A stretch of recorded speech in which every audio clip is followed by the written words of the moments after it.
Okay, good afternoon. I would like to welcome all members and guests to the July 28th, 2026 council meeting. Our meetings are web streamed and televised. Please ensure that your phones are on silent mode. For those attending virtually, please mute yourself when not speaking. When called upon to speak, please turn your camera on and unmute yourself. Staff in attendance, please use the Microsoft Teams raise hand feature to be called upon and remove it after speaking. With that, I call the July 28th, 2026 council meeting to order. Roll call, Mayor Martin sends her regrets, and Councillor Duffy may be joining us virtually today.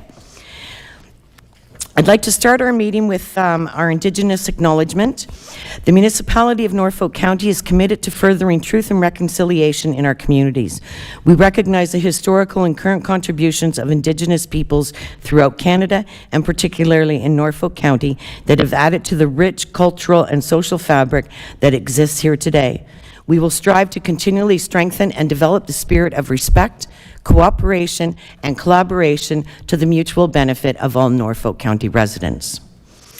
With that, we'll go to the approval and changes to the agenda. Council has the agenda before them. We have 5 proposed changes to the agenda. To adjust a clerical error in closed session item 21.2, it should say Ward 5.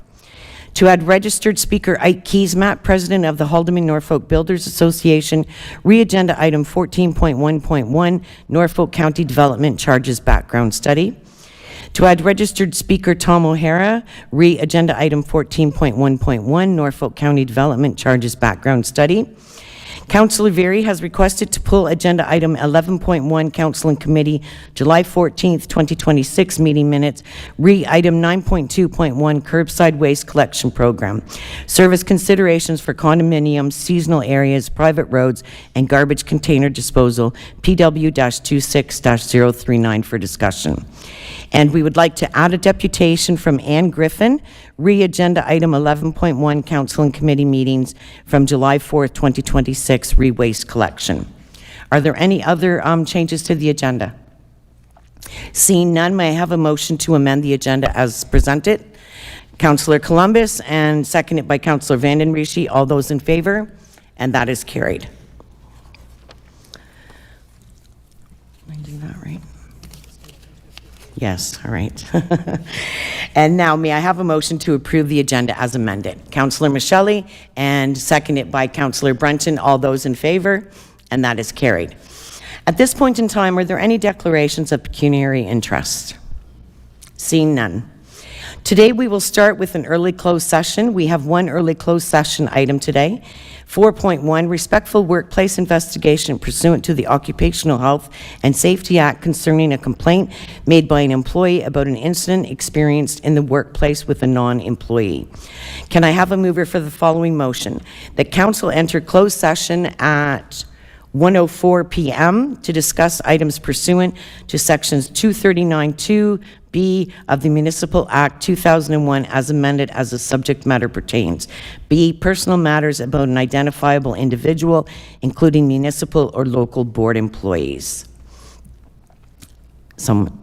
Councillor Vanden Rishi, and seconded by Councillor Van Passen. All in favor?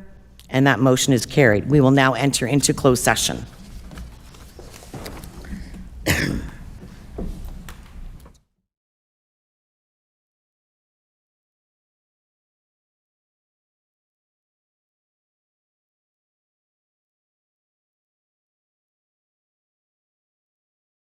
Summer, discover the hidden gem of Norfolk County, Ontario's garden.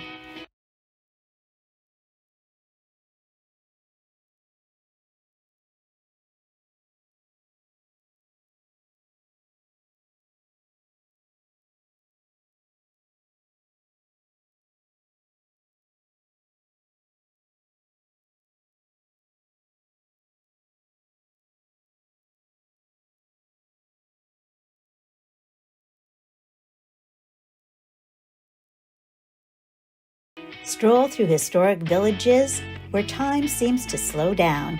Feel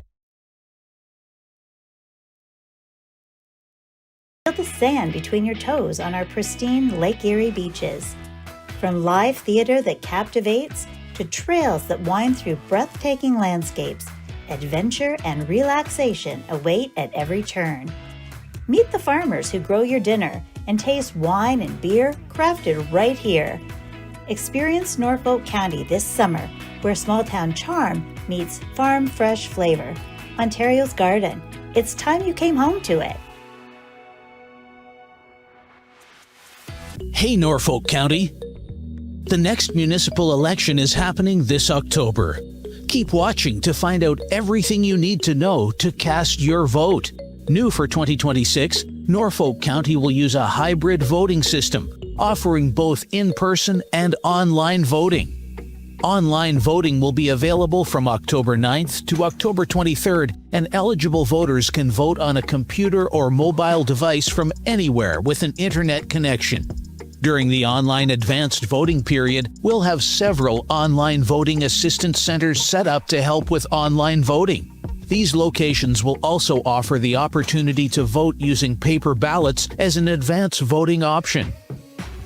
In-person voting will be held on Monday, October 26th, Election Day, at poll locations across the county.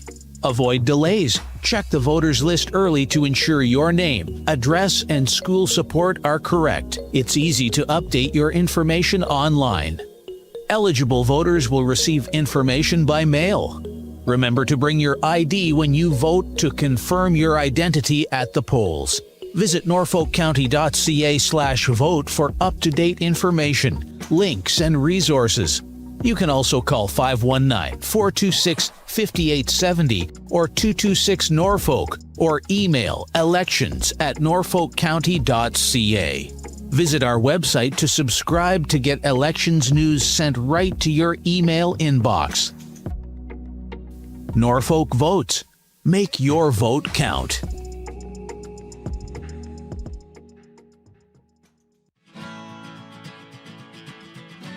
Hi, I'm Marissa with Norfolk County. As you've probably heard, we're making some exciting changes to waste collection in our community, and we want to ensure you have everything you need to know. Starting this August and September, every residential household in Norfolk County will receive 2 new waste carts along with a small kitchen container right at your home. For reference, I'm 5'6", and this is what the carts look like in comparison to me. First, we have a 240-liter garbage cart. That's enough space for 3 to 4 bags of garbage. And a second 120-liter green cart for your organic waste, and inside you will find the kitchen container to make sorting easy. Garbage will be collected every other week, and organics will be collected weekly. Collection on the new carts begins September 28, 2026. We know every household is different. If the standard 240-liter garbage cart is more than you need, you have the option to downsize to a smaller 120-liter cart, which holds 1 to 2 garbage bags. If you'd like to request a smaller cart, simply visit norfolkcounty.ca/waste changes to submit your preference. If the standard size works for you, you don't need to do anything at all. Your carts will arrive automatically ahead of collection day.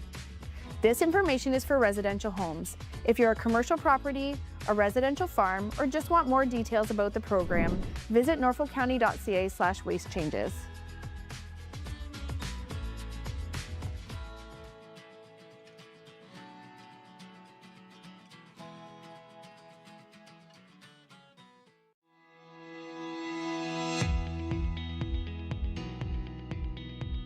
Hey Norfolk County, I'm Chris, and I'm here to take you behind the scenes to show you how Norfolk County manages stormwater in our towns and communities.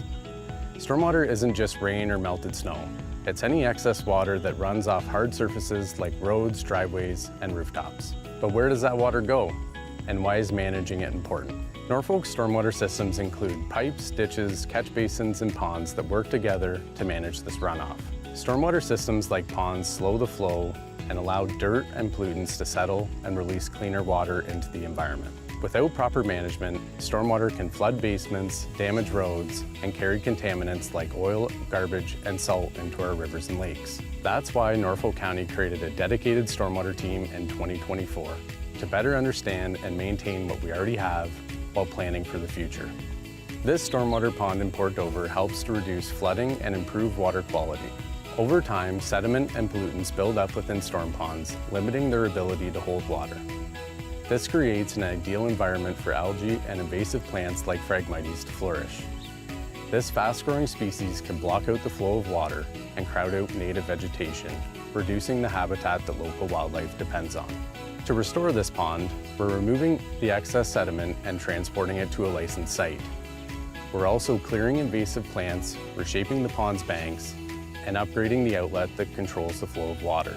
This work will improve water quality, allow the pond to hold more water, reduce flooding risks, and provide a healthier habitat for plants and wildlife. Stormwater management isn't just about what you see on the surface. It's also about the infrastructure underground. We use special tools to locate, map, and inspect the pipes and infrastructure that connect the ponds to the wider stormwater system. This helps us to understand how water moves through our communities and identify issues that need our attention. It's likely that you or someone that you know has been impacted by flooding, erosion, or drainage issues. All of that connects back to stormwater. Stormwater management isn't just about pipes and ponds. It's about protecting the communities and the nature that surrounds us. As Norfolk County grows, so does our responsibility to manage stormwater, and that's our job. With smart planning, hard work, and community support, we're building a cleaner, safer, and more resilient future together.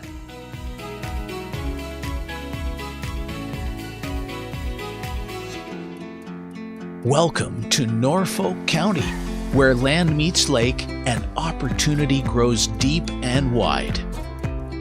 Located on the north shore of Lake Erie, in the heart of southwestern Ontario, Norfolk spans 1,600 square kilometers, making us one of Ontario's largest single-tier municipalities. Our roots run deep in agriculture, food production, and advanced manufacturing, industries that shaped our past and are powering Ontario's future economy. Home to over 70,000, we are bold, diverse, and fiercely local. From Port Dover to Long Point, our folks are putting down roots, sometimes in sand, sometimes in soil, but always in a place they're proud to call home. Big land, big vision, unmatched potential. That's Norfolk. Hey, Norfolk County. Hey, Norfolk County. Hey, Norfolk County. Hey, Norfolk County. Hey, Norfolk County. Hey, Norfolk County. My name is Bowden Winicki. My name is Lindsay Kalyakoski. My name is Alex Ryan. I work as a park student. I work as an economic development coordinator. I work on roads department in Delhi. I work as a supervisor for waste management. I work as a committee coordinator in the clerk's department. Okay, what's the first question? What I love about my job is the people. All right, what do I love about my job? It's really the community. No day is the same. It is because I get to work with a bunch of great guys. It directly impacts really positively the residents of Norfolk County. I love the people that I get a chance to work with. Every day is different. The mix of things is what makes me happy and keeps me going. First and foremost, the community. The people of this community are so welcoming. Is the amazing team I get to work with every day here at Norfolk County. Opportunity to help people, to help my community. One of the things I love the most about my job is my team. I love who I work with and what I do while I'm here. I get to work on projects and in programs that support our community, that help make lives better for the people who live here, who work here, and who come here to visit. Every day you feel like you've accomplished something on the way home, and you're working with a bunch of great people who are equally as committed to the community and serving our communities. The pace here is very good and great work-life balance. They put wellness on the forefront, so I'm part of the Apple Committee, and there's lots of opportunity at Norfolk County. Flexible work hours, great work-life balance, great staff, great friends, and of course, what's not to love about Norfolk County? We're Ontario's garden. I love helping people. I love helping residents. And that's what makes Norfolk County a great place to come to work. I chose to work for Norfolk County because I grew up in Delhi, so it's close to home, and I've enjoyed working for my community and my friends and family. Definitely 100% the people. There are lots of community champions and everyone's been so kind and welcoming. Because I was born and raised here and I wanted to help give back to my community. I love giving back to a community that I grew up in. I love my team and I love that I can leave a legacy here in the communities. When I had the opportunity to come home and serve the public, I jumped at that opportunity. I started my career as an area planner for this place. It's interesting that at the end of my career, this opportunity came up to come back and make Norfolk a better place. Is being able to live and work in the community that we're a part of I did choose to work for Norfolk because I'm an engineer by trade and I like to solve problems. And realized how rewarding it was to be able to contribute to initiatives within the area that I've always called home. I love it here. You should consider joining the public sector, joining the municipality, because it's so diverse. There's something for everyone. Local government is the closest to the people. We get to work with our residents day in and day out, and there is something for you in every department for Norfolk.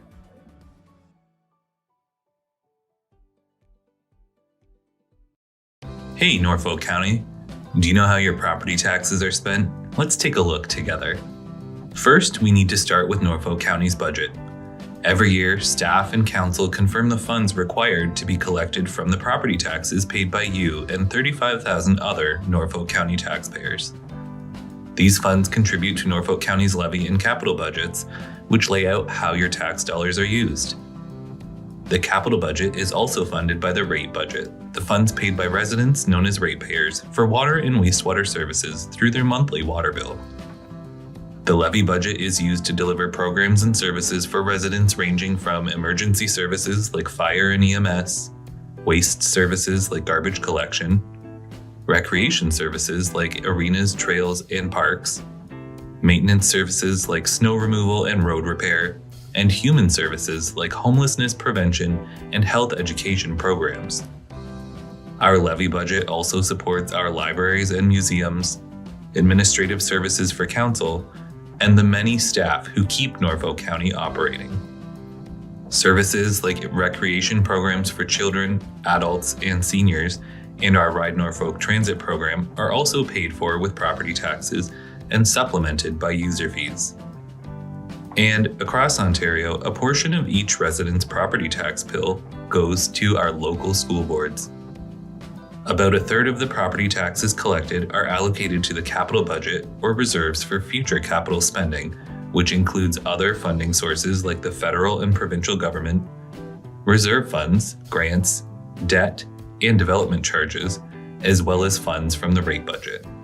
Together, the capital budget goes toward longer-term projects, such as our investments in water and wastewater facilities, as well as building and renewing our parks, roadways, pools, arenas, and other things we use every day.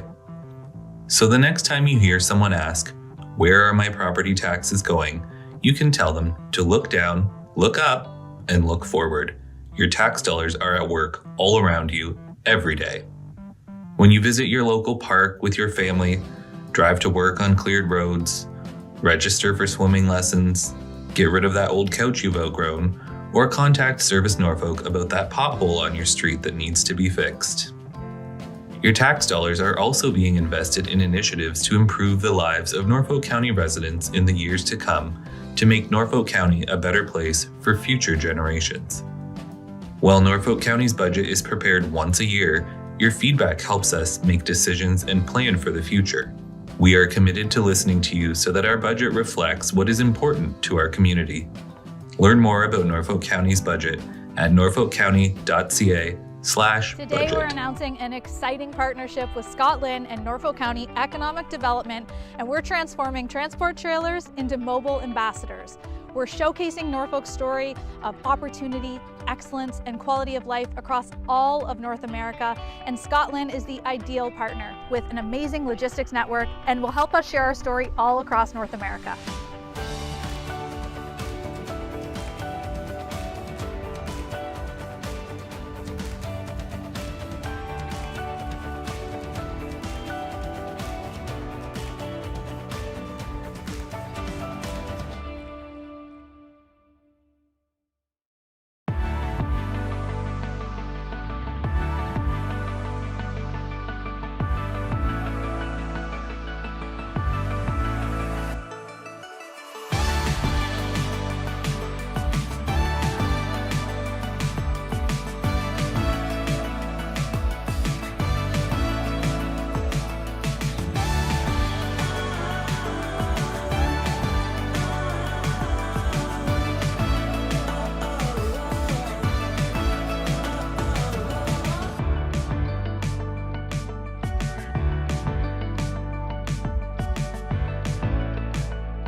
Hi, I'm Jacob, and I'm here to take you behind the scenes on a capital project in Norfolk County.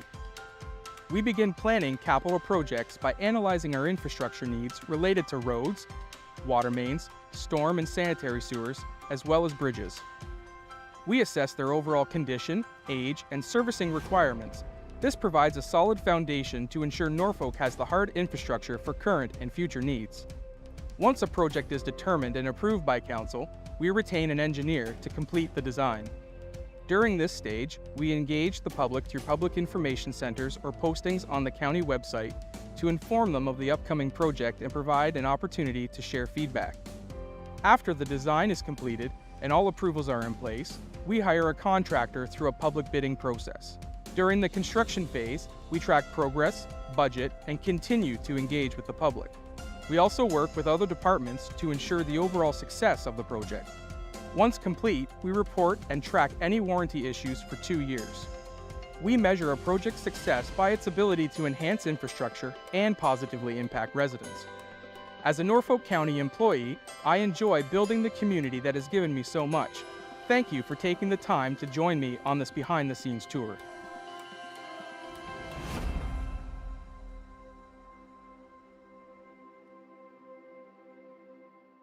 Deputations are a way for you and all residents of Norfolk County to speak before Council about relevant matters in our community. To begin, search www.norfolkcounty.ca. Then select the Government tab. Under the Government tab, select Provide Deputation/Speak at a Council or Committee Meeting. This page provides general information regarding deputations. Under the subheading Register to Speak, click the Public Hearing/Deputation Form link to pre-register your deputation. Notice of Collection. By checking the Notice of Collection box, you are agreeing to the above statement. Selecting the type of meeting you want. There are several types of meetings that allow deputations. Please listen closely as we explain each option. Council meeting. Council deputations must pertain to a matter listed on the upcoming meeting agenda. For the remaining meeting choices, you may present a deputation if the topic pertains to the committee you are presenting to. Once you select the type of meeting you want to deliver your deputation, you can complete the rest of the document. Now choose whether you will attend the meeting in person or virtually. Finally, select if you will be providing materials during your deputation. If you have materials for distribution during the council meeting, please bring 15 hard copies for council and staff.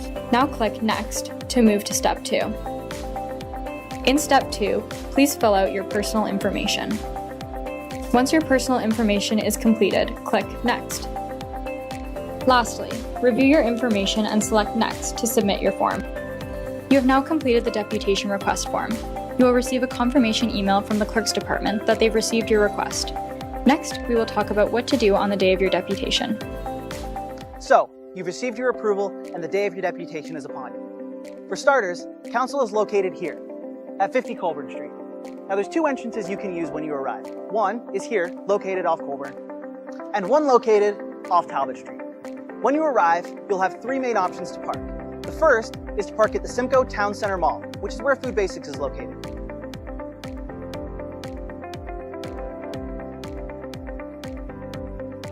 Your second option is 2-hour street parking on Court Street.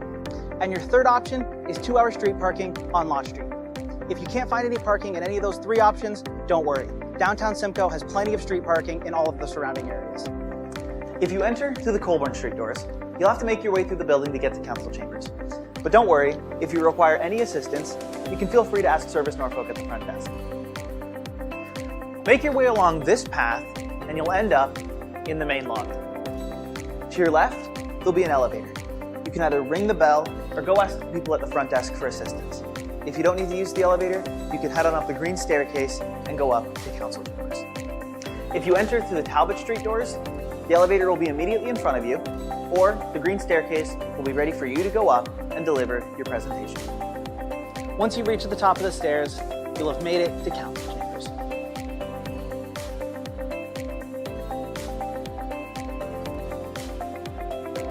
Feel free to take a seat here or here and wait for Council to call your name when it's time to present.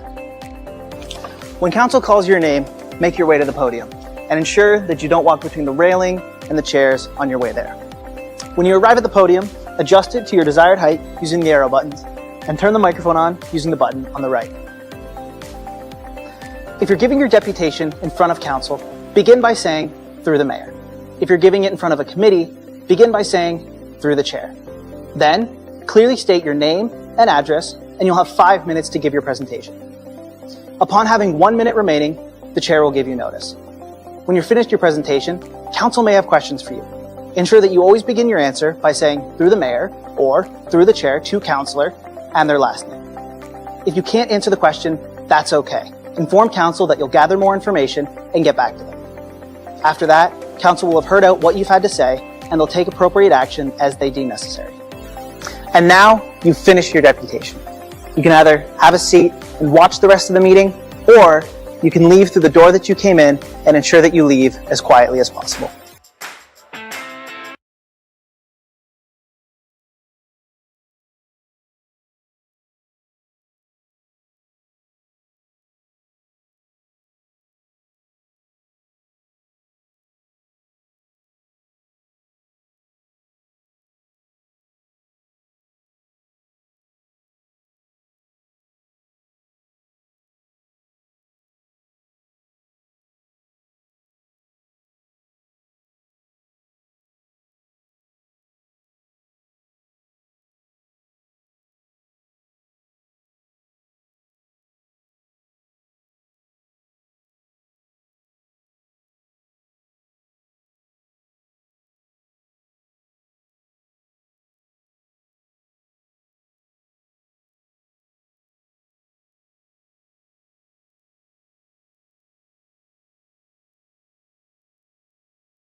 Okay, sorry. Okay. Okay, sorry. We're going to restart our meeting. And with that, I would like a motion to reconvene in open session. Member Vanden Rishi, Councillor Vanden Rishi, and second it by Councillor Columbus. All those in favor? And that is carried. I will now ask the Deputy Clerk to read the closed session report. Thank you. That report CAO 26-007, Respectful Workplace Investigation, be received as information, and that Norfolk County Council approve the recommendations that were outlined in the report. Okay, could I get a mover for that recommendation? Councillor Vanden Rishi, second it by Councillor Brunton. All those in favor? And that is carried. Now with that, we go to item 5 on our agenda, which is reports under the Municipal Drain Act. So we're kind of switching gears here. We've got 3 in 1 today, so bear with us. Council is in receipt of the Smith Drain Report under the Drainage Act prepared by Steve Brickman, professional engineer. All affected owners and agencies have been sent notice of this meeting in accordance with the Drainage Act. We will now pass the floor to Bill Mays, Drainage Superintendent, to present this report. Bill, the floor is yours. Good afternoon, through the chair to council. In front of you, you have the PW, and my slideshow didn't jump there, 26-024. In the, which is the Smith petition drain under the Drainage Act. In 2 seconds, I will have the proper council meeting up in the screen here. Just a second. I thought it was ready.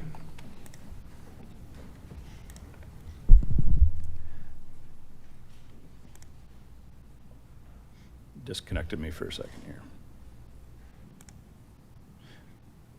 Okay, I'll have a slideshow here in a second on the Smith drain.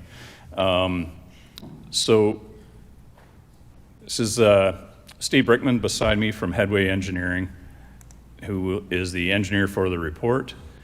And now things are freezing up here again on me. This is a drainage report under the Drainage Act. It's a new petition for a new municipal drain. The engineer has gone through the on-site meeting, met with the petitioner in the first place, just figured out the watershed and area requiring drainage, completed a survey and design. Now, part of that work was done by the developer's consultant, and then Brickman Engineering has come up with the cost estimate based on the developer's estimate and a net assessment and the assessment calculations for incorporation into the municipal drain report. The project was initiated in November 2021. Brickman was engaged right away, but dealt back and forth with the developer's consultant, primarily coming up with a final design, and our Norfolk County development team. As you can see in the corner of my slide here, we've had public engagement sessions. We met with the owners and the petitioner on site in the first place.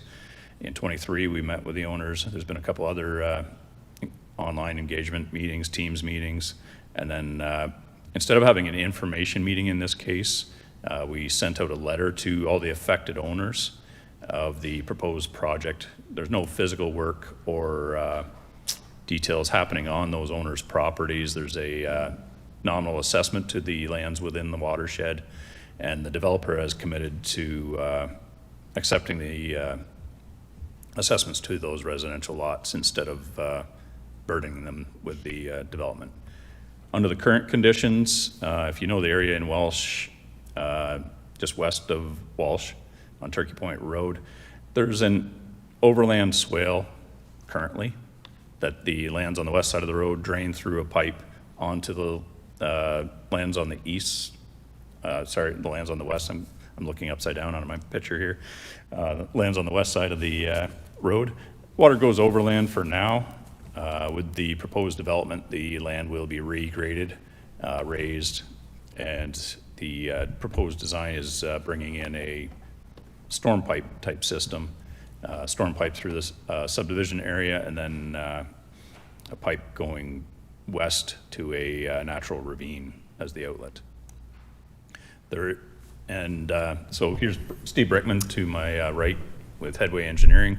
He's here to present the details of the report. Yeah, so my name is Steve Brickman. I work with Headway Engineering. Headway Engineering, we were the appointed engineering firm to investigate this petition.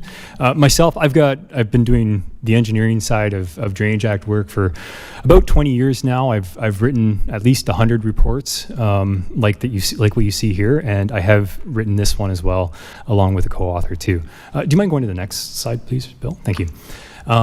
Like Bill mentioned, this project, it's located roughly in the middle of Norfolk County, just on the north side of Walsh. The watershed area, it's about 40 acres, maybe a little less than 40 acres. It's made up of agricultural lands, bushlands, roads, residential, proposed residential, a little wee bit of industrial too. So there's a whole bunch of different land uses within this one watershed. Actually, do you mind going to the next slide, please, Bill? And on this slide here is really what we're proposing to do. So on the left-hand side, there's a drone image showing the area from a couple of years ago. There's water coming from the upper watershed. It's passing through Turkey Point Road, and it's being discharged onto John Smith's property, and it's being discharged in a way that's quite uncontrolled. Like Bill showed just a minute ago too, there was those flooding in some locations as well, but there's also this flow path basically going from the county road across John's property, causing damage in an uncontrolled way. The same thing is happening actually just down the road in the drone photo as well. What we're proposing to do is to construct a 2-branch system. On the right-hand side shows a plan. There's a green line and a pink line. The green line is the main drain. It's about 136 meters in length. Add those two numbers together, 270 meters or something like that in length. Go back one, thanks. That green line runs approximately on the same alignment as that drone image right now. It's been squared up to account for some development plans and straightened out in a few places too, but it comes right up to the road where that water is coming from the road, and it outlets into the bush right at the same place as it does now too. The pink line is the branch drain. It goes around the back of a proposed subdivision and up to Turkey Point in another location as well. So there's two points where Turkey Point Road is serviced. And that's a branch of about 395 meters in length. Both systems are pipe drains. So in the image on the left-hand side, it's obviously an overland flow system. We're not proposing that. We're proposing a pipe system. That system is designed for 1 and 2 year event for the urban area. And on top of that, so not the entire watershed isn't the only thing that's urban. There's a lot of other land too. That additional land has been designed with a 38 mil drainage coefficient. That's an 1.5 inch drainage coefficient design standard. So those two design standards stack on top of each other to provide for a very good, very sufficient system to safely convey the water that you're seeing in the drone image, instead underground to its proper outlet. That's this in a nutshell, basically just surfacing the road and conveying this water from the watershed in a safe and controlled way. Next slide, please, Bill. The estimated costs of the drainage project are just under $300,000. That's made up of engineering costs. Construction makes up the bulk of the project, obviously, about 2/3 of the project. There is some allowances. So there, like Bill mentioned, there is no municipal drain there already, so the real estate needs to be accounted for and that kind of thing. And then there's contingencies, contract administration, construction inspection, that sort of thing, net HST. Bottom line, all of our estimated costs are about $296,000. We try to estimate that a little bit on the budgetary side, so in other words, padded a little bit. Hopefully it does come in a little lower, but that's our estimate now, just under 300. There is a little bit of grant, not very much, but there's a little bit of grant for agricultural lands. And then on the right-hand side of the slide too, we've included assessment information. Assessment is not supposed to be something we talk about today, but we still included this this little pie chart in here just to really show who the benefiters are for this project. You can see 99% of the project is for the development and for the road. There is a 1% assessment to the external watershed. It's not benefit, it's more liability. But like Bill mentioned too, the developer has made a commitment to actually cover those costs as well. Next slide. And this is the next. Horrible today. This is the next steps in the process under the Drainage Act. If council decides to accept the report of the engineer and proceed as per the staff recommendations, we're at the step 1 is the council consideration. We have the appeal periods, including the quarter revision, any potential further appeals. We adopt the final bylaw. At step 5 is tendering and construction. Through our development teams, we'll likely be doing the construction, or the developer will be completing the construction itself. Norfolk County won't be doing that portion of the work through the subdivision agreements. And then once everything's all said and done and complete, whatever cost the county has, we'll be completing the levy bylaw when that will return back to Norfolk County Council for decision to levy the costs. In front of you are the council options for this meeting. Staff are recommending we adopt the report and proceed through to construction. That concludes my presentation. Thank you very much. All right, with that, we will now open the floor to owners within the watershed who wish to speak to the report. If there are owners who wish to come forward, please do so one at a time. Please state your name and address. For the record, you will have 5 minutes to present your comments and questions.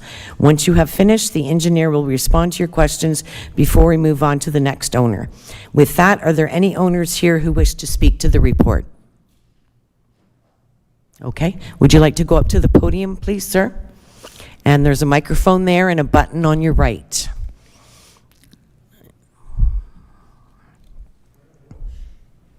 To the podium there. Thank you, Councillor Van Passen. Hello, my name is Mike Dewhurst. I live at 1356 Turkey Point Road, which is in the affected area of this meeting. I have a couple questions. One is the main purpose of this construction to just deal with overflow from heavy rains and weather, or is it to prepare the land for other usage? That's one question. The other question is, you say there's no municipal drains within that site, but just on the north edge of Adcox, who live to the south of me, I believe there's a municipal drain right down in the ditch just on the north side of his driveway on be on the east side of the Turkey Point Road. And I'd like to clarify that if that's a municipal drain. And to my knowledge, that drain from there runs north along the ditch, down to my property, and it angles approximately 45 degrees across the road, under the road, and then that was where it was spilling into the field, belonging to Smith, I believe. So a couple questions. One, is that a municipal drain there by Adcox? And the second question was, is the main purpose of this construction to deal with overland water due to storms and rain, or is it to develop the land for further use? Okay. All right, thank you for your questions. Mr. Brickman, will you be addressing those? Yeah, I will. Thank you. So through the chair, first question I think was the purpose of the drainage system. The purpose of the drainage system is to achieve a legal outlet for this property and to convey external waters through this property. So currently there is uncontrolled flows crossing the property. That's the main purpose, is to convey external flows through this property in a safe way. The design does also accommodate or plan for the proposed changes, the subdivision that's coming. Okay. It accounts for that. The purpose of the project is to safely convey these waters from one side of the property to the others. The second part of the question, I think, was about an existing municipal drain. There is an existing drainage system on the county road there. That system outlets onto the John Smith property, but there is no municipal drain across the John Smith property. If there is a pipe there, it's a private pipe system. The condition can't be that good. It's obviously, like on the screen, it's obviously not functioning that well. That drainage system that's in the county road is not a Drainage Act drainage system like what we're proposing. We're proposing a Drainage Act, a municipal drain constructed under the Drainage Act. So perhaps, Bill, I mean, it's a storm sewer or something like that on county property, but not a municipal drain or Drainage Act protected system. Okay. Now, do I have time for another question? You sure do. Okay. If there's a subdivision proposed to go at the north end of Walsh on the west side of the Turkey Point Road, what guarantee do landowners have that there's going to be no interruption as to with our water table, level of our water table, if there's more and more houses in there drawing from that water table? Has there been a study done to determine effect on the water table levels? All right, who would like to take this question? Through the chair. Okay. So there is separate approvals going through the subdivision agreement through our development and planning departments. That will all be dealt with through their approvals. As part of the subdivision agreement, they will need to do studies and whatnot to prove that they're not inconveniencing. So this will be done at a separate level of meetings and separate dates? It is ongoing currently under a parallel process. The owner's going through the development approvals, trying to get approvals in place, or the studies that he needs to do to get approvals in place. This is one of the conditions of the development, is to get a proper storm outlet. Okay, so we, as landowners, will get more notices of future meetings? Through the chair, I think what might be best is maybe if we could collect your information and we can reach out to our development engineering team and get you in touch with the correct answers that you're looking for, rather than taking it off track. This meeting specifically is for the drain. I can say that in most cases, these drainage systems are quite shallow in comparison to your water table and where it would be sitting. But I can't speak to how the development itself would impact that, and if it would. Okay, so at the end of the meeting, I can give you some information? Yep, absolutely. All right, that's my questions. Thank you. Okay, you're welcome. Thank you. That sounds great that you're able to connect. With that, is there anyone else here who would like to speak to this issue? Okay. Is there anyone online who would like to speak to this issue? No? No one online? Okay. All right. With that, are there any members of council who have any questions for staff or the engineer? Councillor Brunton. Thank you, Madam Chair. Yeah, a couple of simple questions, really. At the start, you mentioned the applicant has and I realize he's paying the bill here, but he has a separate consulting group working on his subdivision. Am I right on that? Through the chair, yes. Through the development and planning subdivision approvals, the owner has a separate consultant working on all the design plans approvals. Okay, so this report itself is essentially incorporating the design work done by that engineer under a drain report. So Headway Engineering they've done a review of the design, but haven't done the actual design themselves. So. Well, simple question, like how many lots are there that this drain will cover? I believe it's proposed to be 7 lots. Okay. That's what's shown on our plan. So as the developer's consultant will make sure this drain, I assume all the properties will be lot graded into this drain. Is that the way it'll come together? This will be for the lot grading and everything with this design, I take. Am I right?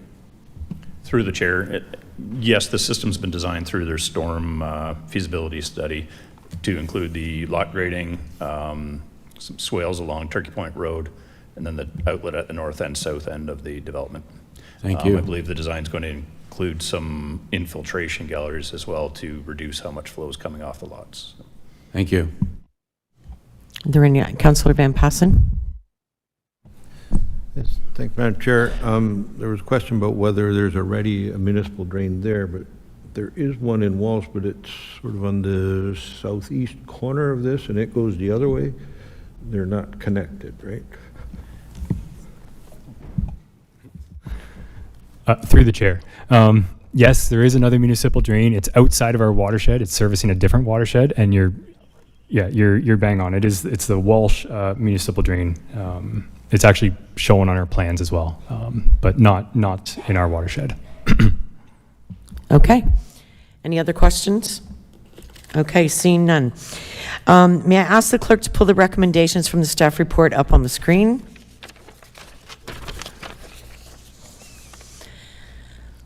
Okay, council has 2 options before them. Council may either 1, move to adopt the report as per staff's recommendations initiating the Drainage Act process, or 2, move to refer the report back to the engineer for changes which would come back to council at a later date. Do I have anyone who would like to put a motion forward? Councillor Columbus? Option 1, Madam Chair. And is there a seconder? Councillor Brunton? All right, all those in favor of option 1? And that is carried. Thank you very much, and this concludes the drainage meeting.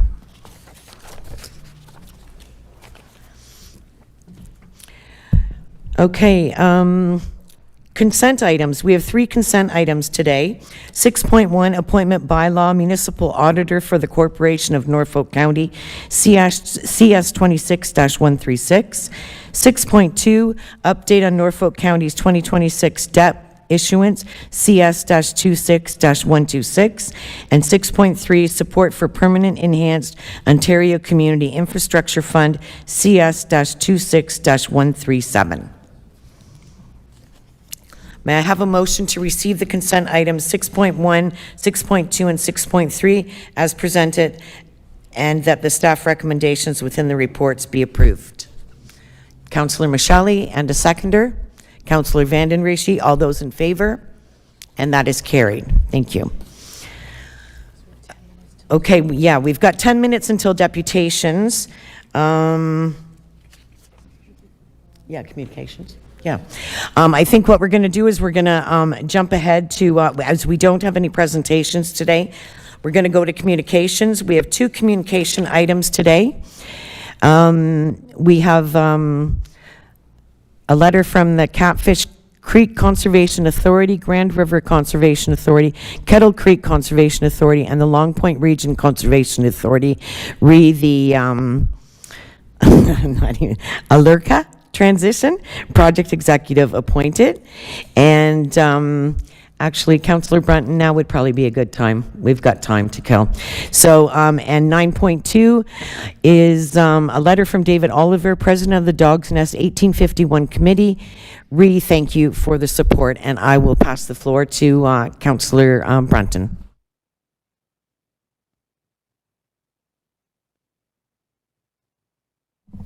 Thank you, Madam Chair. Can you hear me? Thank you, Madam Chairman. Little unusual here, but I spoke with Mr. Oliver. He had phoned me, and he wanted this letter read in public, so I'm going to read it. I unfortunately missed the Sunday date in Dog's Nest. I showed up on Saturday, a little ahead of schedule, but anyways.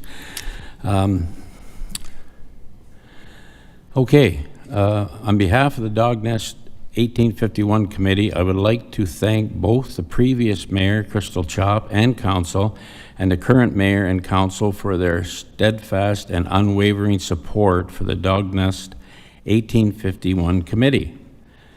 The Norfolk County Council has been a great partner, and the committee realizes that without your support, the Dog Nest initiative would simply not be possible. Further, I would like to personally thank the acting mayor, Kim Huffman, and Ward 6 Councillor Adam Very for their attendance and participation in the 8th Annual Dog Nest Day and Dog Nest's 175th anniversary.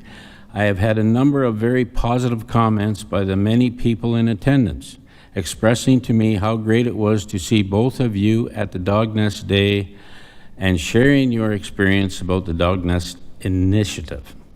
Both of your speeches were engaging and well received by those in attendance.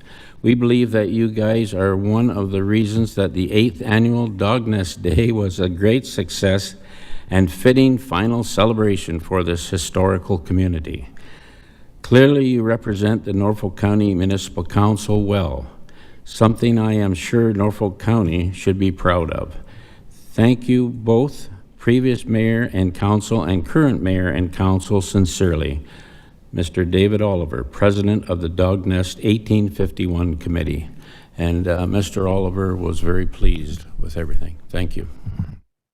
Thank you, Councillor Brunton. And as an attendee of the event, I want to say I'll speak for both Councillor Very and myself. We were a small part of the celebration. All of the hard work is done by the Dog's Nest Committee, and it's quite a group. And I know a lot of people were kind of afterwards were shocked to find out that it was going to be the last one, but it was the 175th anniversary, so they decided to finish on a high note.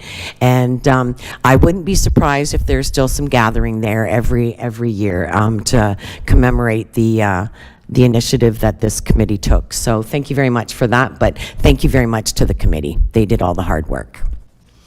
Okay, with that, we're going to take about 7-minute break until we start with deputations at 2 o'clock. Oh, I need a mover and a seconder, sorry. Can I get, okay, a mover for that? Councillor Brunton, seconder. Councillor Van Passen, all those in favor? And that is carried. All right, with that, we'll take a short break.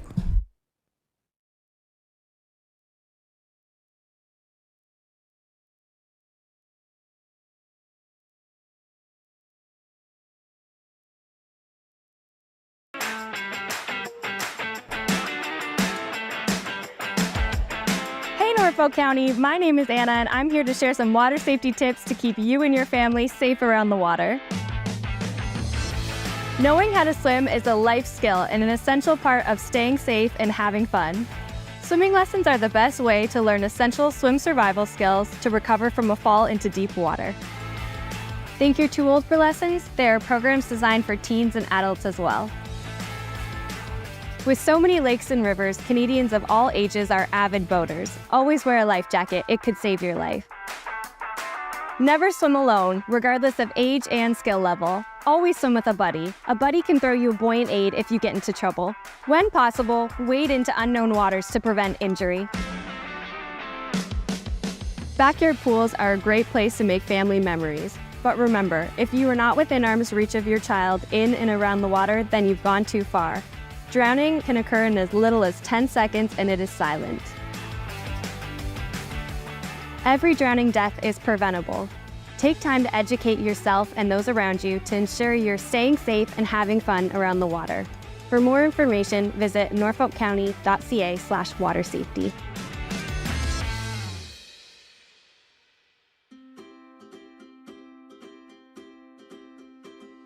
We all have the right to feel safe at work, when spending time with friends and family, when participating in activities or attending a public meeting or event.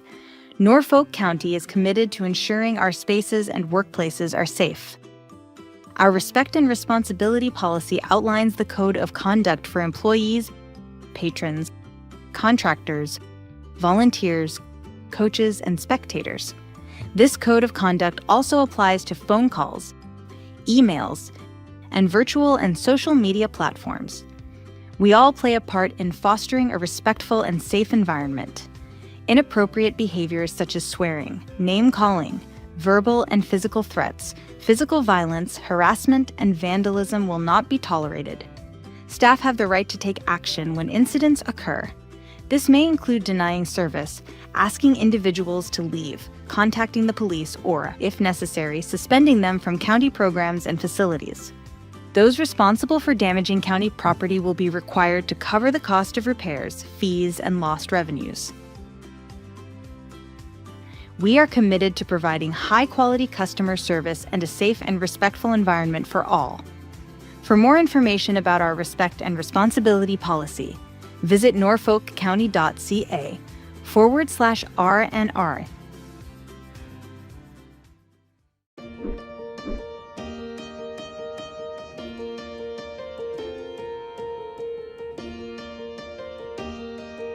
Hi, I'm Lisa, and I'm excited to take you behind the scenes to meet Norfolk County's aquatics team in action. I think the people are what make the job. I think working with the people that I do, we're a great team. We work really well together. That makes a positive work environment. That makes a positive work for the public as well. They see that we work well together, and I think that benefits them as well. I still love coming here every day. It's an exciting job. It's always different. You're always doing new things. Being part of our team offers staff the opportunity to develop essential skills in lifeguarding, teaching swimming lessons, customer service, first aid, and of course, teamwork. I think swimming in general is a really great skill to have from a very young age, so being a part of children learning how to swim is super important to me. It's a really rewarding process to see them go from not the greatest swimmer to a better or great swimmer. It's a really good stepping stone to what I want to do in the future. It's just a nice variety, and everybody brings something different and special to the team. Our aquatics team is dedicated to educating the community on water safety and drowning prevention. You might be a quiet student coming in, and this job is really going to push you to find your voice and be like an impactful member of a team. I love that it's different every day, and you get to meet new people every day and see some of the same faces every day as well. But my job is different every single day. I don't do the same, so it's amazing. As a proud Norfolk County employee, I'm honored to be part of a team delivering life-saving skills to our community. Thank you for joining me on this behind-the-scenes tour.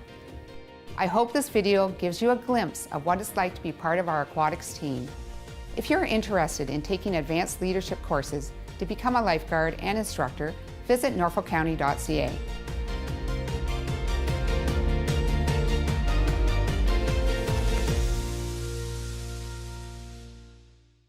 Hey Norfolk County! Whether you're a longtime resident, new to the area, or simply visiting, do you know about the many services provided by Norfolk County? As a single-tier municipality, we provide services that our community uses every day, including water and fire protection, curbside garbage and recycling, road and sidewalk maintenance, and so much more. We also provide services needed at unique times in life, such as a marriage or business license, or a dog tag for your new companion. And the unique geographic features in Norfolk County, from farmland and forests to lakes and wetlands, means we also provide specialized services ranging from drainage applications to tree inspections. Wondering how to contact Norfolk County? Start with Service Norfolk. Our friendly team of agents is here to help. Reach us by phone at 519-426-5870 or 226-NORFOLK from 8:30 to 4:30, Monday to Friday. Calling about an issue after hours? No problem. We have you covered. Prefer online? Email askus@norfolkcounty.ca anytime, or use our customer service portal at service.norfolkcounty.ca and get a reply right to your email inbox. Want to visit us in person? Come to one of our friendly customer service counters in Simcoe, Monday to Friday, or Delhi, Tuesday to Thursday. Service Norfolk, connecting you to Norfolk County services. Meet Captain Clean, the toilet paper superhero, here to protect Norfolk County's pipes and keep everything flowing smoothly. Remember, only flush the 3 Ps: pee, poop, and toilet paper. Flushing anything else can cause big trouble. Things like wipes, hair, or grease can create sewer blockages. These blockages restrict flow, combine with other debris, and cause costly damage, overflow, and even water pollution. By sticking to the 3 Ps, you can help prevent clogs, reduce repair costs, and keep our water clean. For items you can't flush, proper disposal is key. Throw regular waste in the garbage. Do not believe claims on packaging that products are flushable. Take it from Captain Clean, they are not. Household hazardous waste can be dropped off at Norfolk's temporary depots during spring and fall. For things like medication and sharps disposal, take them to your local pharmacy or the health unit. And remember, grease belongs in the trash, but let it cool and store it first.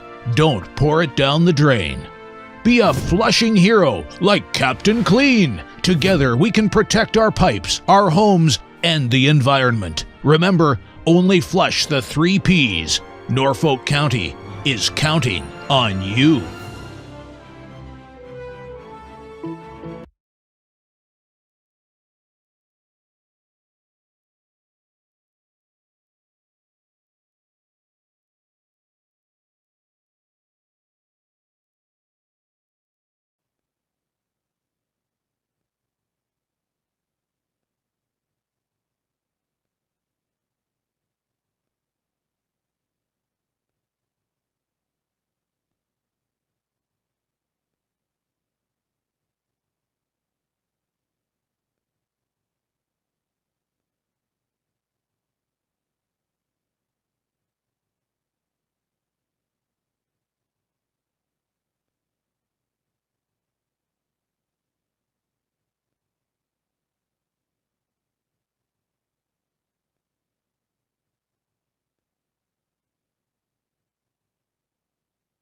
Okay, with that, we're going to get started. Our deputations, we have 2 deputations today. Item 7.1 is Kate Burns-Gallagher from the Western Ontario Wardens Caucus. Kate, if you'd like to come up to the podium, the button is on the right. And welcome. You will have 5 minutes for your deputation. I will let you know when you have 1 minute remaining. Wonderful. The floor is yours. Thank you, Chair. Through you to County Council. It's a pleasure to be here today. Thank you for your time. So I come bringing you an update on the strategic priorities of the caucus for 2026 and looking into 2027. Next slide. So just a quick reminder of who we are. I'm much shorter than the last speaker. There we go. We are the 15 upper and single-tier municipalities in Western Ontario, 300 communities strong, 117 municipalities. There's some great stats there, but the key here is that 90% of our communities are rural, and that's really the glue that binds our region together and our organization together. We advocate and we work together on the common themes of interest to our municipalities because we are rural. Next slide. So what do? We work together to advance the initiatives and issues of the region. So at our core, we exist to advance shared interest and regional priorities. We provide a unified voice to government. We conduct research and analysis to inform solutions, and we build partnerships that ensure expand capacity across our counties. Our work is consistent, nonpartisan, and grounded in evidence. Next slide. Now, how do we do that? We do that with an incredible team of staff, volunteers, and elected officials. So it starts with our caucus, where you are represented by Mayor Amy Martin and currently by Deputy Mayor Huffman. Then we have our CAOs group as well, where Al Meneses sits as last year as our secretary, this year as past secretary. And then we have a staff team as executive director myself. We have a manager of government relations and an admin coordinator. From there, we have our On the Boots teams. So this is our Economic Development Committee, which is made up of elected officials, staff, stakeholder organizations like workforce planning boards, community futures, development corporations, as well as I want to say 5 or 6 different ministries sit on the Economic Development Committee to help inform the work that we do. So this is a lot of the boots on the ground, the information that's happening in communities, and that's how it feeds up to our caucus. Another avenue of how we hear what's happening in our communities is through the subject matter expert teams. So these are the staff teams that help get the information to the caucus for advocacy. We have our planning team, we have our social services team, our communications team where Catherine McCurdy from the county sits. We also have our economic development team where John Regan and his team participate, and we also have an administration team. Next slide. And so what do we aim for? What are the goals of the organization? We really want to be a voice for the region. We want to be consistent and have coordinated advocacy. We want to be an information source, providing our members with insights, data, and research. We want to be an asset for our counties. So that's shared regional initiatives, tools, and capacity building. And lastly, we want to be a valued partner to government. So that's proactive engagement that positions the caucus as a collaborative problem solver. So the structure we have found really positions our 15 counties for measurable outcomes and sharper advocacy. Next slide. So how do we do that? Looking at that first goal, being a voice for the region, diving into our next slide there. For 2026, we really focused on 3 laser-focused strategic priorities to try and get some wins this year, being an election year.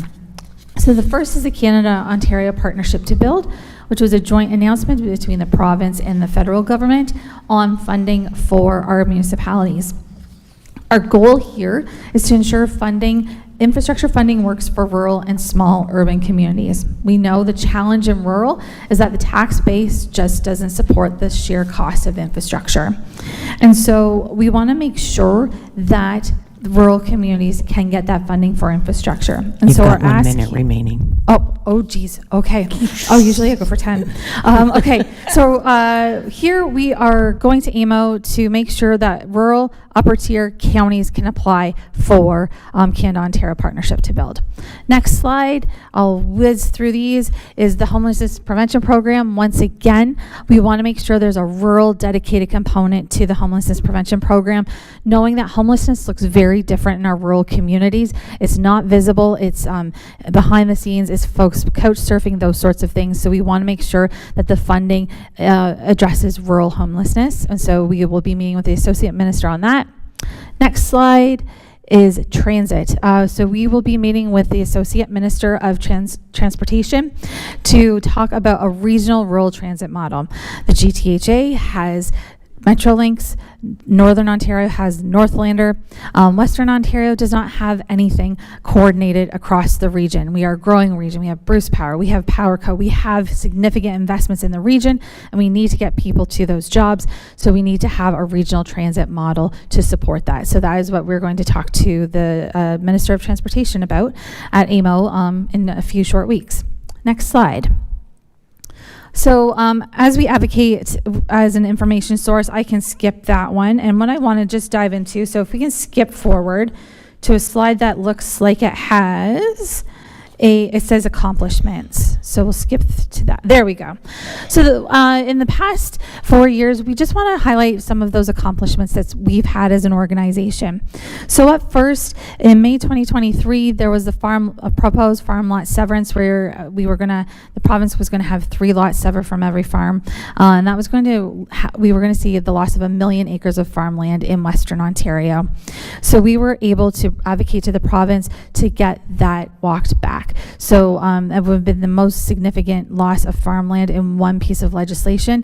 And so we were pleased that our organization worked together with OFA to get that piece of legislation walked back. Secondly, that same year, shortly after in February 2024, we advocated with our partners on the leave to construct threshold. So that's trying to get natural gas to industrial sites. And so that threshold where it has to bump up to the OEB and it takes much longer for approvals for growth, that threshold changed from 2 to 10 million as a result of our advocacy. And last but not least, we also secured some pilot funding for our community projects that partner a social worker with first responders, paramedics. And we're seeing huge diversion rates from emergency rooms in Lambton County with that project. So that's a really quick wrap up of what we've done in the past year. As we head into AMO, we will be advocating on those 3 key priorities. And I'm happy to answer any questions. And you've got a little bit more in the slide deck there for you as well. Perfect. Thank you very much. Anyone have any questions for Kate? Councillor Vanden Rishi. Thank you, Madam Chair, and through you, thanks, Kate, for the presentation and the information. As you probably recognize, it's a large group that you're representing and working with, and we all participate. But we compete for the same provincial dollars. How's that working out with the organization? Because there are specific things that we need to request for Norfolk County versus that of the rest of the counties that are out there. So how do you balance that? So we balance that by recognizing that there are competing interests, right? When your neighbors are applying for the same wastewater dollars as you would be, for example, or the same recreation dollars. However, we find that working together collectively as the 15 really gives us some weight. It gives us that political clout as 15 representing, 1.6 million people, 117 municipalities. When we go to the province and say, look, Western Ontario as a whole is home to the growth that you want to see. And if you want to see that growth, then you need to invest in this region as Western Ontario as a whole. So we find by the region singing from the same songbook, then our members start to see some of that, the rewards, sorry. So I'm hopeful that our municipalities are also seeing the knock-on effects of membership. If I may continue? Oh, thank you. And I can understand that, but then again, it is a hindrance to some of us that are looking for specifics in your own county. Likewise, you're advocating for gas to be spread out further, which, number one. What about hydro? A lot of our municipalities are short of hydro, the power itself, so that we can get more industrial in our local areas because we need it, but hydro is a hindrance.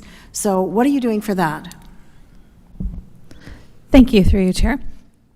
So we often meet with Hydro One. They are a strong partner of the organization, and we typically have staff-to-staff meetings with Hydro One at AMO with their team. And they are also strong supporters of our conference as well that we host. So last year at AMO, actually, we went talking about three-phase power and the accessibility and making sure that the power is in the region to accommodate the growth. So they came back and talked to us about mapping and looking at what they're doing, but it also goes to IESO as well. And so that's the electricity planner, if you will. So we also have to work with IESO and make sure that we are contributing to the planning of the electricity that's coming into the region as well. So it's a multi-pronged approach of working with IESO and Hydro One to make sure that there's the planning for the growth and making sure the power is here. But those are all pieces that we are actively engaged in. I thank you for all the work you do, and it is really important that Norfolk County moves forward. So I do appreciate everything you do. Thank you. Thank you. All right, I'm just going to go to our CIO right now. Thank you very much, Madam Chair. Just in response to Councillor Vanden Rishi's question, I will tell you that my observation as being a member of the Western Ontario's Wardens Caucus is that it has helped us immensely in all of our advocacy. They bring a level of professionalism that often doesn't come unless you're a large municipality prepared to pay hundreds of thousands of dollars for lobbyists and getting access. Through Western Ontario's Warden Caucus, we've already had 2 days at Queen's Park where the strength and the bulk of our membership opens the door to us. We have a full day at Queen's Park that then allows us to have individual meetings to advocate on behalf of Norfolk County specific. But without being a member of the Western Ontario Wardens Caucus, it would be unlikely that we'd be successful in getting some of these one-on-one meetings with the various ministers. So I can tell you that my observation, my experience in working with Kate over the last few years is that there is a level of professionalism and opening up doors that we otherwise would have be very difficult to achieve, and it has helped us enormously. And so I want to thank Kate for sure for all of your help. Thank you. That's great to hear. Are there, Councillor Michele? Thank you, Madam Chair. Excuse me. Kate, thank you for your presentation and welcome. Along the lines of Councillor Van Drieschi's questions, can you make the same comments about broadband, please? Oh, most definitely. Thank you, through you, Chair, to Councillor Michele. So the Western Ontario Wardens Caucus, with our partner organization, SWIFT, have made huge leaps and bounds in broadband. So broadband continues to remain one of our strategic priorities under our economic development and growth. We've actually committed to broadband being a piece of our infrastructure. Infrastructure is all the things that we know of: water, wastewater, roads, but broadband is an essential piece of our infrastructure too as we build our communities. And so SWIFT is doing incredible work.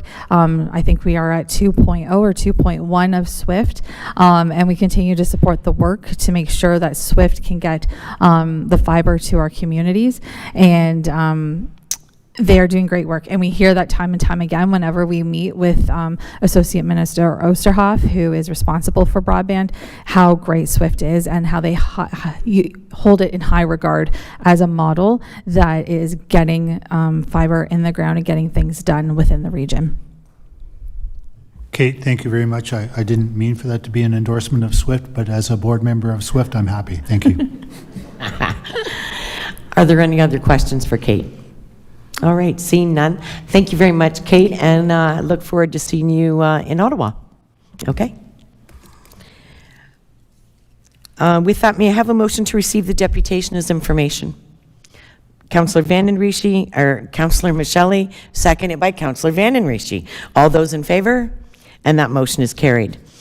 Next deputation, 7.2, is Ann Griffin regarding the waste collection program. Ann, if you'd like to come up to the podium. Welcome, Ann. You have 5 minutes for your deputation. I will let you know when you have 1 minute remaining. Go ahead. Thank you, Madam Chair and Council. My name is Ann Griffin, and I'm here today to talk to you about the financial impact that elimination of municipal waste collection service will have on the residents of the condo I live in at 418 Nelson Street West in Port Dover. Each unit in my condo currently pays approximately $5,800 a year in municipal taxes, for a total of $92,800 a year for all 16 units. Of that total, according to data available on the Norfolk County website, approximately 4.6%, or in our specific case, $4,100 per year, goes to waste collection services. Since late 2016, when people first moved into these condos, we have happily received municipal waste collection service paid for by that tax payment. Your current decision to deny us waste collection service means we will now need to arrange private waste pickup. Our early estimates show that our condo will now pay, on top of our tax payments, an additional $3,700 a year for private pickup. Most of the residents of my condo are seniors who, by necessity, budget their money carefully. We already pay our taxes in condos, and this extra fee for private waste collection puts an added financial burden on seniors who are already monitoring their monthly expenses. At your last council and committee meeting, you voted to remove the $5 cost to dispose of unnecessary waste bins at Norfolk County transfer stations, a charge which was recommended by your staff. After it was suggested that this was an expense resulting from actions of Norfolk County and should not have to be paid by Norfolk County residents, I agree with that action. I urge you to reflect on the cost to the residents of my condominium resulting from Norfolk County's decision to implement changes to waste collection. I think you will agree that a one-off $5 charge pales in comparison to an annual cost of $3,700 now being shouldered by pensioners in my condominium. Where this whole waste collection issue really starts to frustrate us is that, unlike the other residents of Norfolk County, we're not even being given the chance to try it. On a quick walk around my neighborhood, I saw many homes with steep, hilly, gravel, narrow driveways for whom the new style of waste collection will be problematic. We at 418 Nelson Street West are not being given the same chance. Our development at the corner of Nelson Street West and Richardson Drive has extensive curbing on both roads in addition to a very wide driveway. We believe there's a way to make this new system work and contribute to Norfolk County's goals of reducing the deposit of waste and organic materials in landfills. Instead, my condo as a whole will continue to pay $4,100 a year in taxes for waste collection we won't receive, as well as $3,700 extra a year for necessary private waste collection. I urge you to rethink your denial of municipal waste collection services for 418 Nelson Street West and give us a chance to make the new system work. As the saying goes, where there is a will, there is a way. My condominium is convinced there is a way. I ask you, does this council have the will? Thank you for the opportunity. Thank you very much for your deputation. All right, if you'd like to stay there, so if there are any questions from council. Okay, there are no questions from council. Thank you very much for your deputation. May I have a motion to receive the deputation as information? Councillor Veary, seconded by Councillor Brunton. All those in favor? And that is carried. Okay, so all right. We are going to number 10 on the agenda, approval of minutes. Excuse me. May I have a motion to approve the following minutes as presented? 10.1 council meeting minutes, June 23rd, 2026. Councillor Columbus, seconded by Councillor Vanden Rishi. All those in favor? And that is carried. The recommendations, the minutes have been approved as presented. Second again? No, okay. Yeah, okay. All right, now we're at number 11, reports of the committees of the whole. Councillor Veary has requested to pull agenda item 11.1, Council and Committee, July 14th, 2026, meeting minutes, re 9.2.1, Curbside Waste Collection Program, Service Considerations for Condominiums, Seasonal Areas, Private Roads, and Garbage Container Disposal, PW-26-039, for further discussion. The floor is yours, Councillor Veary.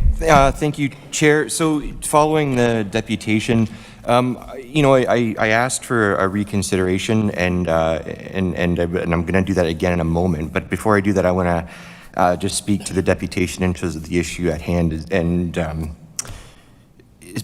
basically, why I'm bringing this up again is that garbage is a core service, as we know, and one of the few services that most residents rely on or can rely on in Norfolk County. The Nelson Street condos, they're along Richardson Drive. There are 4 condo corporations along Richardson that all have ample room on their boulevards where the garbage, the new program with the bins, could be implemented if we chose to. The issue that we have is that it's the wording of the bylaw that was passed regarding condo collection. And essentially what it is there is a shared driveway that goes in front of their residences that municipally is classified as a private road. It is a driveway. It's not different than the lanes between parking spaces in a Walmart parking lot. Those are not roads, those are lanes, so it's a driveway. That is all that separates the residents on Richardson from Richardson Drive itself, where across the street, the services will continue. There's nothing wrong with Richardson Drive, it's the driveway that is separating them. So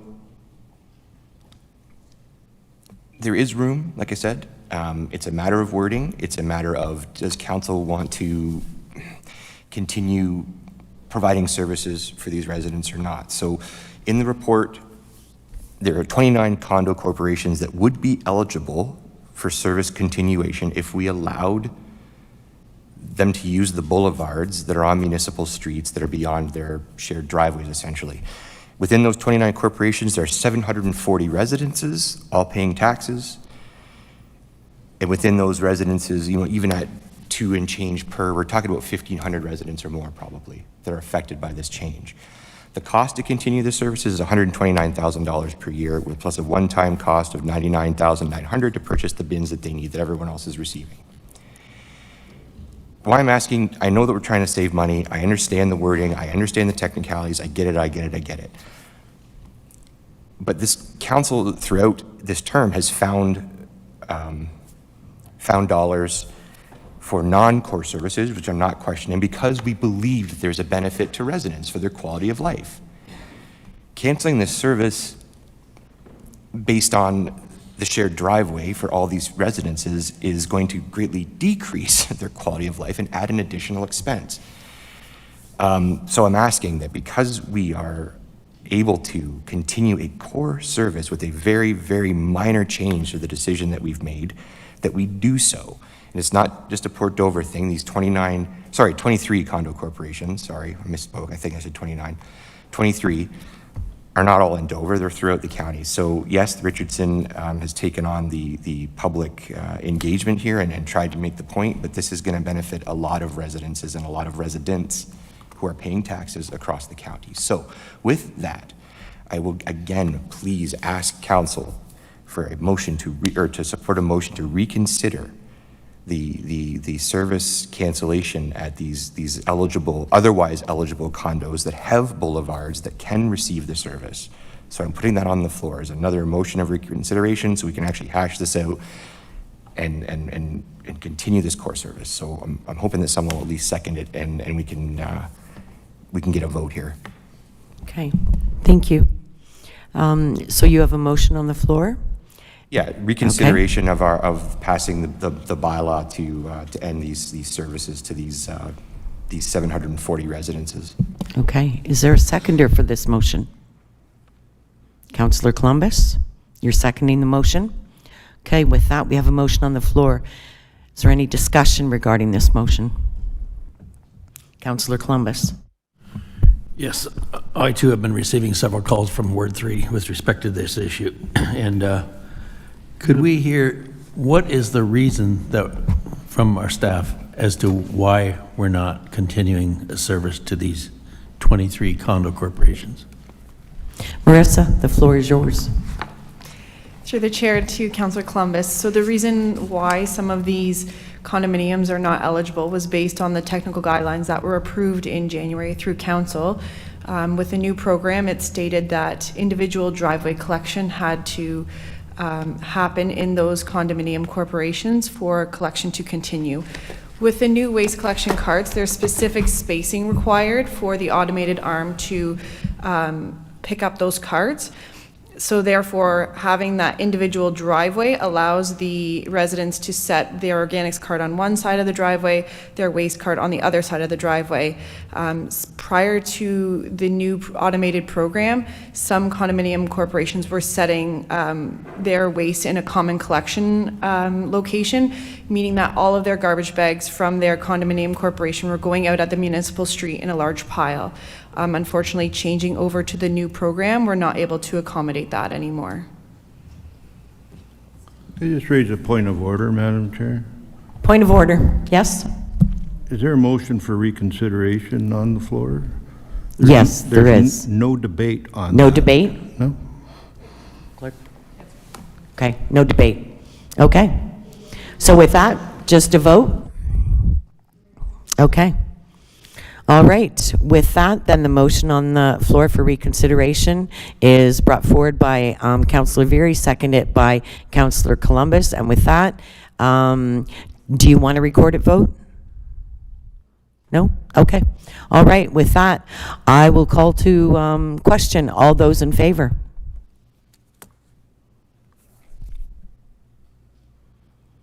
And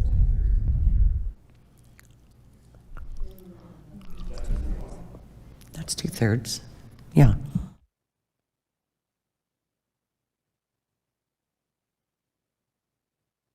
That is carried. Okay, with that,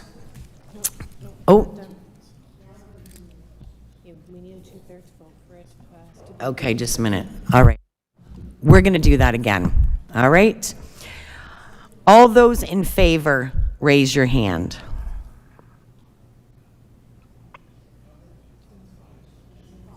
I didn't put up last time because I thought there was enough.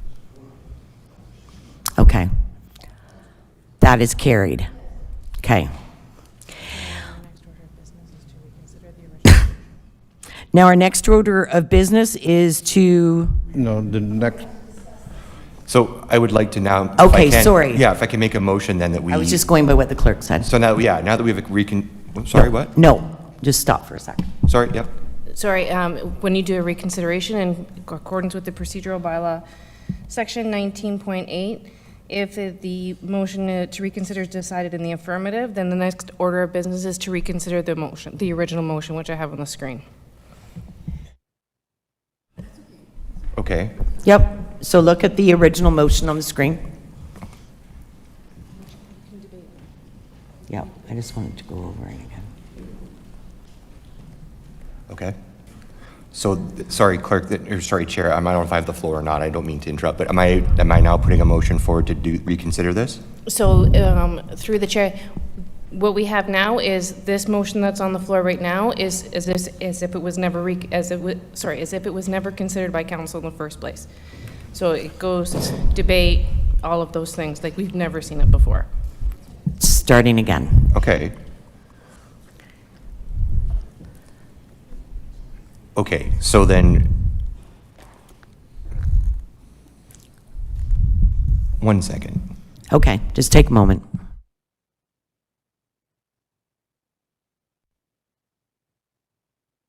So what I would like to do then is we can either, I don't know if I need to change this whole thing, as long as I'm allowed to just add the caveat that we are going to continue the service for the 23 condominiums that would be, that for which Boulevard collection would be feasible. I don't know if that's the correct way to do it.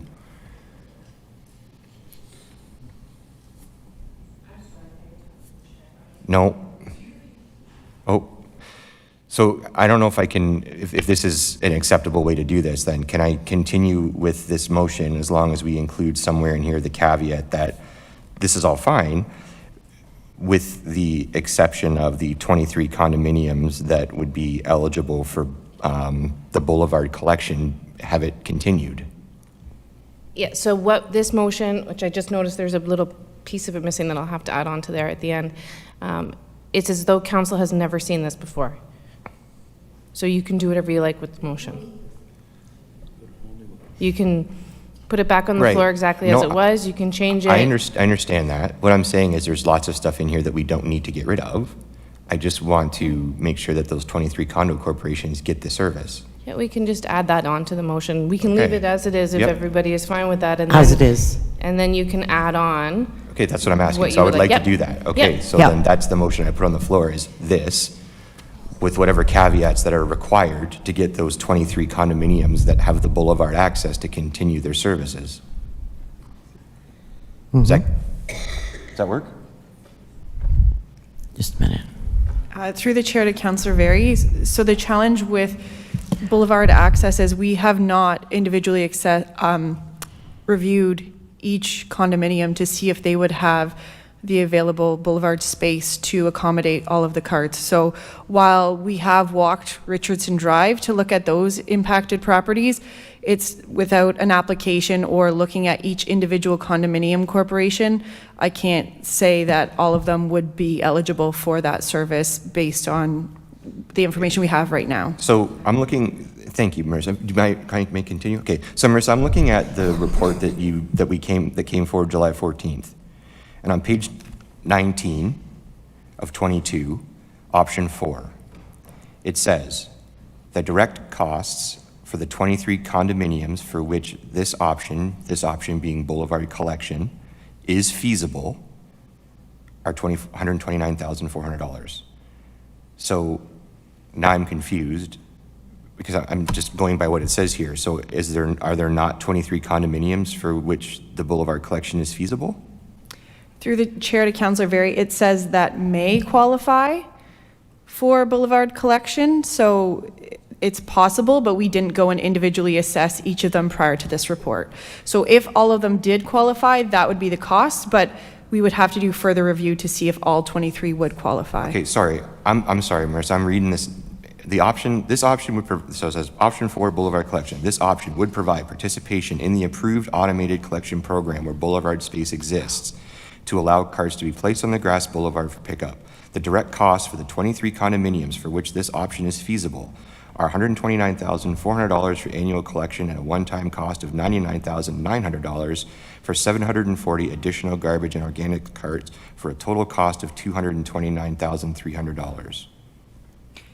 Through the chair to Councillor Very, that's in the finance comments. The comment I'm referring to was in the staff report under option 4, and it's the paragraph below the disadvantages portion. So it reads, estimated cost to collect from the 23 remaining condominium corporations that may qualify for Boulevard collection would be approximately $229,300. Okay, I'm just going to jump in here for a second. So I'm just wondering then if we're missing a step then, Marissa, do staff need to go out and reassess this? Now that there's direction from council that they support it, does staff have to go out and reassess it? Through the chair, or to the chair, so the challenge is some of these condos didn't even apply for waste collection services when we put that call out. So we would probably have to ask them to reapply to reassess all of that. Okay, Councillor Van Passen. Thanks, Madam Chair. I think we're trying to amend the wrong motion. If you want to make changes, we got to go back to the springtime or the winter time on the technical logic about like where trucks might be able to fit. All the condo corps had a chance to apply to see whether they meet those eligibility rules. Most of them did, some of them didn't, but we have to change those rules from the springtime before you can go back and just arbitrarily pick one or another places and say, yes, you can, no, you can't. So, you know, maybe the request for reconsideration should be the whole kit and caboodle report that we did back in March, I do believe it was, because those technical guidelines, like, you know, it's okay to say, yeah, you can do it, but if the truck won't fit down the road, because condominiums are built to different standards, condominiums are condominiums, they are a block of houses owned by the corporation. They're not public roads. They're all of those things. Like, I don't know why we pick up garbage in any condominium because they are their own entity and they're dealt with under different rules. So, you know, what's next? They're going to ask for snow plowing, shoveling off sidewalks, all those things. And this argument that they pay the same taxes, they don't pay the same taxes because taxes are based on market values. Condominiums cost less, their market value is less because you got to pay the condominium fees to do all those private services. So they don't really pay the same amount in taxes, they pay lower taxes. Point of order, this isn't really fee. what we're debating. Like the taxation, irrelevant, the snow removal, irrelevant. This is not on the table. I do concur that Councillor Van Passen had a point, is that we need to go back to that. That's where we need to go, okay? So we'll leave it at that. I'm going to ask the clerk now for direction as to how we get there. Well, we currently have a motion on the floor. Yes.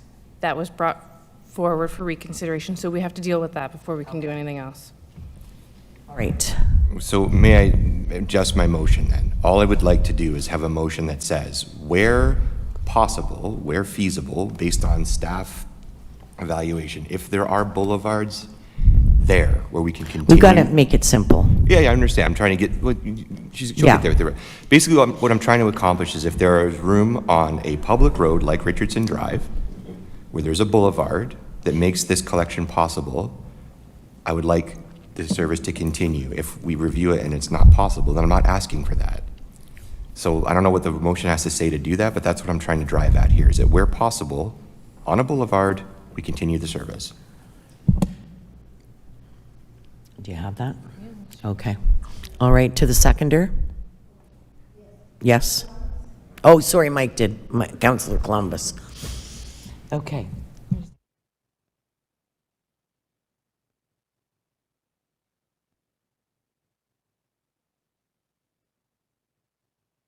Okay, we're just going to take a couple minutes because we want to make sure that we get this right.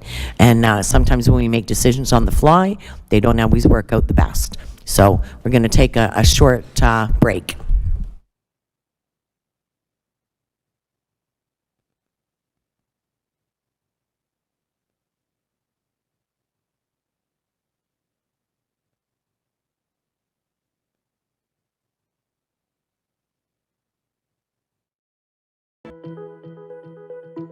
Hi, I'm Dave. I'm here to take you behind the scenes for a quick look at what we do at Norfolk County's water treatment facility. Here in Port Rowan, the water treatment process starts by pumping water from Lake Erie up into the water treatment facility. Back in the treatment facility, I inspect large clarification tanks where the lake water enters the plant. Here we add coagulant, a chemical that attracts dirt particles together. These form into larger particles called flock, which eventually sinks and is sent to waste. Next, the water enters the filtration system where any remaining dirt particles are trapped by the filters. The water is then chlorinated and sent into a 113 cubic meter underground storage chamber. The water is then taken to the granular activated carbon filters that work like supersized 10,000 pound Brita filters to remove taste and odor. The final step is disinfection, which includes UV and a final dose of chlorine, ensuring safe, potable drinking water. Water testing is an important part of the job. Throughout the day, we take water samples at different stages of the process, up to 9 tests depending on the treatment facility. As a Norfolk resident myself, I am proud to serve the community I live in.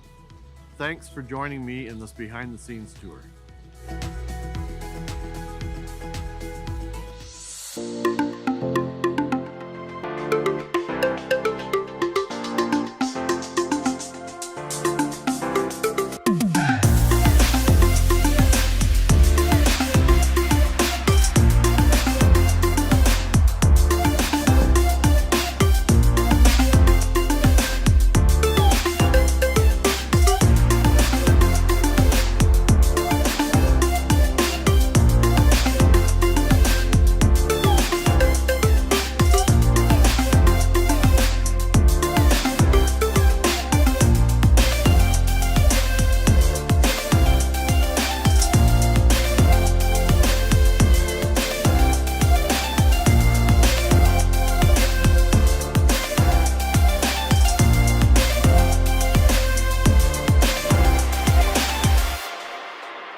Hey Norfolk County, did you know that Ride Norfolk is now on demand?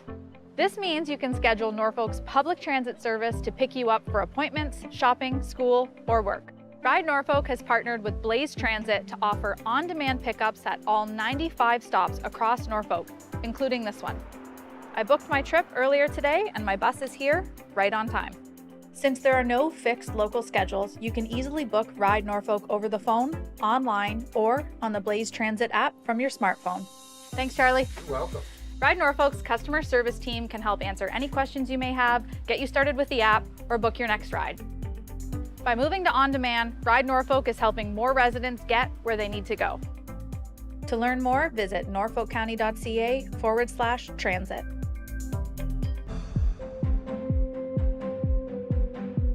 Hi, I'm Marissa, and I'm here to take you behind the scenes for a quick look at what we do at Norfolk County's waste and recycling operations. Here at the transfer station in Simcoe, residents can bring a variety of waste materials for disposal.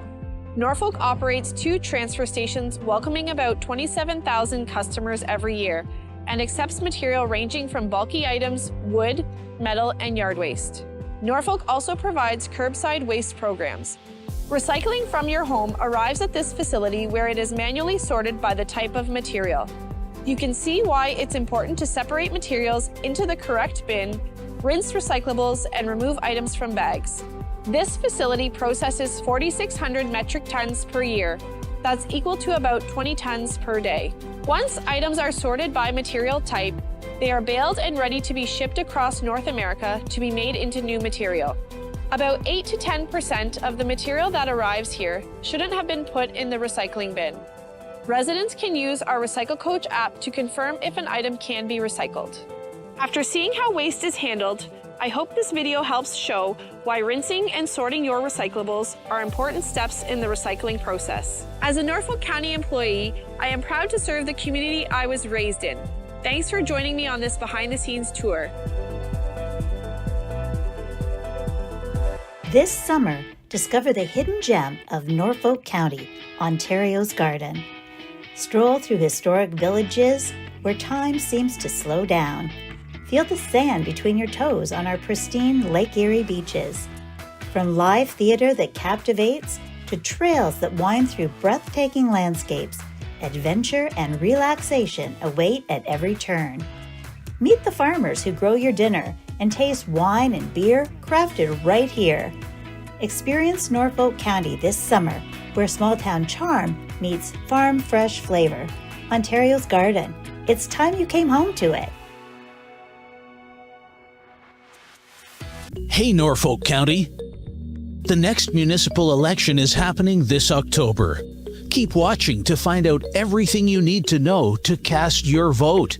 New for 2026, Norfolk County will use a hybrid voting system, offering both in-person and online voting. Online voting will be available from October 9th to October 23rd, and eligible voters can vote on a computer or mobile device from anywhere with an internet connection. During the online advanced voting period, we'll have several online voting assistance centers set up to help with online voting. These locations will also offer the opportunity to vote using paper ballots as an advance voting option. In-person voting will be held on Monday, October 26th, Election Day, at poll locations across the county. Avoid delays. Check the voters list early to ensure your name, address, and school support are correct. It's easy to update your information online. Eligible voters will receive information by mail. Remember to bring your ID when you vote to confirm your identity at the polls. Visit norfolkcounty.ca/vote for up-to-date information, links, and resources.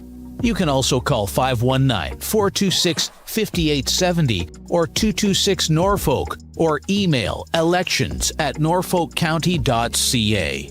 Visit our website to subscribe to get elections news sent right to your email inbox. Norfolk votes.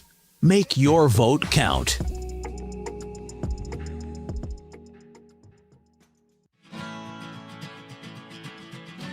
Hi, I'm Marissa with Norfolk County. As you've probably heard, we're making some exciting changes to waste collection in our community, and we want to ensure you have everything you need to know. Starting this August and September, every residential household in Norfolk County will receive 2 new waste carts along with a small kitchen container right at your home. For reference, I'm 5'6", and this is what the carts look like in comparison to me. First, we have a 240-liter garbage cart. That's enough space for 3 to 4 bags of garbage. And a second 120-liter green cart for your organic waste. And inside, you will find the kitchen container to make sorting easy. Garbage will be collected every other week, and organics will be collected weekly. Collection on the new carts begins September 28, 2026. We know every household is different. If the standard 240-liter garbage cart is more than you need, you have the option to downsize to a smaller 120-liter cart, which holds 1 to 2 garbage bags. If you'd like to request a smaller cart, simply visit norfolkcounty.ca/waste changes to submit your preference. If the standard size works for you, you don't need to do anything at all. Your carts will arrive automatically ahead of collection day.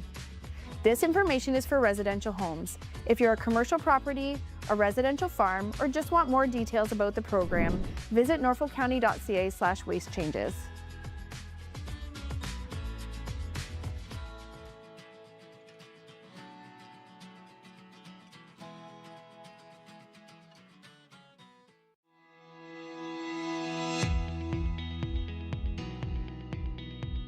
Hey Norfolk County, I'm Chris, and I'm here to take you behind the scenes to show you how Norfolk County manages stormwater in our towns and communities. Stormwater isn't just rain or melted snow. It's any excess water that runs off hard surfaces like roads, driveways, and rooftops. But where does that water go? And why is managing it important? Norfolk's stormwater systems include pipes, ditches, catch basins, and ponds that work together to manage this runoff. Stormwater systems like ponds slow the flow and allow dirt and pollutants to settle and release cleaner water into the environment.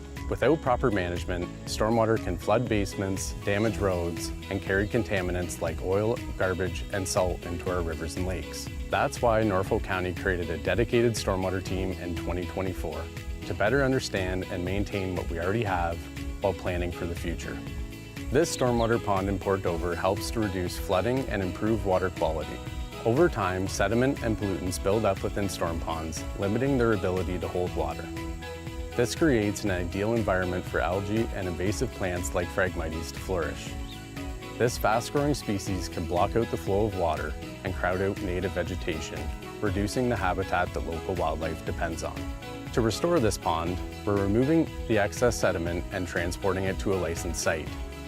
We're also clearing invasive plants, reshaping the pond's banks, and upgrading the outlet that controls the flow of water. This work will improve water quality, allow the pond to hold more water, reduce flooding risks, and provide a healthier habitat for plants and wildlife. Stormwater management isn't just about what you see on the surface. It's also about the infrastructure underground. We use special tools to locate, map, and inspect the pipes and infrastructure that connect the ponds to the wider stormwater system. This helps us to understand how water moves through our communities and identify issues that need our attention. It's likely that you or someone that you know has been impacted by flooding, erosion, or drainage issues. All of that connects back to stormwater. Stormwater management isn't just about pipes and ponds. It's about protecting the communities and the nature that surrounds us. As Norfolk County grows, so does our responsibility to manage stormwater, and that's our job. With smart planning, hard work, and community support, we're building a cleaner, safer, and more resilient future together.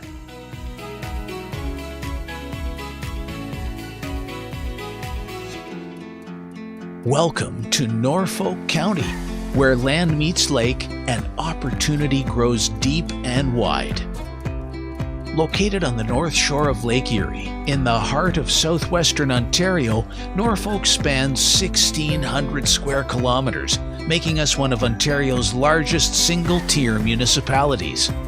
Our roots run deep in agriculture, food production, and advanced manufacturing, industries that shaped our past and are powering Ontario's future economy. Home to over 70,000, we are bold, diverse, and fiercely local.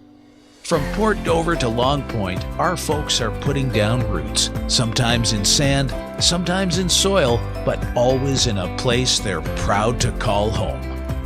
Big land, big vision, unmatched potential. That's Norfolk.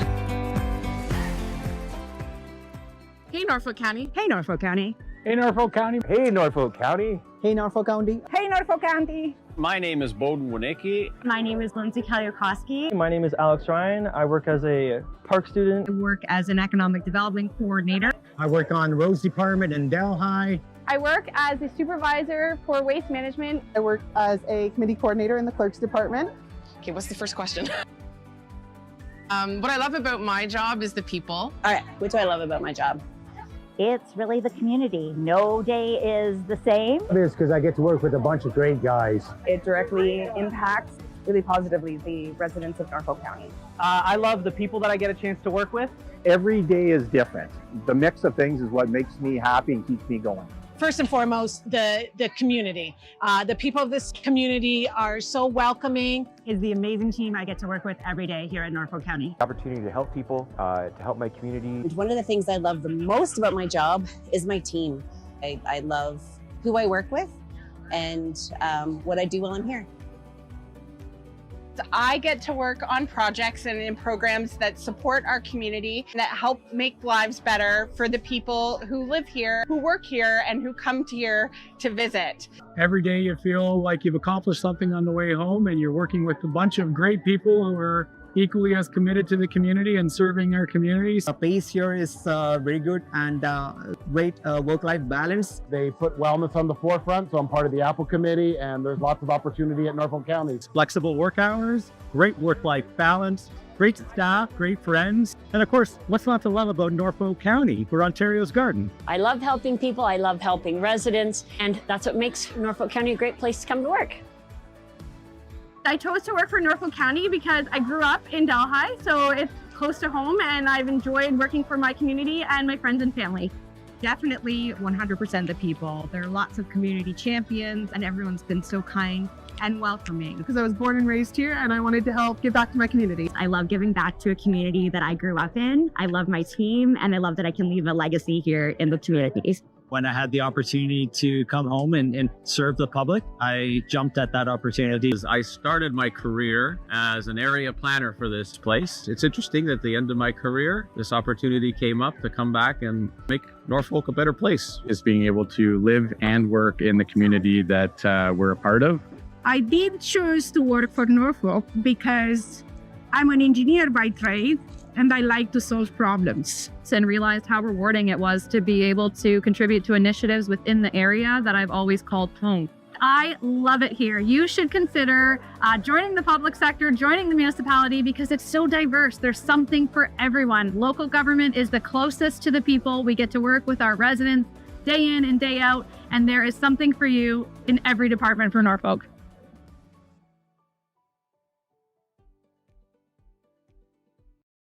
Hey, Norfolk County. Do you know how your property taxes are spent? Let's take a look together. First, we need to start with Norfolk County's budget. Every year, staff and council confirm the funds required to be collected from the property taxes paid by you and 35,000 other Norfolk County taxpayers. These funds contribute to Norfolk County's levy and capital budgets, which lay out how your tax dollars are used. The capital budget is also funded by the rate budget, the funds paid by residents known as ratepayers for water and wastewater services through their monthly water bill. The levy budget is used to deliver programs and services for residents ranging from emergency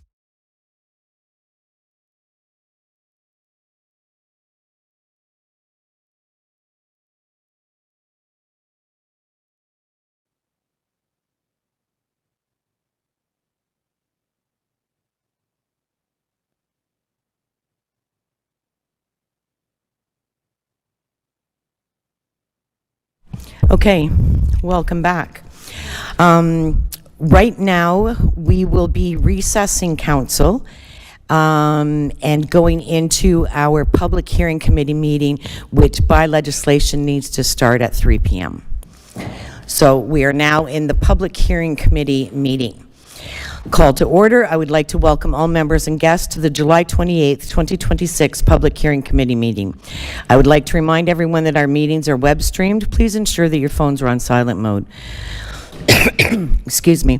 For those attending virtually, please mute yourself when not speaking. When called upon to speak, please turn your camera on and unmute yourself. Staff in attendance, please use the Microsoft Teams raise hand feature to be called upon and to remove it after speaking.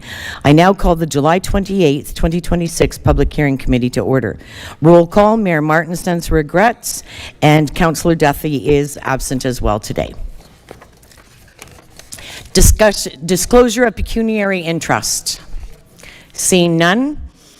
Approval of agenda, changes to the agenda. Committee has the agenda before them. May I have a motion to approve the agenda as presented? Councillor Michelli and seconder, Councillor Vanden Rishi. All in favor? And that motion is carried. Public hearing, public meeting. I now officially open the public meeting authorized to be held under the Municipal Act, the Planning Act, Development Charges Act, and County Policy. Please be advised that under the Ontario Planning Act as amended by the province only specified persons and public bodies as defined in the Planning Act may appeal a decision of Norfolk County to the Ontario Land Tribunal. Third parties or anyone who is not a specified person or public body do not have the right to appeal a decision to the Ontario Land Tribunal. However, to preserve the ability to be a party to any appeal to the Ontario Land Tribunal, third parties or general members of the public are required to make comments or provide written submissions. These meetings are to allow oral and written comments either in support or opposition to the application and as to provide input to decisions on the specific development applications. Okay, our first item is 14.1. It's development charge background study release, stakeholder session feedback, and public hearing review, CS-26-128. Okay, and then I just keep going. There's no staff. Okay, I wondered. Yeah. The purpose of this is to give the public an opportunity to ask questions, provide comments, and to make representations on the 2026 development charges background study. This study calculates new development charges for services related to a highway, fire protection services, parks and recreation services, library services, ambulance services, growth-related studies, water services, and wastewater services. Prior to receiving the public's comments, the county's consultant, Watson and Associates Economists Limited, will do a brief presentation on the findings of the study. And Peter,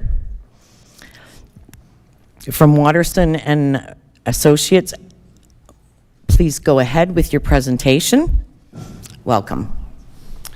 Hi, good afternoon, and thank you for having me. So, as mentioned in the introductory comments, this public meeting is one of the statutory requirements of the Development Charges Act and forms part of the path to implementing a new development charges bylaw. The formal development charges background study was published on July 10th, and the purpose of this brief presentation this afternoon is just to provide a high-level overview of the process that was followed, and then some highlights of the key findings of the development charges background study. And if we could go forward a couple of slides, please. And we can go one more, please. So just to provide a high-level introduction, so development charges are a tool that municipalities can use to recover the capital costs that are associated with infrastructure upgrades and expansion that's required due to residential and non-residential growth within the municipality. Municipalities are empowered to impose these charges under the authority of the Development Charges Act. I would note that the county has a long-standing history of utilizing these development charges as a tool to fund growth-related needs. The current bylaw, that's bylaw 2019-100, came into effect in October of 2019.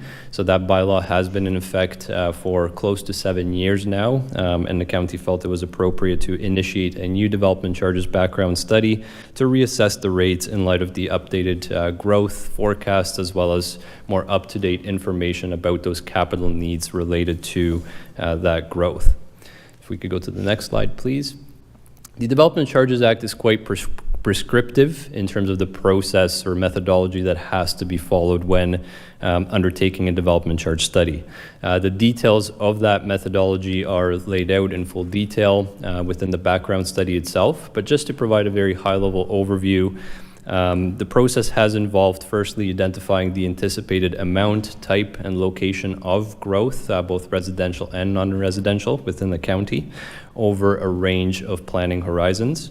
Relative to that growth forecast, the study then needs to identify the anticipated increase in need for services that's expected to be generated by that growth, and then identify the specific projects or investments that would need to be completed by the county to respond to that increase in need for services. Once those projects and their related costs are identified, there are a number of notable deductions that have to be observed. The two most notable ones perhaps being to the extent that any of these projects or infrastructure investments might provide a benefit to the existing community, then an appropriate share of the project costs has to be deducted. Similarly, if the county is expecting to receive some external funding towards any of these capital needs, then that needs to be deducted as well. So once those deductions are made, that leaves us with net capital cost that can be considered in the calculation of the development charge, and then those costs are divided by the anticipated amount of development to calculate a charge. On the residential side, typically that's a charge per residential unit. On the non-residential side, it's a charge per unit of gross floor area, either per square foot or per square meter. So on the next slide then, having looked at the methodology, what's illustrated on this slide here is the full range of services that are eligible for inclusion in a development charge as identified in the Development Charges Act. And then what's highlighted with the teal color and the bolding are the services that have been considered and included in the county's development charges background study. I just wanted to highlight here that these services are consistent with the services that the county has utilized development charges for historically as well. If we could go to the next slide then.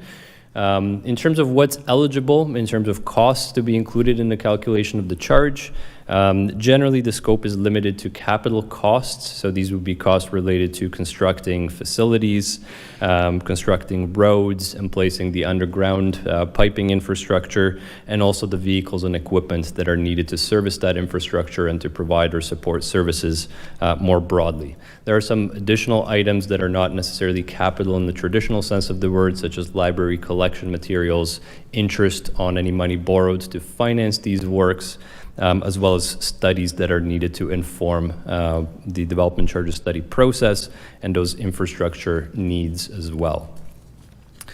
So if we could go a couple of slides forward then. So having gone through some of the background information, next we'll go through the highlights of the development charges study itself. So the growth forecast that underlies the development charges study is based on a number of sources, mainly growth-related planning studies that the county has completed in recent years. And just to provide a few highlights from this growth forecast, as illustrated on the slide here. So when we look out over the next 10 years, we are expecting the county to grow from about 72,000 people currently to about 78,700 people by 2036. So that represents an increase of about 9.3% or 6,700 people over that 10-year period. We are expecting that level of population growth would be accompanied by about 3,200 additional dwelling units over that 10-year period. When we look out over the longer term planning period, so to urban build out, we're expecting the county to grow by about 25,000 people relative to the population base today. So that's a growth of about 35% relative to what you have today. And that level of population growth would be accompanied by about 6,600 dwelling units over that period. So when we look at, my apologies, about 11,300 dwelling units rather over that longer term planning period. Looking at the far right-hand side of the table here, that identifies the level of employment growth. We are expecting about 1,800 additional jobs within the county over the next 10 years. And that would be accommodated within about 157,000 square meters of additional non-residential building space. And then over that longer term planning horizon to urban build out, about 6,600 additional employees accommodated in about 518,000 square meters of non-residential building space. So if we could go to the next slide then, please. Having looked at the growth, what we have summarized on slide 9 here are the different planning horizons that have been considered for the various services that are included in a development charges background study. As is commonly the case in terms of water, wastewater, and roads, those have been considered over the longer term planning horizon, so to urban build out. However, for other services, the capital needs are typically better understood over a shorter time frame. And so for all the balance of the services, those have been considered over a 10-year planning period. If we could go to the next slide then.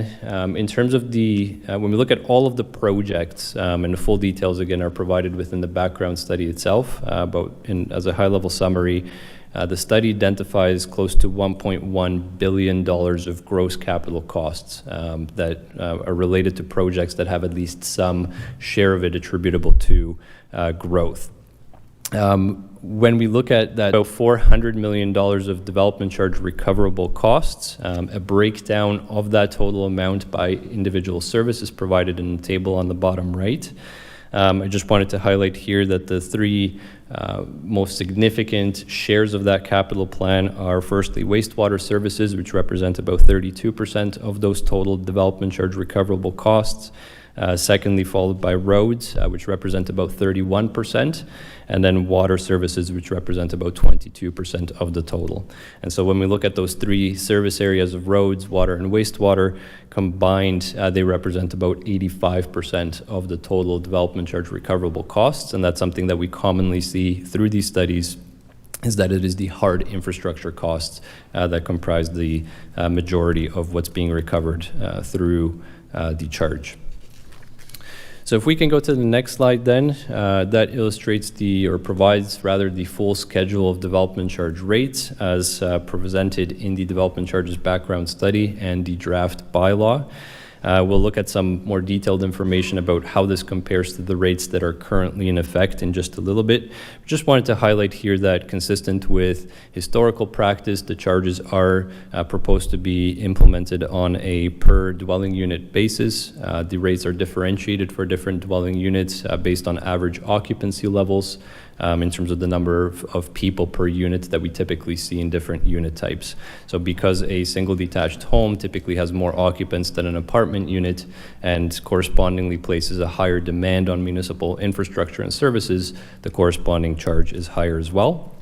And then on the far right-hand side of the table, also illustrated are the non-residential development charge rates as calculated and presented in the background study, again, consistent with historical practice. What's suggested is that those would be imposed per unit of gross floor area. So on the next slide then, we provide a comparison of what the development charges are as currently in effect for a single detached dwelling unit, and then comparing those to the development charge rates as calculated through the background study. So just breaking that down into some component parts, when we look at the municipal-wide services, which are shown towards the top of the table, the calculated development charge is about 2.8 times the current rate that's in effect.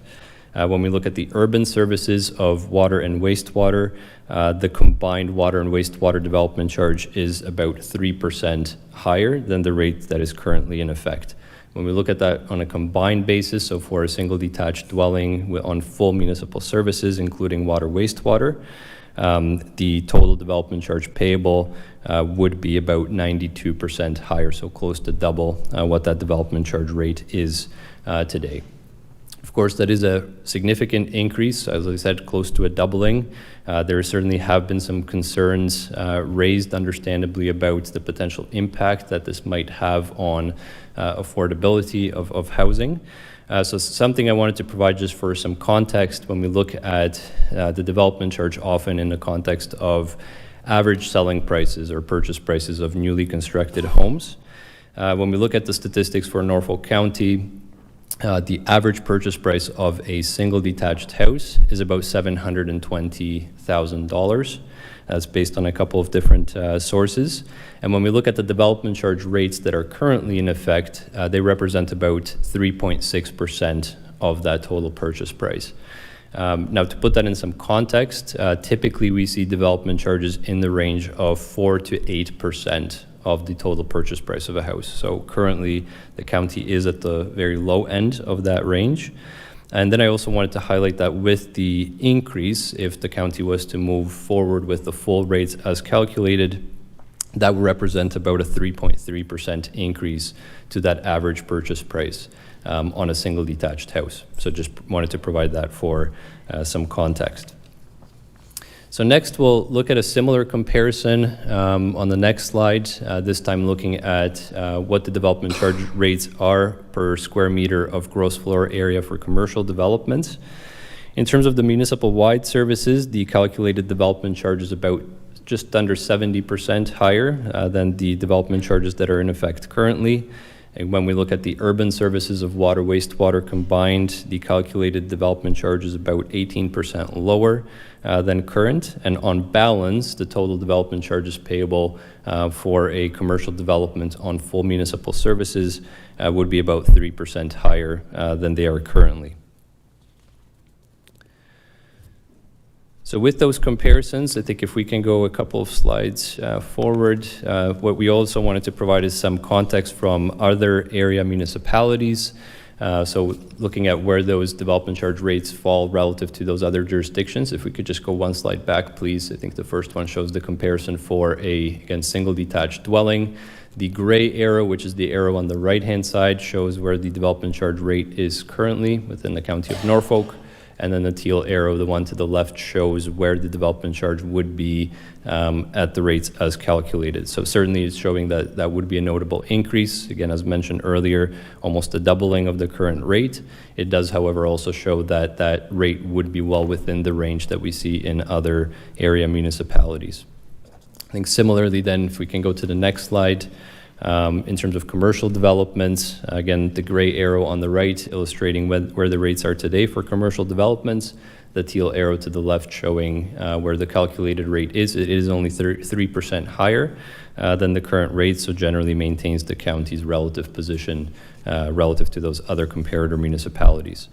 The final comparison is for industrial development. That one is shown separately from commercial because many municipalities, including the county, historically have exemption or discount policies in place for industrial development. So currently, the development charge for industrial is zero within the county. And then the teal arrow on the left is pointing to where that rate would be if council chose to implement full rates for industrial development moving forward. So in the final part of the presentation, I just want to go through a few notable policy items. So if we could go 2 slides forward, please. The table on the slide here shows the exemptions, first of all, that have been built into the proposed bylaw. What's on the left-hand side of the table are the statutory exemptions and discounts that are required to be observed by all municipalities under the Development Charges Act. So I won't go through those in detail. Where I wanted to focus is on the right-hand side of the table, which are discretionary exemptions and reductions. So these are at the discretion of council. And what we have shown are at the top of the table on the right-hand side are the discretionary exemptions that have existed within the county's bylaw historically and that are proposed to be carried over into the new bylaw as well. So these include exemptions for temporary farm worker accommodations, exemption for farming business development, as well as a full exemption for temporary structures and places of worship. All are very common exemptions, I would say, when we look across the province. And then towards the bottom of the table on the right-hand side are listed a number of exemptions that are not currently proposed to be rolled into the new bylaw. With the idea being that the county would consider addressing those exemptions through its CIP programs and providing some offsetting grants to DCs potentially through that mechanism instead. And that would just provide more flexibility in terms of targeting those grants where council feels they are most appropriate. If we can go to the next slide then, please. Just a quick summary of some of the other key policies. Most of this is being generally maintained consistent with the county's current development charge bylaw. Development charges are proposed to be imposed on a municipal-wide basis, so across the county, with the exception of development charges for water and wastewater services, with those only being imposed in areas that would actually be connecting to those respective services. In terms of timing of collection, generally development charges are calculated and become payable at the time of building permit issuance. There are some notable exceptions to that rule. Most notably for residential development, they don't pay the development charge at the time of building permit issuance, but rather at occupancy. And that came about through some recent changes to the Development Charges Act. There are also institutional and rental housing developments that instead of paying at building permit issuance or occupancy, pay their development charges in 6 equal annual installments. And then there are some other special provisions under the Development Charges Act for developments that proceed through certain planning processes, namely zoning bylaw amendments or site plan processes. They have their development charges frozen for a period of time. The bylaw continues to recognize redevelopment credits where there's a conversion of a building from one use to another, or the demolition of a building followed by the replacement of it by something else. Development charges are proposed to be indexed once a year on January 1st using the non-residential construction price index, which is prescribed within the Act. And then finally, the in-force date for the bylaw is proposed to be January 1st, 2027, and that bylaw will have a maximum shelf life of 10 years from that point. And so finally then, a couple slides forward, just a summary of the next steps. We are here to receive feedback from council and the public. Subsequent to this meeting, council will need to determine if any revisions to the proposed bylaw or the background study are required. And then currently, what we're expecting is that council will consider the approval of the background study and the new bylaw on September 22nd. And as I mentioned a short while ago, the in-force date for that new bylaw is proposed to be January 1st, 2027. So, thank you. Great. Thank you very much. Okay. With that, are there any questions of the committee on the report from Peter? Councillor Brunton.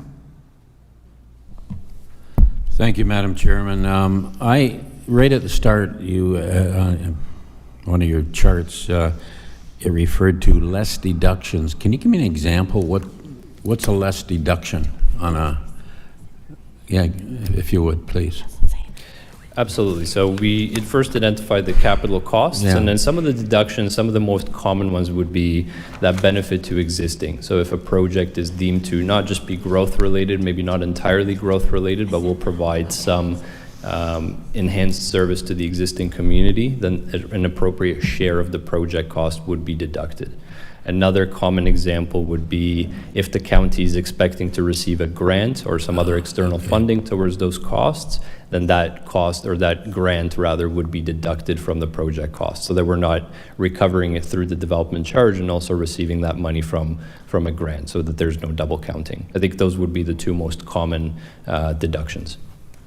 Okay, so you're saying any type of government grant on a major sewer or water treatment plant, that would shorten the actual development charge then for that project? That could be applicable? Generally speaking, yes. Okay, thank you. Councillor Vanden Rishi. Thank you, Madam Chair, and through you, and thank you for the presentation. I take a look at, when we look at feedback, and we look at that this, if we were to go with what the recommendation or what the thoughts are, is that that would put us so far more expensive than Haldeman, Tillsonburg, all of the other communities around us, other than a couple, like Brant County and that.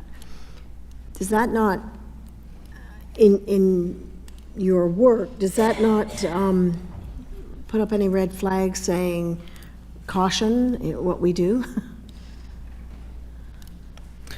Certainly appreciate the concerns. It is something that we heard through the public engagements that we've completed prior to this public meeting as well. I would note that the main purpose of the development charges study is to calculate what the development charge would be in light of the capital plan that has been put forward and in light of the anticipated amount of development. So it represents a maximum charge, if you will, that the county could impose in light of those capital works and the amount of growth. I think we're getting into certainly a very important policy discussion now as to whether it is something that the county wants to go forward with, is the full rates. Nothing requires council to go forward with the full calculated rates, and those types of considerations certainly should be taken into account. As I noted, we haven't done a comprehensive scan yet, at least, of looking at the average prices of houses in those area jurisdictions as well, right? We've really just, what we've shown in the charts today is just the development charge. But as I noted in the presentation, when we look at the county, the current development charge rate represents about, I think it was 3.6% of the total purchase price of a house. That might look very different in the other communities. So when we look at the average purchase price, the picture might look different. And while the development charge rate itself might be the highest, the purchase price may not necessarily be the highest. So that is something that if council wanted to see that type of comparison, I'm sure it is something we could work with staff to prepare for your consideration. Mm-hmm. I just look at, I want a future here in Norfolk and to make it affordable. So looking at DCs that would be higher than my neighbors concerns me. It's a red flag right away. So anyway, thank you for the information. Are there any other questions? Okay, seeing none, thank you very much. Okay, we have 3 registered speakers for this item. I'm going to switch the agenda a little bit. I'm going to start with 14.1.3, Ike Keesmaat, President of the Haldeman Norfolk Home Builders Association, regarding the DC studies. Is Ike here? Oh, there you are. I was looking at the wrong side of the room. Sorry, Ike. Okay, welcome. You have 5 minutes. I will let you know when you have 1 minute remaining. Okay, thank you. I won't be the full 5 minutes, but we just want, on behalf of the Home Builders Association, we just want to, a couple things are very alarming. Number one is the neighboring costs. Like, we're saying that we're very low on DCs, but if we compare ourselves to Haldeman and to Oxford, that, like, to add $25,000 to each house it's simply not going to work. Especially in the communities, we do a lot of work in like Delhi and whatnot, where we are bordering with Tillsonburg. Even right now, that they're doing, their community's really working hard to promote development and all these things, so it's already tough. And then for us to just wake up one day and meet $25,000 increase it's not going to work. The other thing in this study that's kind of alarming, they're basing off of a growth of 320 houses per year, roughly. If we look at our stats, like what we have for building permits, we're almost a third of that. I think last year we were approximately 140. This year, I don't know if we're going to hit that. So, we have a study, which is great, but we also have the facts right in front of us, and that's we're pretty far removed from that. So, the building industry right now is suffering. You hear it all the time across the province. They're trying ways to make it more affordable. This is not making it affordable at all. Norfolk's very blessed. We have it's all local people, local trades and everything, and to just keep tightening on the industry is not the answer.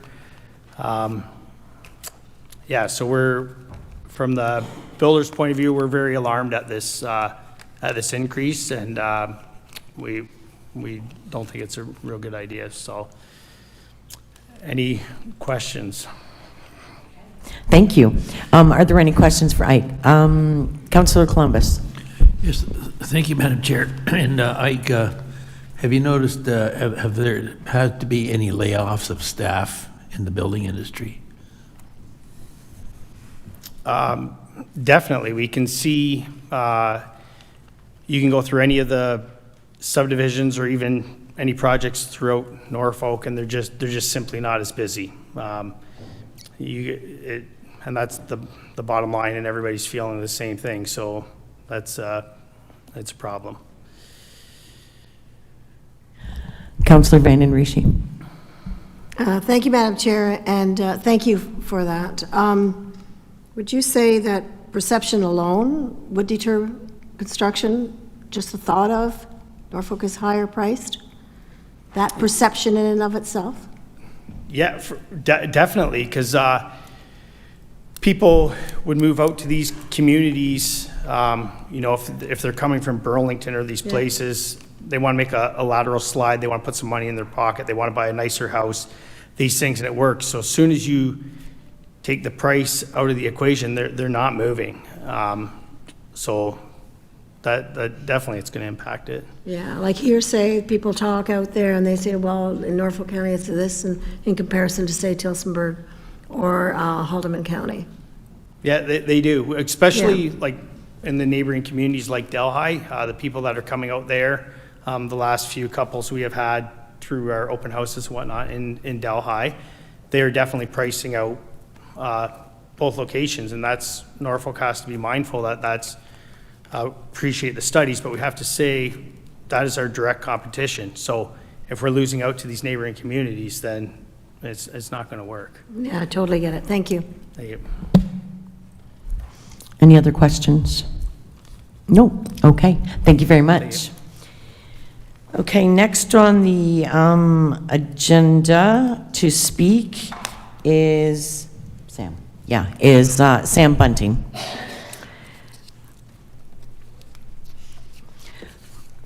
Welcome, Sam. You have 5 minutes. Thank you, Madam Speaker. Through you to Council. Thank you so much for allowing me to speak to you today. My name is Sam Bunting with Prominent Homes. Yes, thank you. I find myself here maybe having a bit of deja vu, or I can recall about 16, 17 years ago, my father being in the same position, speaking to Council, and at that time there was a significant increase. I believe it was about $5,000, which was significant at the time, but we're talking about $25,000 here today, which is very significant. Okay. Last year I had spoken to Council about, I guess, the current state or the current climate of the economic situation in Norfolk County. And at that time, I presented that Prominent Homes we're a builder all over the county, but we have a subdivision in Simcoe, and at that time it had been 14 months since I had sold a home. Since that deputation, about 8 months has passed, and we've sold 2 homes in that subdivision.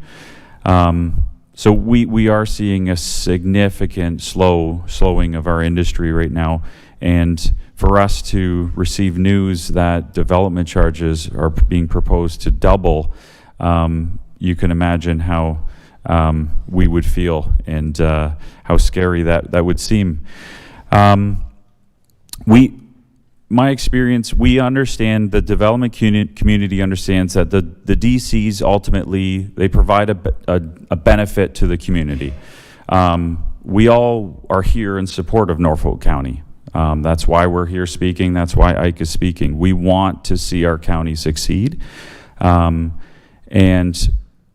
I have concerns, some reservations. My first concern is around, there was a development charge rebate that was proposed by the provincial and federal government. I had sent 4 notices to Norfolk County staff, and unfortunately during this question and answer period, we were told that staff just determined it was too much work, too much expense, and they wouldn't be seeking that development charge rebate from the federal government. Which could have represented a 50% reduction in development charges. Unfortunately, we're seeing one of our neighbors that did apply for that reduction, and they have received a reduction in development charges, and that's Oxford County. And I'll speak on what their fees are currently listed a little bit later. So one of my big concerns about the report that we just received was that 37% of the future growth, forecasted growth, will be paid by 9% of the future population of this county. So that seems a little bit extreme that we would ask 9% of our future population to pay for 30% of the future growth. So of this 9% population growth, we're expecting 315 dwelling units per year over the next 10 years. I've got a chart in front of me that shows a pattern of since 2021 to 2025. In 2021 and 22, we were dealing with the COVID era and the massive building boom that we faced at that time. In 2021, there was 328 dwelling units. 2022, there was 271. And that building boom ended in 2023. We were down to 168. And then in 2024, there was an anomaly because there was 253 multi-residential units that were built. I believe in Simcoe there was that massive apartment building and a few others, but there was 391 dwelling units in 2024, and then in last year, 2025, we're back down to 126 dwelling units. You have 1 minute Thank remaining. you. So ultimately, all that to say is that we are roughly averaging about, I want to say maybe 175 dwelling units over the past 3 years, which is roughly half of what the projection is of our growth over the next 10 years. So I just want to bring forward some numbers here to you. So in Haldeman County, their current development charge for a rural property is $18,890. Their urban development charge within town is $31,552. Oxford County, their rural development charge right now is $7,356. Their urban within town is $14,382, and within Tilsonburg they charge a separate development fee of $16,679. So I mentioned that Oxford County received the development charge reduction, so we can see that they're actually roughly about 11,000 less than us currently. So it's going to be pretty difficult for us to compete with that, especially when we're adding potentially another 25,000, will be $36,000 more than them. Currently, Norfolk County is 8,200 for rural, and urban within towns were 25,709. So there is a big difference there, and like we're saying, many of us builders have only sold 1 or 2 houses in the past year within town, and to add potentially another, $25,000, plus we've had a reduction in HST from the government, that's going to come off. Okay, your time's up, Thank Sam. you. Okay. That'll add to the price as well. So we're looking at a potentially $150,000 increase for homes in Norfolk County as of April 1st next year. Thank you. Thank you. Are there any questions for Sam? Councillor Brunton? Thank you, Madam Chairman. Yeah, Sam, thanks for coming and giving us your presentation. My question is, and I think I asked you this question before, and I am somewhat familiar with the development business. In 2009, $60,000 in a lot serviced, ready to go to build a house. Can you tell me what today, a good-sized lot, and I don't know where you're building or where you have built, in an urban area, what kind of price do you have in a service lot before you build? That's a good question. I would say there has been a reduction in costs for lots recently. You're right, at that time it was maybe $60,000 to $80,000 at that time.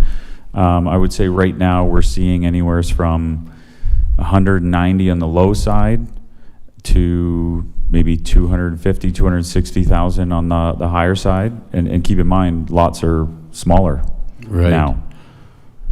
But I guess, it starts with the land, willing seller, willing buyer. And I know Mr. Ford wants cheap housing, or he wants more housing, but you can't predict what somebody's going to sell their land for. But, and that's, so add on this 50,000 if it took place tomorrow, if we adopted it. Are you saying that that's an addition to that 170 or whatever you just mentioned? I had included that. Oh, you did? So Okay. the HST will add back on the price roughly 100 to 130,000, depending on the cost of the price. But then if we add another 25 to that, it could be as high as 155,000 for $1 million home. Yeah. And is that like when you say the lots are smaller, but what's the average size square footage that they're putting up? I can't speak for everyone, but my average size right now is about 1,500 square foot for a subdivision home. Okay, thank you. Councillor Veery? Yeah, sorry, can you give me that number for Oxford again, please? Oxford County, I believe rurally, they're 7,356, and I believe urban, they are 14,382. And then Tillsonburg was 16,679. And that's on top, so sorry, the Tillsonburg is on top of the 14,000? No, that was their separate fee. For some reason, the town of Tillsonburg has a separate development fee. Well, that's where I'm going with the questions actually, is because it's 2-tier. And so like Woodstock, which is part of the Oxford thing, is like 33,000. So that's what I'm wondering, is the 16 and it's plus another 14 to Oxford? Oh, because okay. that's 30, not 4. That's what I'm trying to get at here. And Yes. it could be. I had called into them this morning to seek clarification. And Okay. Because they're like, so I'm not trying to be this guy, but like if it's 2-tier, like Oxford, the whole thing would have one set and then every township within. Norfolk's just the 1 tier, right? So it's not like we have a Norfolk fee and then a Simcoe fee. That's kind of where I'm going Yep. with. Okay, Yeah, thank for you. sure. Yeah, I mean, thanks. yeah, you got to keep in mind, Woodstock being right on the what is it, the 401, 403, definitely prime real estate, asking, higher costs for sure.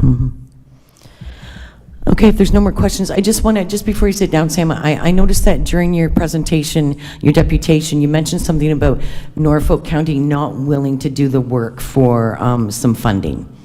That's not quite the way it happened. That's a poor choice of words. My Okay. apologies. So I just want to hand the mic over to our CAO, just so he can clarify that it was a pretty tricky program to apply for. Through you, Madam Chair, that is correct. So Norfolk did review, as did all municipalities across Ontario, the opportunity to participate in the development charge reduction program that the province had put forward. If you recall, if the county was prepared to lower development charges, we had an opportunity to recover perhaps 90% of that over a 10-year period if we met certain targets and different things. So there was, after some substantial analysis, it was determined that there was some considerable risk associated with participating and applying for that. The reality is that growth does cost, and so council deliberated that report and that analysis and determined at the end of the day that there was too many questions that were without answers, and council decided not to participate in that process. Okay. You're definitely not the only one, because from my understanding, there's, I can't recall how many municipalities that are offered. I believe it's 230 roughly, but out of those 230, there was 140 did apply. So there was a significant amount that didn't apply. Yeah, it was a big risk for a county our size. Okay, all right. Thank you very much. Thank you. Okay. All right, next on the agenda is I'd like to welcome Tom O'Hara to the podium. Welcome, Tom. You have 5 minutes. I'll let you know when you have a minute remaining. And the podium's all set up for you. Go ahead. Thank you. I did give the clerk a formal letter, so if you could put it into the record, I'd appreciate it. I won't go through the entire thing, but just to clarify some of the stats that were given, the $720,000 is an average sale price for a home in all of Norfolk. However, when you take the larger centers where all the building is occurring, and the vast majority, the average price is $651,000, and the median price is $566,000. In the last 180 days, 0 new construction have been sold. In the last 365 days, 2 new construction have sold. Over the last 10 years, only 1 subdivision has been completed, and that's in Waterford, and the villages of Waterford. And that's because we had great builders. If we were to increase our prices by another $25,000, we're not going to have many developers wanting to go in the ground, generating lots that are only going to sit there. You're asking how much are the lots? For concession 7, our big development, we're looking at anywhere from 120 to 165,000 for lots, and that's the development charges are going to be on top of that. So we're going to have another 50,000 right off the bat. So a builder will have a charge of $200,000 before they put a shovel in the ground, before they connect anything. I guess what really concerns me, Mayor and Council, is that we have a committee called the Development Industry Liaison Committee that John Valley sits on, Ike sits on, Sam sits on, I sit on it. We've got planners that sit on that. We have several senior people from the county that sit on it. And development charges were supposed to come back to us for discussion in January. That meeting was canceled. Then all of a sudden, a couple of months later, development charges for 2026 were instituted. And then without even coming back to us, Watson Association was hired. When they had a litmus test, they had a group that they could have brought this back to. The 189 pages were written, and I gave a 6-page letter that I can go through this and tell you exactly what I think of it. But I clearly feel that the development community, builders, planners, have had an in and around by administration. Mr. Menace has said to me, or said to the committee, we're not doing any good. We should actually cancel this committee, when we had a perfect example of something that should have come back to that committee. I think it's embarrassing for Mayor and Council. I would like Council to shoot this back to that development committee to discuss whether is appropriate for the development charges to be raised by this amount? Should this be a phased-in approach?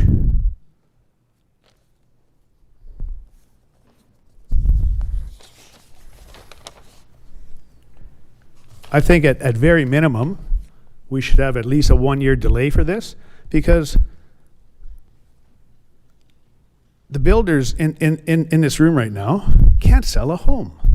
We're going to add another $25,000. We've talked, many of you have said to us, Tom, my kids can't afford a house. Councillor Vanenders, you said that many times. I want to see my family stay here. I don't know how many people have said to me, look, Tom, the prices are too high now. We started selling houses in villages of Waterford at $560,000 for singles, probably $450 for semis. We can't achieve those numbers now because costs have gone up, and each one of us are trying to reduce costs so that we can bring houses in under $600,000. And you'll see the sizes of the homes that we're building are smaller. We're looking at doing jewel boxes, homes that were built in post World War II, no garages. We're trying to do anything so that the kids can buy a home. And we throw another $25,000 at them. It's not a healthy situation. Thank you. Thank you, Tom. Councillor Brunton. Thank you, Madam Chairman. I'm sorry, thanks, Tom, for your presentation. It's kind of interesting. You mentioned 560,000 when you started on the average home. How many square feet, roughly? Those were 1450, 1460. And decent sized lot. Can you tell me when did you start over there? You obviously have phased it, right? We bought the land 10 years ago. We got hit with a wastewater moratorium, and so we started 8 years ago. Phase 1 went extremely well, and then it slowed down after that. Those lots were about 5,000 square feet for the single family. Do you remember what a lot was before you started? What service lot? A service lot, we were selling them at $2,700 a foot times 50. So. Okay. I'm just trying to compare it. Again, it's it's what you get the land for is how you start, right? Yeah. No, the land usually is the cheapest thing. Yeah. And then, in villages, for example, we have about $9 million in servicing costs. Servicing costs 5 times more than the land. Yeah. Interesting. Again, it depends what you pay for the land. I've experienced that over the years. I've watched it many times, and willing seller, willing buyer, But you say on that house at $560,000, you had a lot price in there at about 120, 140, okay. Depending on the width. Okay. And kids were still affording those. We need to get our prices back under 600. Yeah. But in order to do so, we have to build smaller. Yeah. We can't put as many bells or whistles on the houses. Okay. Interesting. Thank you. Councillor Van Passen. Thanks, Madam Chair. Appreciate the handout. Now, I got to admit, I read through it rather quickly. I'm sure that I missed a lot of it, but the one idea, and I do appreciate this because you're not just standing there complaining, you're actually throwing out real ideas that offer some solution. But the first one that,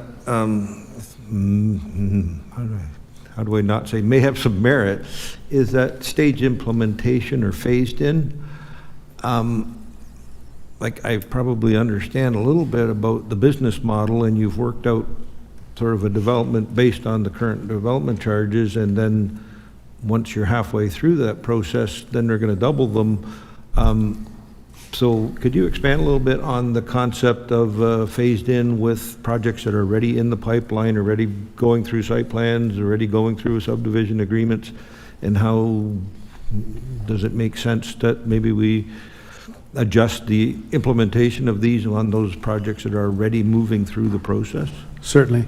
So developers price their land obtain financing, underwrote projects according to their budgets, based on performance, and then all of a sudden we get hit with another 25,000 times whatever lots we're building, and a lot of times it doesn't make it feasible. So I just, in what I provided you, I just wondered if those projects that are approved now, if they shouldn't be grandfathered, so that the current rate should apply to them. As Councillor Van Passen said, I've suggested that at the very, very least, a slow process where it comes into effect and creeps rather than getting hit in the head with a sledgehammer. Councillor Michelli. Thank you, Madam Chair. Through you to Tom, and I guess this would be a question I would want to ask all of the deputies today. Clearly, new construction homes are not selling. Tom, just as a general thing to put this into some context for me, what would you say right now, aside from this topic that we're currently discussing, is the main reason why those homes are not selling? Price. 100%. The sales that are, I'm a realtor as well, and we've got several on our team.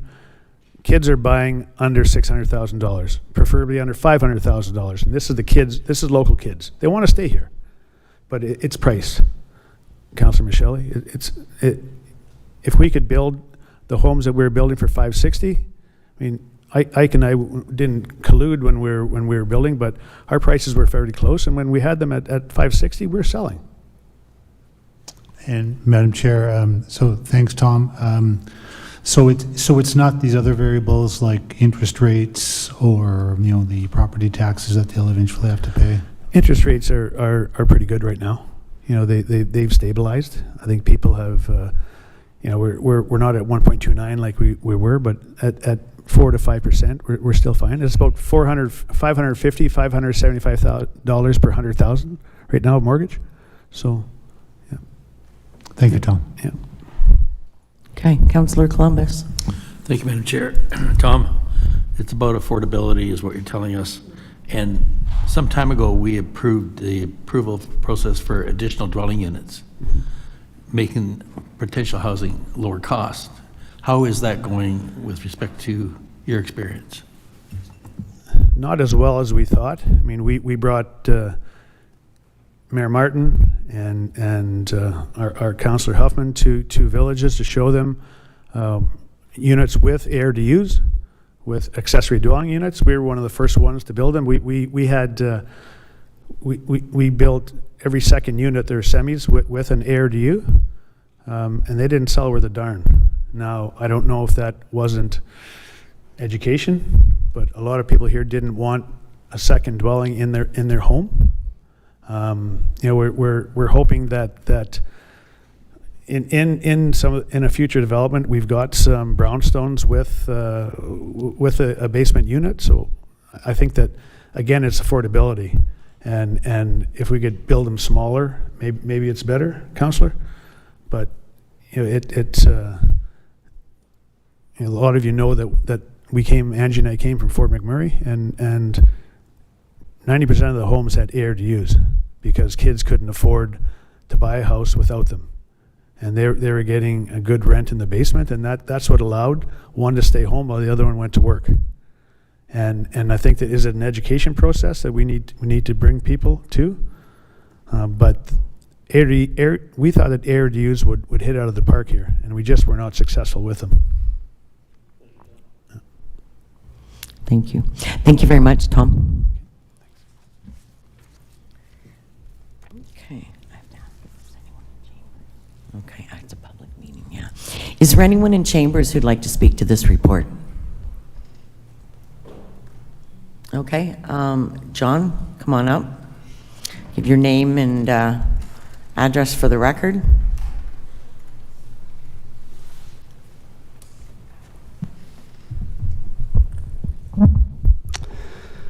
Thank you, Your Worship. My name is John Valley. I am a development consultant here in Norfolk County.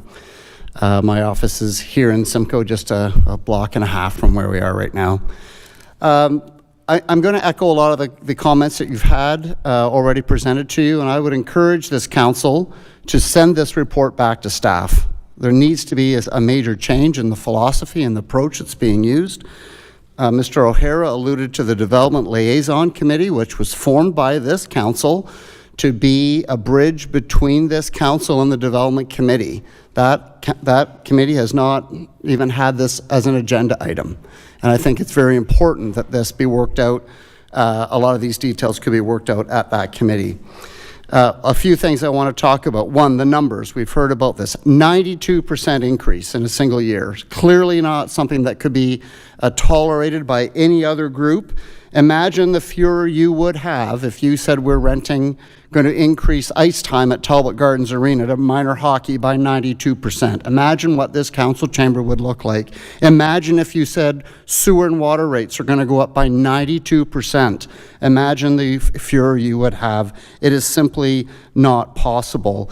If you look at a subdivision of 150 lots, that is the number from the Woodway subdivision that I brought to you a few months ago.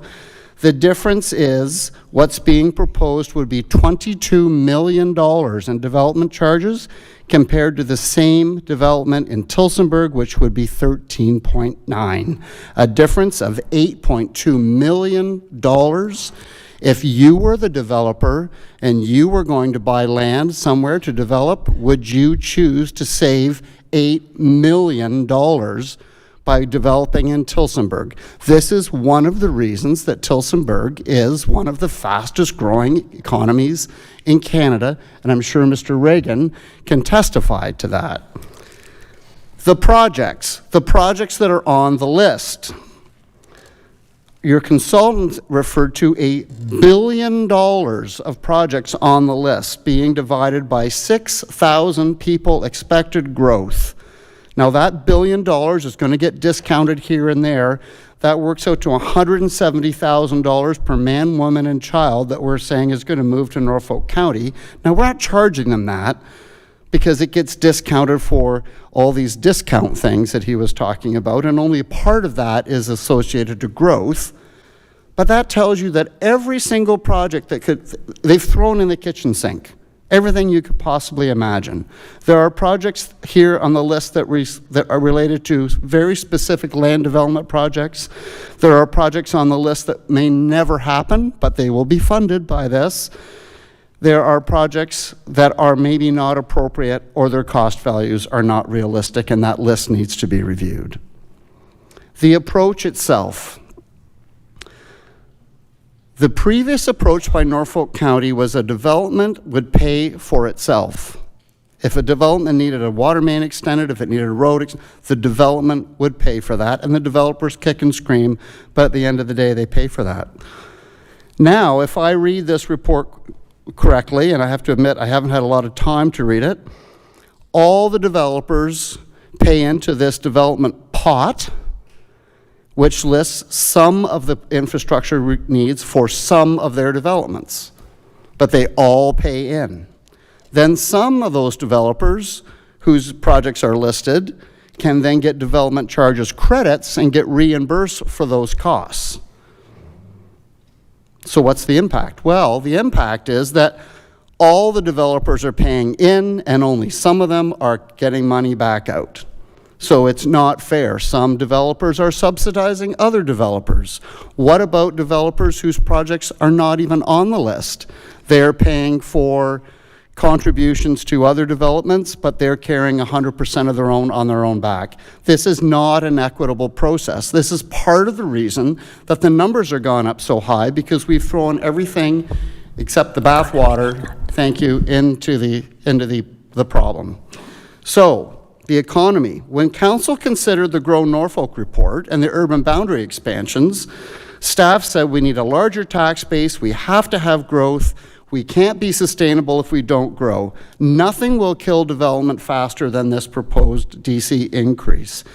At our meeting, we had a virtual meeting with your consultant. I point blank asked him, you're an economist, What will the impact of a 92% development charge increase have on the development industry in Norfolk County? He didn't really have an answer for that. At your marina, you were hurting for revenue. You increased fees 25%. The boaters left. Your revenue went down. Here, you're going to increase your development charges because you want more revenue. You're going to kill development, and your revenue is going to go down. The difference is at the marina, someone can bring their boat back another year, which they didn't do this year, despite the fact that you've gone down. But a developer has bought land in Tillsonburg. He's now committed there for 10 years. He can't just say next, oh, great, they lowered their development. They made a mistake, they lowered their development fees. I'll go back to Norfolk. He's already bought his land in Tillsonburg. Think hard about this. You've got a committee that you formed to talk about these issues, and I have no idea why that has never been on our agenda. So I'd ask you to refer it back. Thank you. Thank you, John. Are there any questions for Mr. Valley? Okay. Thank Seeing you. none. Thanks. Okay, I saw another hand over here. Okay, would you like to approach the podium, please? And state your name and address for the record, please. My name is Dave Finch. I live at 335 McNabb Street in Port Dover. I gave the report a quick read at home, and then after hearing discussion around here, I decided I really needed to put my 2 cents worth in. I have 14 years experience on the planning committee for the town of Grimsby in Ontario. I spent 10 years there as a councillor.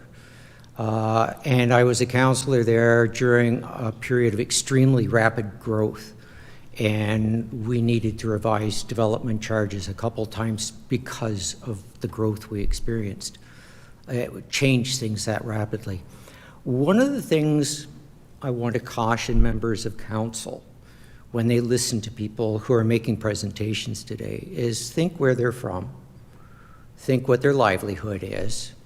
I always found that the loudest voices at the council chamber when it came to development charges were developers who had to take this charge and pay it and then hopefully recover it and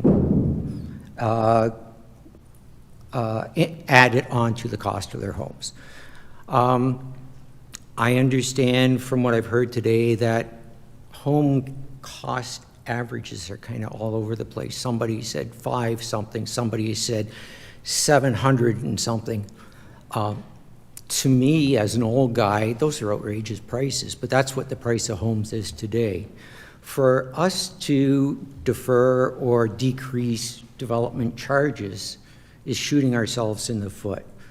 If our development study is accurate and done properly, and I have reservations about that now, hearing the proposed or estimated amount of development that's going to occur in the next 10 years versus what the recent track record shows, and the knowledge of what our local economy base is. We are farmland. We have some industrial. There is no big industrial stuff coming down the road at us anytime soon that we know of. So we are not going to see any good paying jobs. We are not going to see any jobs that's going to put money in people's pockets that they can go out and buy expensive homes, which are primarily the most expensive homes, brand new, built from the ground up. I know our builders don't like to hear this, but at the end of the day, unless we have those things happen, that industrial development come to the county, we're not going to see the jobs that will support the development that they wish to do. As far as people moving from the GTA out here, most of the people moving out here are retirees. They are looking at homes that they can settle in, they don't have to do a lot of work to, and it's convenient to the places they want to live in. I don't imagine a lot of those folks want to live in Delhi. Some may want to live in Waterford because Waterford's got some nice attributes. They probably want to live in Port Dover or Port Rowan. But at the end of the day, our builders are focusing on Simcoe, Delhi, places where we're not going to get GTA people moving to. Places where the only way somebody's going to be able to afford a property there is if we get some industrial development occurring and providing those jobs. development charges pay for important aspects of our infrastructure. If we don't have development charges, or we put a development charge bylaw in place that is too low, you're going to end up hitting me in the pocketbook, the taxpayer, and that's not fun. I've gone through things in Grimsby where we've had to hit the taxpayer hard in the pocketbook, and as a councillor, it was not a fun place to be. I wouldn't want any of you guys to be there. The main consideration I think you guys should take away from my short conversation with you is that there is suspiciously some funny looking stuff in the development charge, the information they use to build the study. I suspect their projected rate of growth is way overstated. If we way overstate growth, then we're way overstating the costs we need to service that growth. And by overstating all that stuff, now we've all of a sudden got a very high development charge, which I don't think is very realistic at the moment. You have 1 minute left. Thank you. So I am not saying let's make low development charges. What I am saying is let's send this study back to the person who put it together and say fix it, and bring back a corrected edition that's based on more realistic growth numbers than what you have been presented with today. Thank you for your time. Thank you very much. Are there any questions for the deputation? Okay, seeing none, you can have a seat. Thank you very much. Okay, is there anyone online who, oh, another one? Okay, yep, go ahead. If you can state your name and address for the record, please. Yep, my name is Adam Moulton, 292 Lehman Street in Waterford. My wife and I are the owners of Waterford Home Building Center and have been for the last number of years. In addition to that, we also own a number of locations spread across Ontario, spread from Strathroy to Brantford, Paris, Woodstock, even up as far as Barrie. So we've had a pretty unique opportunity and a pretty unique lens to see the housing industry on a pretty wide swath of Ontario. And I just wanted to touch base on a couple of different things that were kind of mentioned and said today through different questions. I know one of the councillors had asked about, hey, has there been layoffs in the construction industry? And I can speak to that firsthand as the individual who actually had to roll those layoffs out. It has not been a very fun process. The home building side of things has been a very, very tough battle for our developers. And so I reject the notion that the loudest voices in here are crying foul because all of a sudden they have to write a check out of their own pocketbook. These are individuals that took a major financial risk, that put their own skin in the game, that employ hundreds and hundreds of people across the municipalities that they operate in. And so the notion that this is some additional tax that they're fighting against so that way they can take that $25,000 check and go buy a boat with it is absolutely insane. And so we have a industry, the home building industry, that is taxed more heavily than any other product that's actually out on the market. The only other items that are taxed as much as housing in our country and in our province are cigarettes and alcohol, which I think we would all probably agree with that, you know what, that's probably a good thing. Those are called sin taxes, and I know you guys are all aware of them. But the whole purpose of a sin tax is to directly inhibit people from being able to participate in that particular behavior. And yet we do the exact same thing with housing. And so when we sit here and we talk about this, just know that these additional fees add up to a lot, and they also don't just impact our builders that are actually here developing and putting up homes that are attainable for other people. They impact suppliers, they impact multiple trades across the board. And so as you guys go through to look at this, I understand that there's a lot of different things that you guys have the ability to be able to control, but there's also a lot of things that are outside of your control. None of us are asking you guys to fix or resolve the issues that are outside of your control as a municipality. But right now, from an economic standpoint, we're an industry that is increasing development charges by the quantity that you guys are saying is the literal definition of kicking a horse when it's down.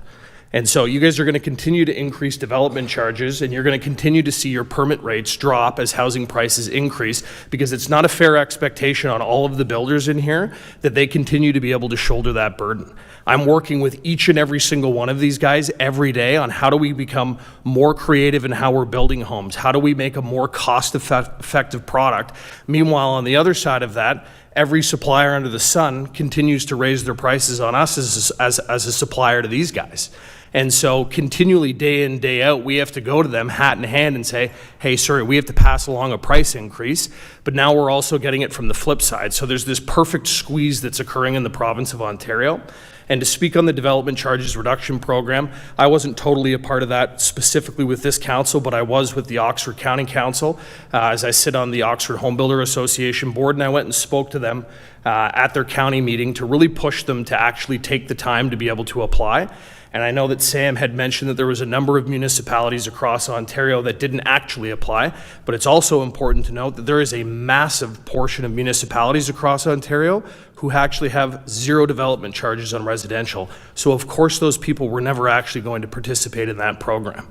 And so it was very, very disappointing to see. I do not totally understand the reasons as to why you did or did not participate in that program, but I had a lot of the same feedback from County Council who actually did go through and apply for the program. And even, I think one of the guys had mentioned the fact that Tillsonburg had actually received it, and builders are starting to be able to see that and also are able to reflect that in their prices. Control what you guys have the ability to control, and you definitively, while I know it's incumbent upon you guys to listen to your staff, you do not always have to act based upon their reports. You've got 1 minute remaining. Yep. And I would encourage all of you to give some very, very hard thought as to not just what it's going to do to the builders, but what it's going to do to their sub-trades, what it's going to do to the affordability of your families and your kids' families that are trying to stay in the area, but also what it's going to do to all of the other businesses that continue to be able to supply these guys day in and day out. And yeah, so thank you very much for your time. Appreciate it. Thank you very much. Are there any questions for the deputation? No. Okay. Thanks. All right, are there any more individuals in the room who would like to speak? Okay. All right, go ahead. When you get to the podium, state your name and address for the record. And you'll have 5 minutes, and I'll let you know when there's 1 minute remaining.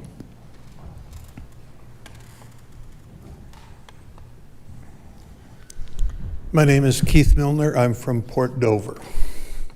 I'm going to keep this very simple and very straight.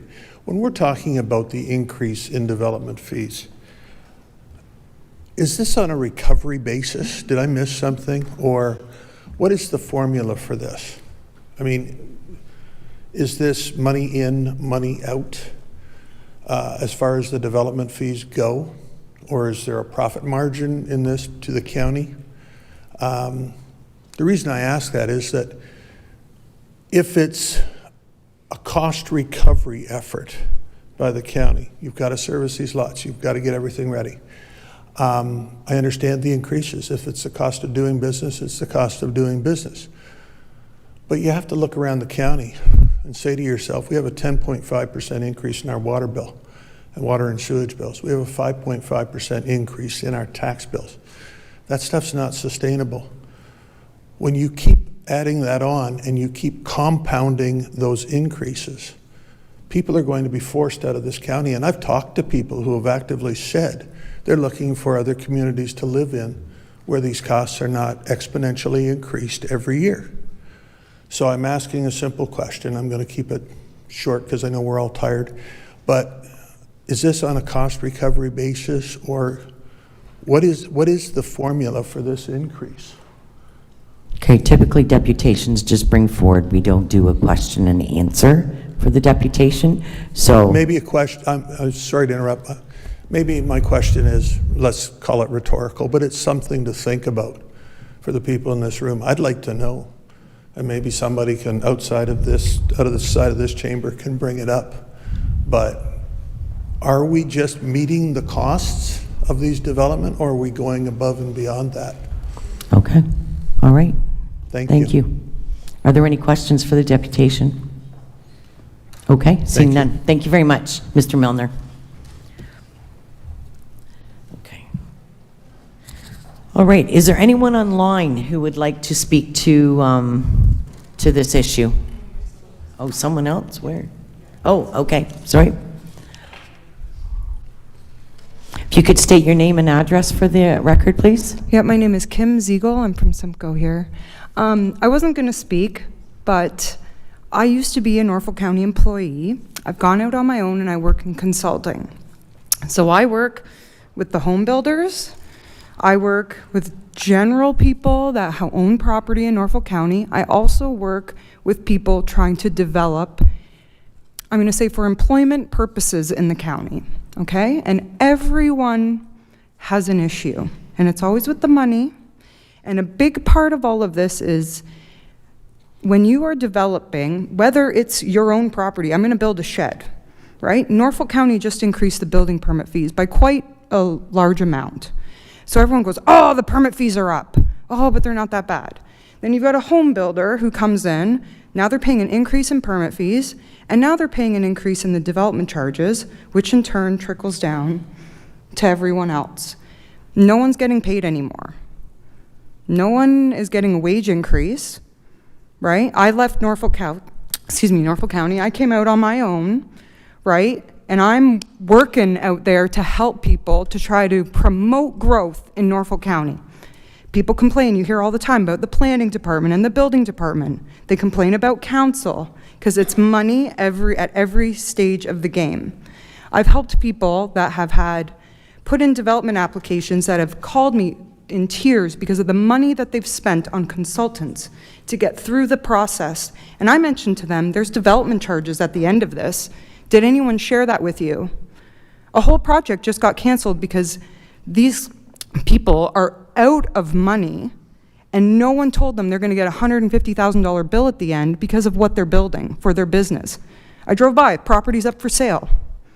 You're never going to recoup that tax base, okay, as part of that, because all these people are already out of money by the time they get to the stage of building that project.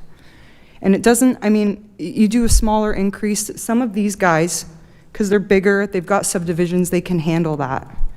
But you've got a small little family whose parents can't afford to go into a home. They can't fit an ADU.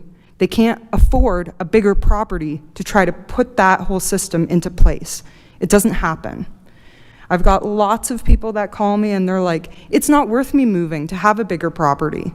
I can invest $200,000 into my own home that I currently own where the mortgage is already paid down, and I'm almost at a break-even point if I was to sell right now anyways. So if I was to move somewhere else within Norfolk, when you look at the taxes and the services that you get, it's not worth it. And I just want to sort of say that to these people, like all of you, that the money, it's always going to be money. Biggest issue in everyone's life is money. But there isn't going to be any economic growth if the people that are trying to develop, bringing the trades in, expanding a business, okay, getting through that planning process through site plan to the building permit stage to being able to build with these guys, you're never going to get there if it's all too high, right? It's all linked together. That's the biggest part of it. It's all linked together, and you're never going to get there, and you should, I'm with everyone else, retake a look at this, talk to your peers, talk to your families, talk to people about being able, what they can afford, to be able to maybe come up with something that is reasonable for everyone, to get that tax database up to help offset maybe some of these charges. Okay, thank you very Thank much. Are there any questions for the deputation? No, okay. All right, please approach the podium. Same thing, give your name and address for the public record. My name's Ed Hunter, I'm from Port Dover. I just built a house 2 years ago. My first fee was $30,000 to build my house. And then another $3,500 to hook up to the sewer. So I just let you know, $30,000 a lot of money. Thank you very much for your comments. Okay. All right, I think that's everybody in the room now. Do a full scan. With that, is there anyone online who would like to speak to this issue? Okay, no. Is there anyone who would like, does someone want to wish, just wish away. Does someone wish to move the staff recommendation? Okay, can we get okay, the staff recommendation is that the information memo regarding the DC background study release stakeholder session feedback and public hearing overview be received as information. Okay, Councillor Vanden Rishi, seconder. No. Well, what did your hand up for? Because I wanted to make an adjustment to the recommendation. Oh, okay. If that's okay with you, Madam Chair. I'd like to see this go back to the Development Committee. I want to make sure that it hits all its targets because we need more input. I'm very, very, very concerned about this. And even though the study says what it says, and I can appreciate all that, I want to make sure that we have more eyes looking at this. So however we put it, I'd like to see it go back to the Development Committee for some input as it should. Okay, so your motion on the floor is your own motion, not, is it accepting it as information and then adding that second piece in? Yes. Okay, all right. Is there a seconder for that? No. No. Yes or no? No, Madam Chair, I'm not seconding, I'm asking a question. Okay, all right, go ahead. Of the current motion. So No, we have a motion on the floor, so we need to know if we have a seconder for this motion. Then we can ask questions. There's no seconder? I can't second because my question is about the term that the mover made. Okay, go ahead and ask your question.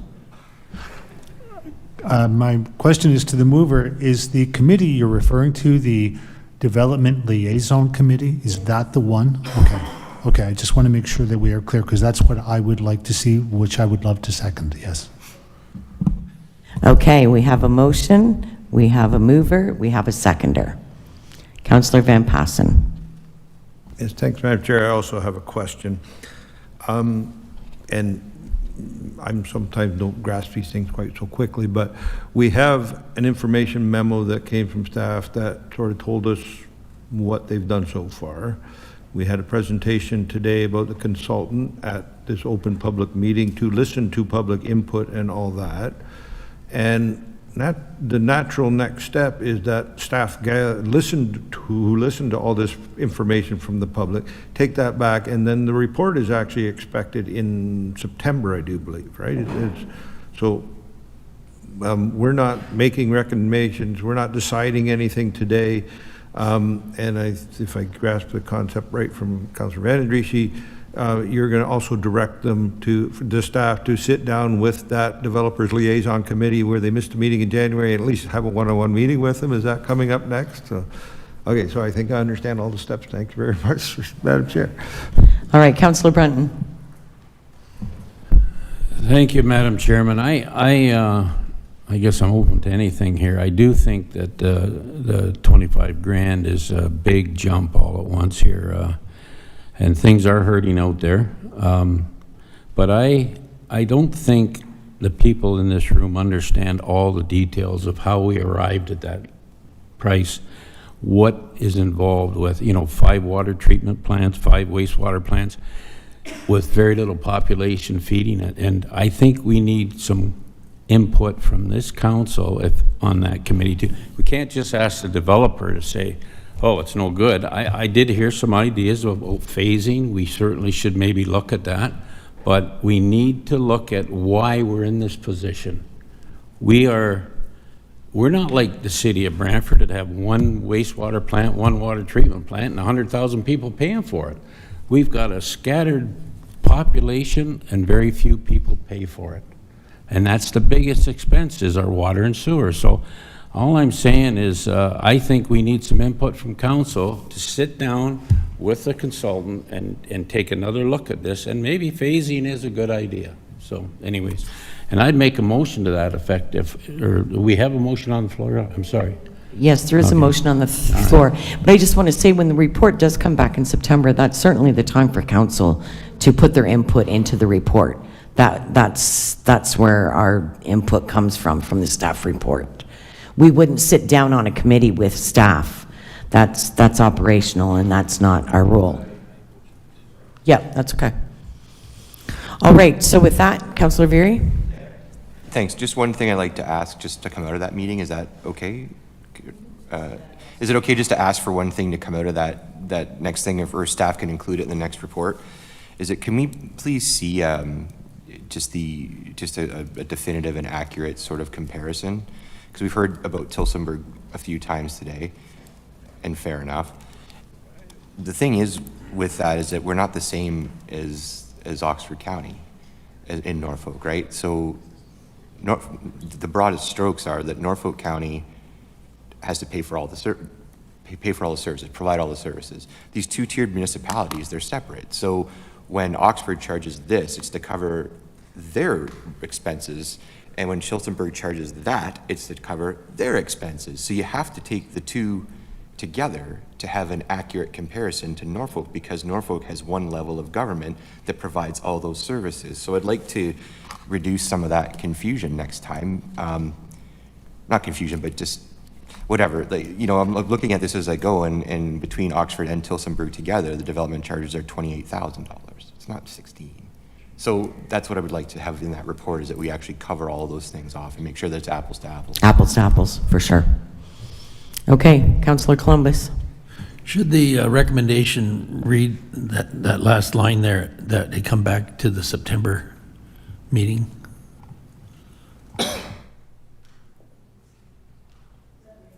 I believe it's scheduled for September. Okay, as long as it comes Yeah. back. Yeah. Okay, any other questions? Councillor Vanden Rishi. Not necessarily a question, but Norfolk County has to remain competitive. When I take a look at housing, and when I take a look at commercial, and I take a look at industrial, when I see here proposed that Norfolk would put in an industrial fee there in comparison to what we are now, which is 0, and Tilsonburg is 0. If we don't increase our tax base industrially, where the dollars come from that pay bills, we're going to go backwards, and no one will be able to afford to live in this county. So I want to make sure when we have these discussions that we're doing the right thing and that we remain competitive. That is the most important thing. Developers won't come and build unless they know they're competitive. People won't come here to Norfolk if they don't know it is competitive. So for me, it's dire that anybody and everybody that can take a look at this and have input into it and give some fair and good suggestions is exactly what we need. So I hope that everyone can support this, that it goes back to committee, it goes back to staff, it goes back, and that we get something competitive by September. That is very, very important to me. Okay, thank you. I'm just going to hand over the mic to our CAO. Thank you very much, Madam Chair. And I just want to clarify a couple of things so that everyone is aware, and people in the gallery and listening are understanding as well. So the recommendation is to go back and get some input from the Development Committee. Fine. We've heard from the Development Committee, some representatives already, that are not in favor of the increase. Just for everyone's information, this is, in essence, and I'm going to try to make it as simple as I can for everyone's understanding, it's a simple mathematical equation that's in front of us. We have a growth forecast. That growth forecast means that there is specific infrastructure required to support that growth. That infrastructure is costed. That then gets broken down in terms of development charges, because, in theory, growth should be paying for growth. If there's the contemplation that we do not, in Norfolk County, want growth to pay for growth, that cost is still there. Someone has to pay for the cost of that infrastructure to support that growth. Whether it's development charges, whether it's current taxpayers, whether it's grants from other levels of government, those costs are the costs. And so we can go back and we can hear about whether there's a desire to have those cost increases reduced, whether there's a desire to eliminate development charges. I just want to let council know that there is a cost associated with supporting growth, and that cost has to be borne by someone. We can debate whether it should be all development charges. We can debate whether it should be 50% on existing taxpayers and 50% on newcomers. You can debate all of that, but the cost will be the cost. And so we will go back to the Development Liaison Committee. We will hopefully schedule something in August, because we don't have a lot of time before we come back for the September CIC meeting. Hopefully everyone's available. Hopefully we can incorporate some of their thoughts, and hopefully, if everyone's listening, hopefully they can come to the table with thoughts on who should be paying for those costs associated with the growth, if it's not development charges. And we can incorporate all of that into a report that'll come back to council in September for council's consideration. Just want to make sure that we understand the timeline and all of that. Okay, Councillor Veery. Sorry, thanks, Chair. So I guess on that note too, and I appreciate that, so you mentioned developers and taxpayers and grants, and that's fine too, but there's also, as Councillor Brunton was alluding to, there's also ratepayers that are separate than taxpayers. So anything that's water is even more intense on those water bills. So I'm wondering, I don't know if this is feasible or not, and if it's not, staff tell me it's not right now and I'll let it go, but when we get this next report back, can we sort of see some kind of scale on, like, look, if we don't raise this, this will be the impact on the average taxpayer and ratepayer. If we do 50% development charge increase and 50% burden on the existing resident or taxpayer, ratepayer, however you want to call it, like, is that a reasonable request to say, like, look, here's whatever the decision we make, this is what the impact is going to be. Can we do that? Through you, Madam Chair, we can certainly do that equation. It's a simple mathematical. If the cost of growth is forecasted to be X, right, and if it's going to be funded from anything other than development charges, then here's the delta that has to be funded from someone, whether it's taxpayers or someone else. Yeah, I just feel like people should know what this outcome is going to be. That's all. Thank you. Councillor Van Passen. Yes, thanks, Madam Chair. Earlier on, we had one of the presentations explained that if we doubled our development charges, a subdivision here is going to cost $22 million, and in Tillsonburg it's only going to cost 14, so they're going to build it in Tillsonburg, not here.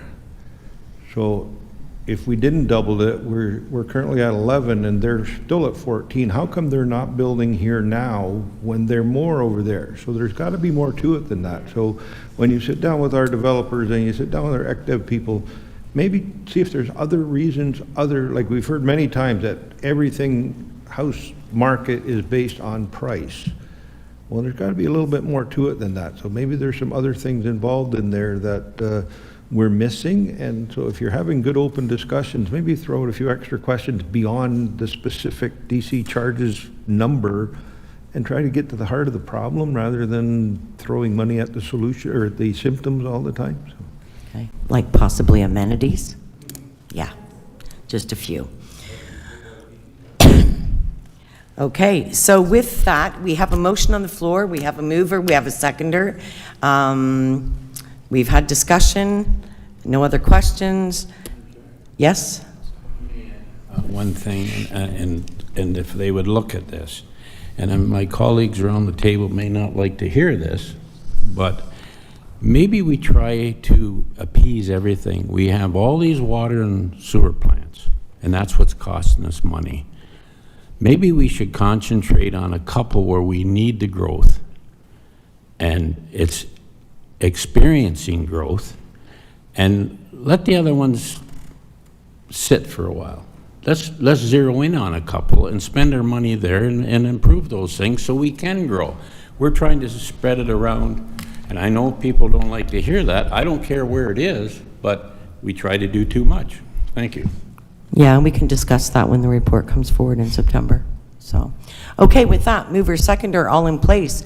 Staff recommendation is on the screen, and all in favor. And that is carried. Thank you very much. Okay, The next item on our agenda is 14.2, Community Improvement Plan Sorry, Updates. Chair, it's like 5 Yes. minutes, 5 minutes, 5 minutes. I'm really tempted to as well. I know, I've been in meetings since 11:30. I need a quick break. Okay, just a short break, sorry.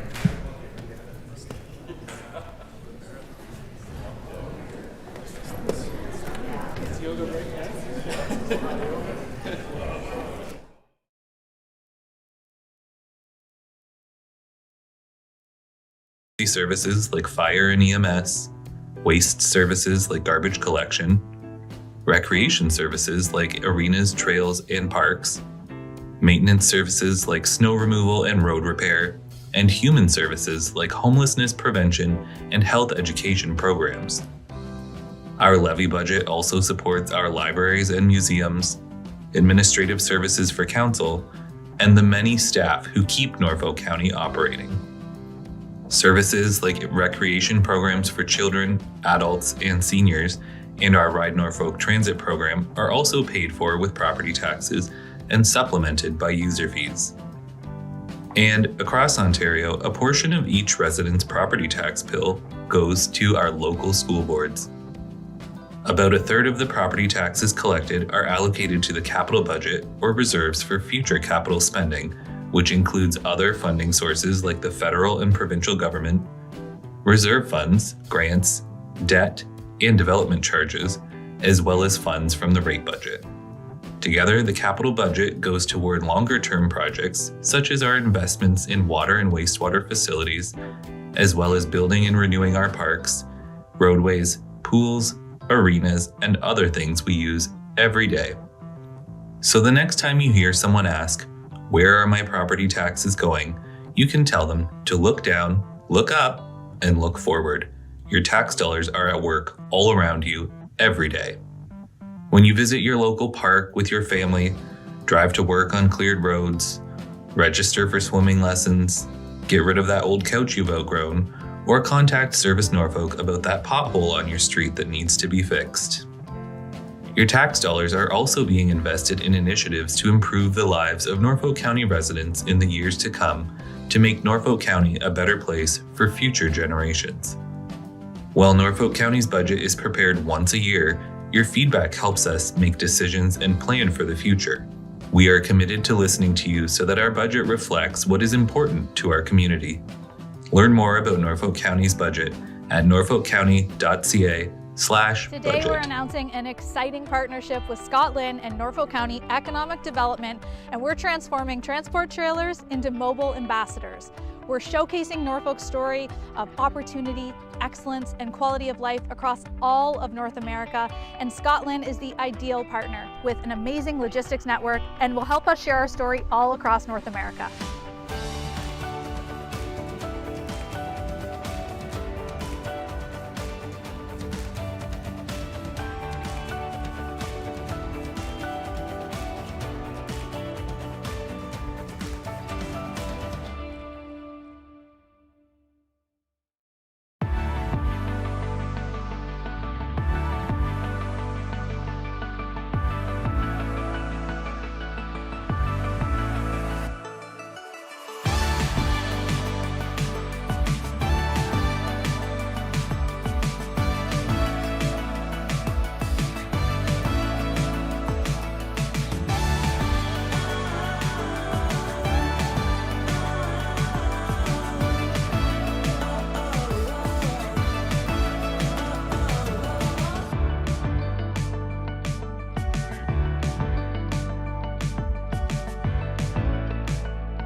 Hi, I'm Jacob, and I'm here to take you behind the scenes on a capital project in Norfolk County.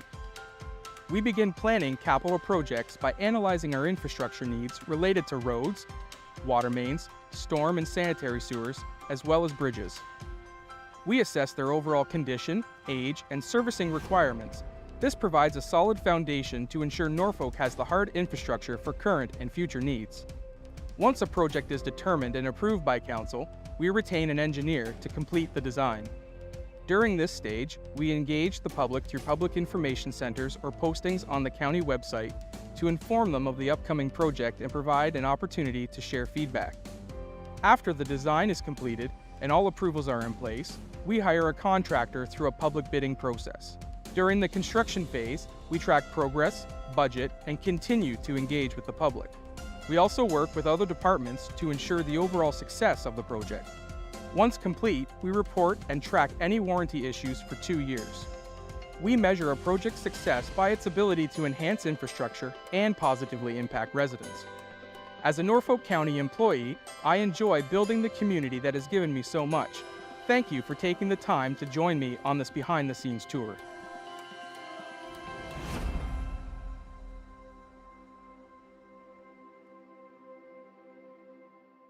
Deputations are a way for you and all residents of Norfolk County to speak before Council about relevant matters in our community. To begin, search www.norfolkcounty.ca. Then select the Government tab. Under the Government tab, select Provide Deputation/Speak at a Council or Committee Meeting. This page provides general information regarding deputations.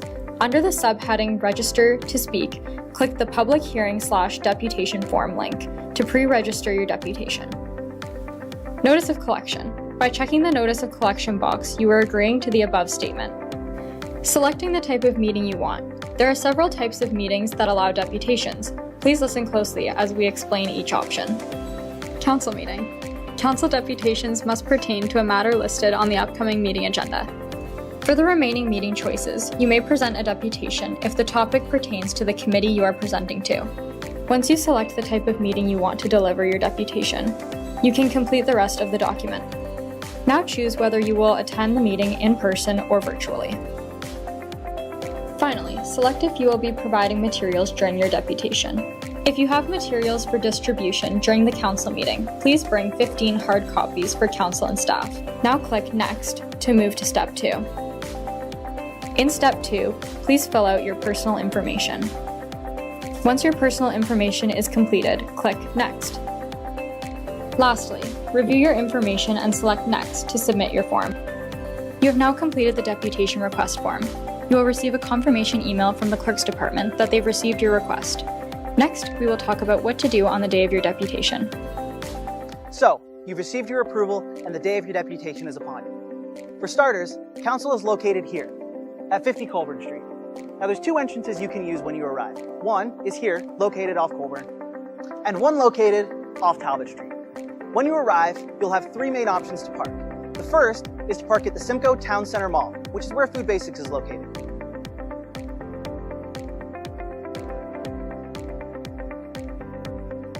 Your second option is 2-hour street parking on Court Street. And your third option is 2-hour street parking on Lott Street. If you can't find any parking in any of those 3 options, don't worry. Downtown Simcoe has plenty of street parking in all of the surrounding areas. If you enter through the Colburn Street doors, you'll have to make your way through the building to get to Council Chambers. But don't worry, if you require any assistance, you can feel free to ask Service Norfolk at the front desk. Make your way along this path and you'll end up in the main lobby. To your left, there'll be an elevator. You can either ring the bell or go ask the people at the front desk for assistance.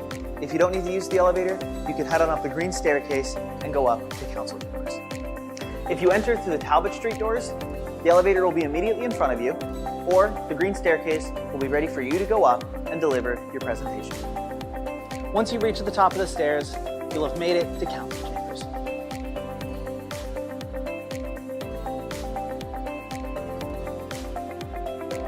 Feel free to take a seat here or here and wait for Council to call your name when it's time to present. When Council calls your name, make your way to the podium and ensure that you don't walk between the railing and the chairs on your way there. When you arrive at the podium, adjust it to your desired height using the arrow buttons and turn the microphone on using the button on the right. If you're giving your deputation in front of council, begin by saying, through the mayor. If you're giving it in front of a committee, begin by saying, through the chair. Then, clearly state your name and address, and you'll have 5 minutes to give your presentation. Upon having 1 minute remaining, the chair will give you notice. When you're finished your presentation, council may have questions for you. Ensure that you always begin your answer by saying, through the mayor, or through the chair to councillor, and their last name. If you can't answer the question, that's okay. Inform council that you'll gather more information and get back to them. After that, council will have heard out what you've had to say, and they'll take appropriate action as they deem necessary. And now, you've finished your deputation. You can either have a seat and watch the rest of the meeting, or you can leave through the door that you came in and ensure that you leave as quietly as possible.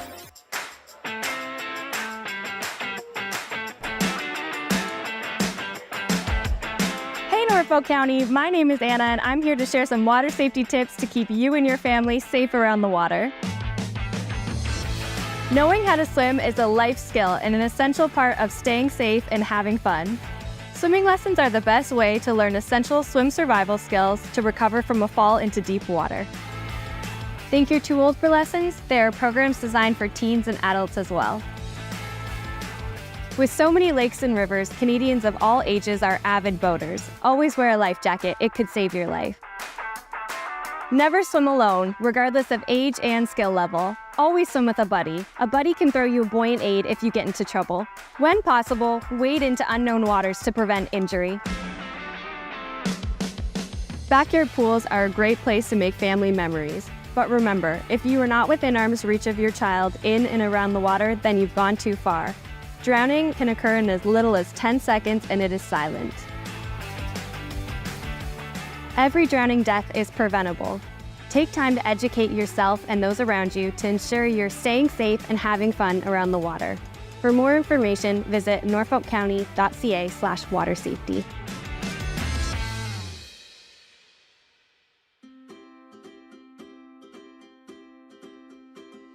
We all have the right to feel safe at work, when spending time with friends and family, when participating in activities or attending a public meeting or event.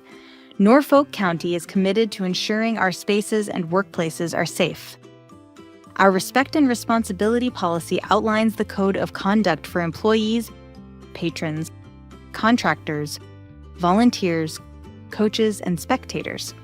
This code of conduct also applies to phone calls, emails, and virtual and social media platforms. We all play a part in fostering a respectful and safe environment. Inappropriate behaviors such as swearing, name-calling, verbal and physical threats, physical violence, harassment, and vandalism will not be tolerated. Staff have the right to take action when incidents occur.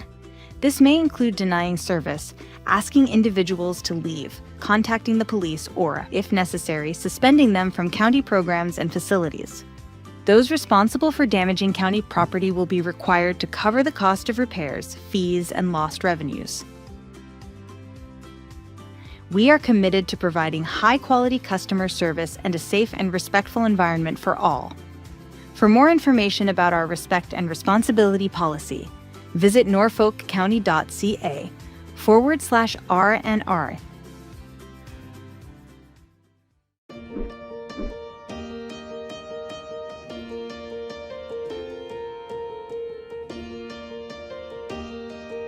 Hi, I'm Lisa, and I'm excited to take you behind the scenes to meet Norfolk County's aquatics team in action. I think the people are what make the job. I think working with the people that I do, we're a great team. We work really well together. That makes a positive work environment. That makes a positive work for the public as well. They see that we work well together, and I think that benefits them as well. I still love coming here every day. It's an exciting job. It's always different. You're always doing new things. Being part of our team offers staff the opportunity to develop essential skills in lifeguarding, teaching swimming lessons, customer service, first aid, and of course, teamwork. I think swimming in general is a really great skill to have from a very young age, so being a part of children learning how to swim is super important to me. It's a really rewarding process to see them go from not the greatest swimmer to a better or great swimmer. It's a really good stepping stone to what I want to do in the future. It's just a nice variety, and everybody brings something different and special to the team. Our aquatics team is dedicated to educating the community on water safety and drowning prevention. You might be a quiet student coming in, and this job is really going to push you to find your voice and be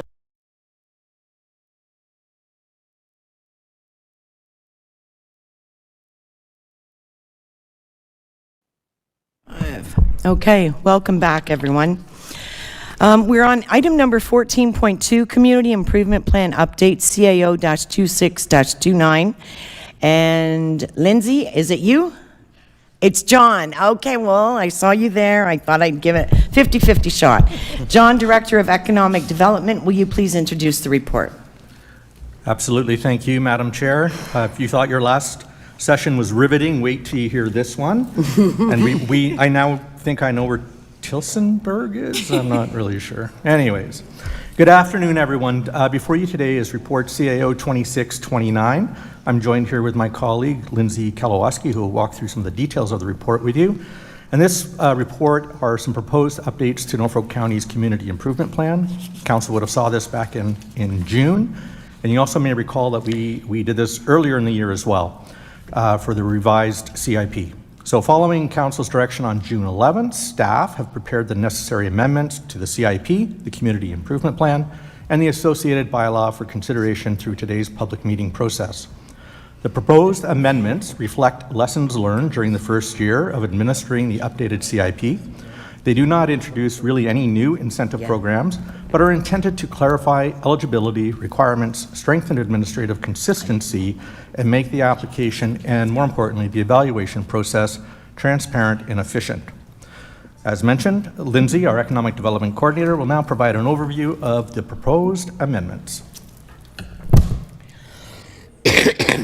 Thank you so much, John. So good afternoon, Deputy Mayor and members of Council.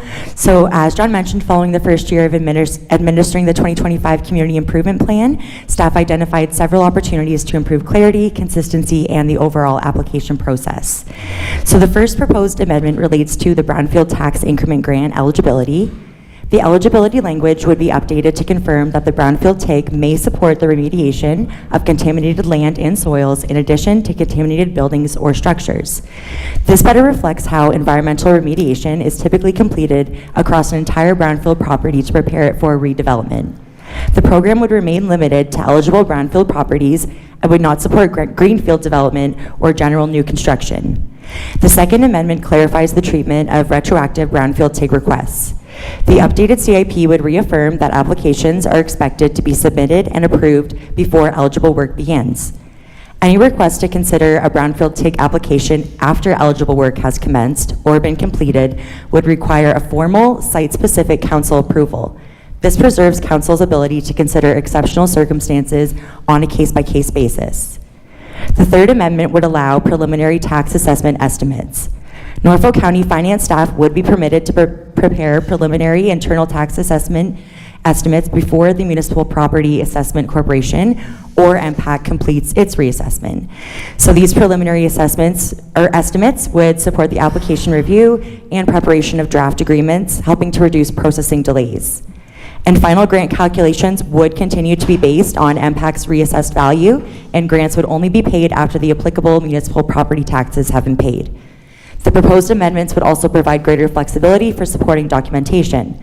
So where a building permit is not required, applicants could provide alternative documentation, such as contractor estimates, invoices, proof of payment, or environmental reports. The county would retain the ability to request additional documentation or independent verification, particularly for higher value projects. And the amendments would also formalize the brownfield TIG evaluation process. The formal evaluation matrix included as Schedule C in this report would improve transparency, consistency, and fairness when reviewing these applications. It would also provide applicants, staff, and council with a clear understanding of how proposed projects are assessed. And finally, the amendments include several administrative clarifications relating to application requirements, evaluation criteria, and overall program administration. These changes strengthen the existing provisions intended to prevent applications from receiving funding from multiple sources for the same eligible project costs, which is commonly referred to as double dipping. Overall, the proposed amendments reflect lessons learned during our first year of administering the new CIP, and they're intended to make the program easier to administer, more transparent and efficient, while still preserving the intent and objectives of Norfolk County's CIP plan. So the proposed changes only affect Schedule A, which is the Community Improvement Plan, and Schedule C, which is the Evaluation Matrix, and Schedule B remains unchanged and continues to designate all of Norfolk County as the CIP project area. Thank you so much, and we'd be happy to answer any of your questions. Thank you, Lindsay. Are there any questions from committee? Councillor Van Passen. Yeah, thanks, Madam Chair. Just wonder, is there anything in here that is time sensitive? Because some of the recommendations in here are tied to some recommendations in the DC charges one, like the exemption of brownfields that currently is in the DCs, they're going to reduce them. So if it's not time sensitive, is it better to defer this whole report until after we deal with the DC charges study in September? I will let staff answer that. John? Thank you, Madam Chair, and through to Councillor Van Passen. I think there is some time sensitivity to this. However, the current CIP does indicate there'd be no double dipping no matter what.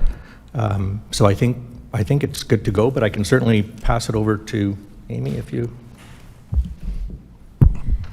Thank you, and through the chair to Councillor Van Passen. So the idea is that they would be two separate brownfield programs, and so if you were to apply to one, you wouldn't be able to apply to the other. So the idea of this one is that it would be a separate program from anything that we might include with the development charge study.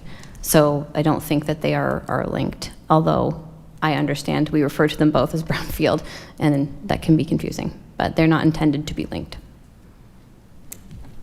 Well, and I think the same, like currently we exempt the central business district from development charges. That's going to change, which is another area where a lot of the community improvement program money goes to again. So like, be more comfortable dealing with both on the same day, but that's just my opinion, right? Okay, go ahead, John.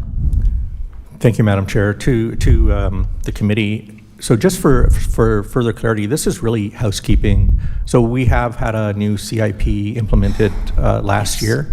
And so as we've gone through the 11 months and Ms. Kalawowski handles our CIP program, there's no money left in that program, so she's doing a very, very incredible job at it. But this is really just some housekeeping and tidying up some words for the most part. So the intended CIP that should have been approved, there some housekeeping that was required, as we mentioned at council in June 11th. This is primarily for the public hearing portion that is legislated under the Planning Act. Okay, thank you. Are there any other questions from committee? Councillor Veary. Thanks, Chair. Through you to John or Lindsay, whoever. I hate to put you on the spot, but I'm going to anyways. So last year, council put some more money into this for not-for-profit applicants. And I'm wondering, just now that we've gone through, if we could have just a really quick, like, how did that go? Was there some uptake in that? Was it successful? Whatever. Of course, thank you. Through the chair to Councillor Berry, we had amazing uptake with that portion of the program this year. And that $34,000 is fully allotted. It was spread out between 3 different projects, which were spread all throughout Norfolk, so really kind of cool to see that. And then the other portion for the for-profits, businesses or companies, has all been allocated as well. Yeah, and I guess just wanted to make sure we did an okay job with that, because we moved our community grant program over to this, if everyone recalls, and if it's successful, then that's good. Okay, great. Okay, seeing that there's no more questions from committee, is there anyone in chambers who would like to speak to this report? Okay, seeing none. Is there anyone online who would like to speak to this report? Anybody? Okay. All right, with that, does someone wish to move the staff recommendation? Okay, and the recommendation is on the screen. Councillor Columbus, you're moving that? Recommendation. Seconder, Councillor Brunton. All those in favor? And that is carried.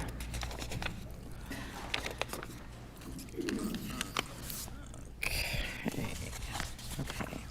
I feel like okay, gotcha. Okay, next on the agenda is 14.3, 219 Regent Street Zoning Bylaw Amendment, CDS-26-135. Alicia Cole, Acting Director of Planning and Realty Services, will introduce the report. The floor is yours, Alicia. Thank you.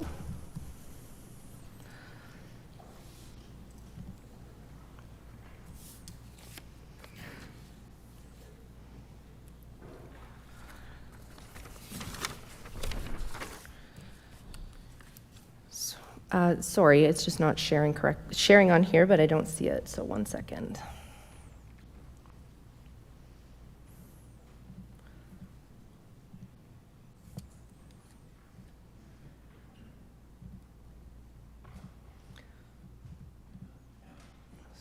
Sorry, it's saying PowerPoint has failed, so I'll quickly try and get this going. Could clerks put it up? Okay, perfect.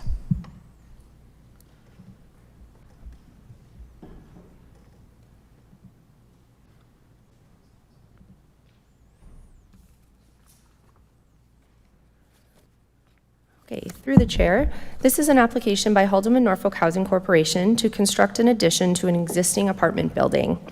They are requesting to amend the zoning to permit 65 units, 1 parking space per unit, parking in the required front and exterior side yards, and parking closer than 3 meters to the building. I'm sorry, I am advancing it on my computer. I don't know why it's not moving ahead on. Next slide. Thank you.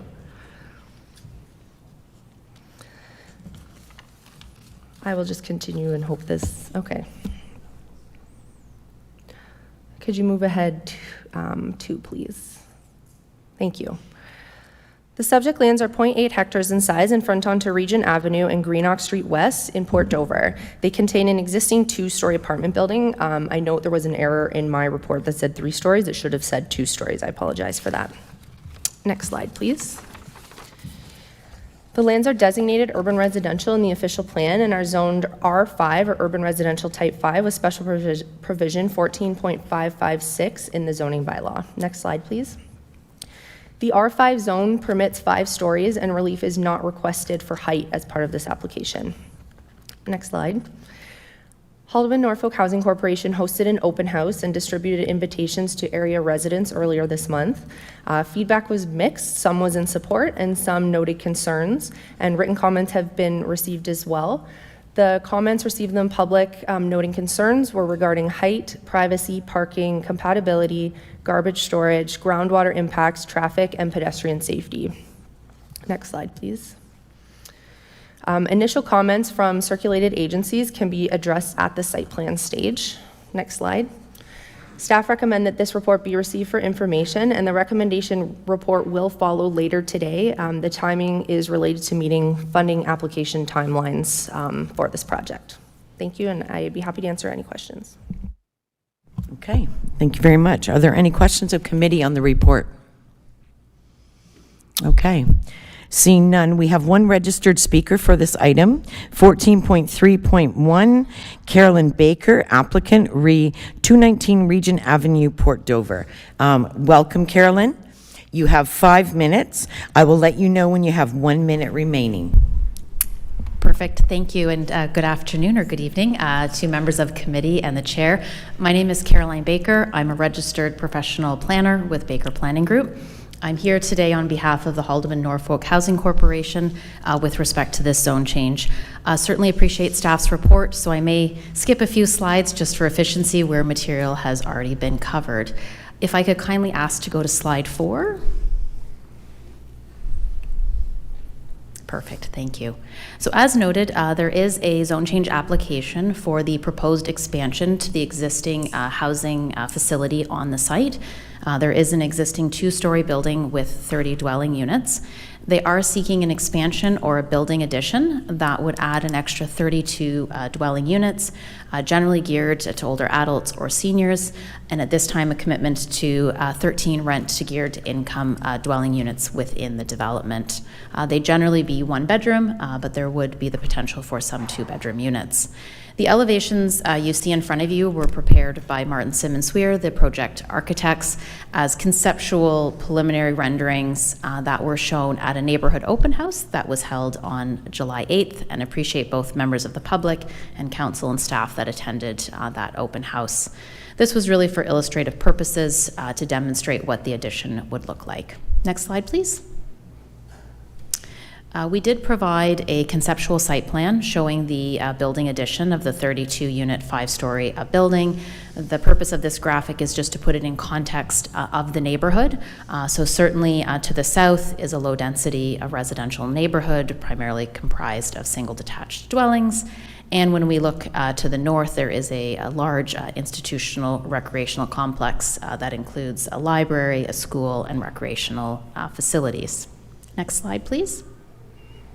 The building addition does provide an opportunity for some greater efficiency, coordination, and improved site circulation on the site.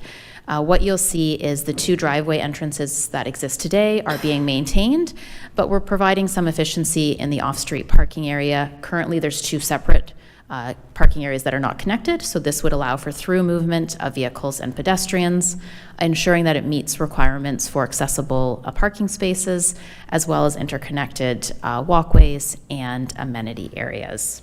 Next slide. I'll skip through the planning framework. I did just want to note in the existing R5 zone, as noted, a 5-story apartment building is a permitted use with defined setbacks. And in that case, the parent zoning bylaw, so other sites in the county that are zoned R5, the required minimum interior side yard setback, so the setback for a 5-story apartment building adjacent to other land uses is 3 meters. When we move to this site, as noted, there are site-specific provisions in the zoning bylaw. This included a cap on the number of dwelling units, and that completely and 100% reflected what was built in the 1970s, being 30 dwelling units. So it's specific to that development proposal at that time, and included an increased interior side yard setback. So this side yard setback is on the south side of the site where the property abuts low-density residential, and it was increased to 7.5 meters, being the minimum for this site, recognizing the low density to the south. What I would note in the proposed concept plan that the architects have prepared is they're proposing a 12-meter interior side yard setback. So in the parent, it's 3 meters, the site-specific was 7.5, and they're looking to increase it to 12 meters, again, looking at land use compatibility. There are 3 site-specific revisions as part of this application. Oh, 1 minute. First is to increase the number of units to 65. The second is to recognize 1 parking space per unit, and then to recognize the existing on-street parking. Next slide. There was a parking study prepared to support the proposed parking rate. The transportation engineers noted that 0.55 spaces is the standard from the transportation engineers in Ontario, and on-site demand was 0.63 spaces per unit. As noted, they're proposing 1 per unit, which well exceeds those recommendations. Next slide. There will be future studies. Archaeological assessment is underway, along with functional servicing and full site plan application. Next slide. Next slide. We'll just skip the long point. In summary, I would concur with planning staff's recommendation that it is appropriate and represents good land use planning, increasing, of course, affordable housing in the community that's compatible and utilizes existing infrastructure. I would note from the open house, certainly we had an opportunity to speak to residents and hear their concerns about height and land use compatibility. The project team is working to reduce overall building height. Certainly they would like to get to 3 stories, but looking at 3 to 4 stories, bringing that height down to address their concerns. Looking at options for fencing and landscaping along that buffer through the site plan application. Also looking to limit balconies on the south side that face low-density residential, and looking to remove, there was an upper story outdoor amenity area on the building, looking to remove that away, again, to address privacy and overlook concerns that we have heard from the community. So I hope I met the 5 minutes, but certainly here to answer any questions. Perfect timing. Okay, thank you very much. Are there any questions? Councillor Brunton. Thank you, Madam Chairman. I was looking at the public comments, I guess, is that the section? And there's a lot in there. And I just wondered, like, have you looked at any of those or considered addressing them? Like the light, the windows, parking, and a lot of concern about the, I guess I'll use the word, not compatible with the surrounding area. Have you taken that into consideration? Through the chair to the councillor, certainly that has been taken into consideration. There was consideration in the formal submission as a professional planner with respect to land use compatibility. In my opinion, same as same does not necessarily infer compatibility. We look at matters related to parking, as they mentioned, overlook, privacy, all those items factor into land use compatibility. But what I would say, working with the Housing Corporation and the project team, they are looking to respond to those comments by looking to reduce the height in response to those comments. So the application was filed at 5 stories, and again, they're looking to reduce that to 3 to 4 stories, looking at moving some of the amenity areas to address comments of privacy and overlook in rear yards, along with buffering. I would note on the parking, certainly have had an opportunity to review those comments from the residents.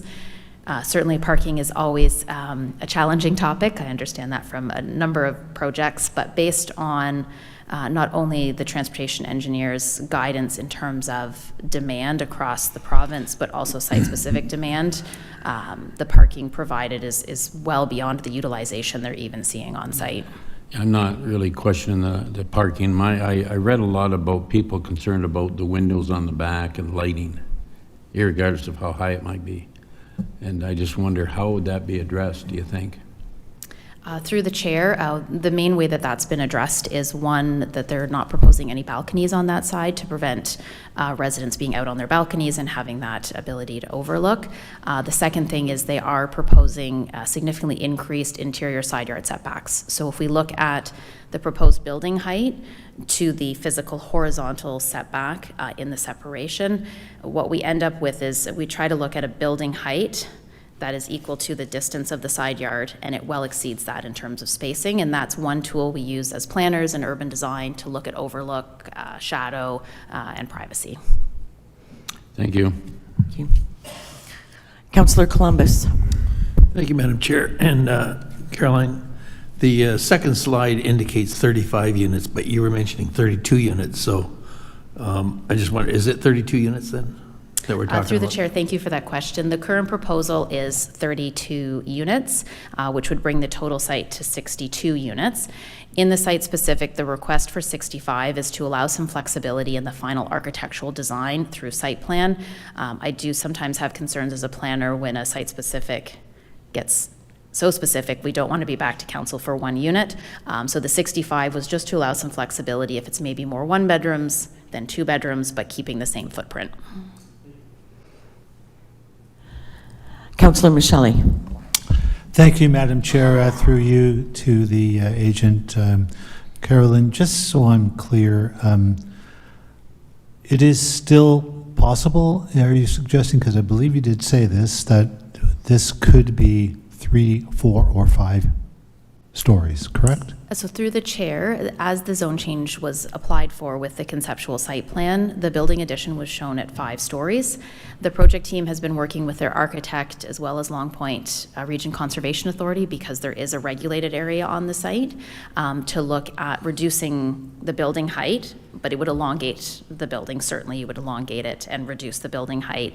I think there's fair confidence of being able to go down to 4 stories, but without the detailed site plan design at site plan with grading and the Conservation Authority, the goal is to try and get to 3 stories, but continue to work on that through site plan. Okay, so that's still something that will be coming forward.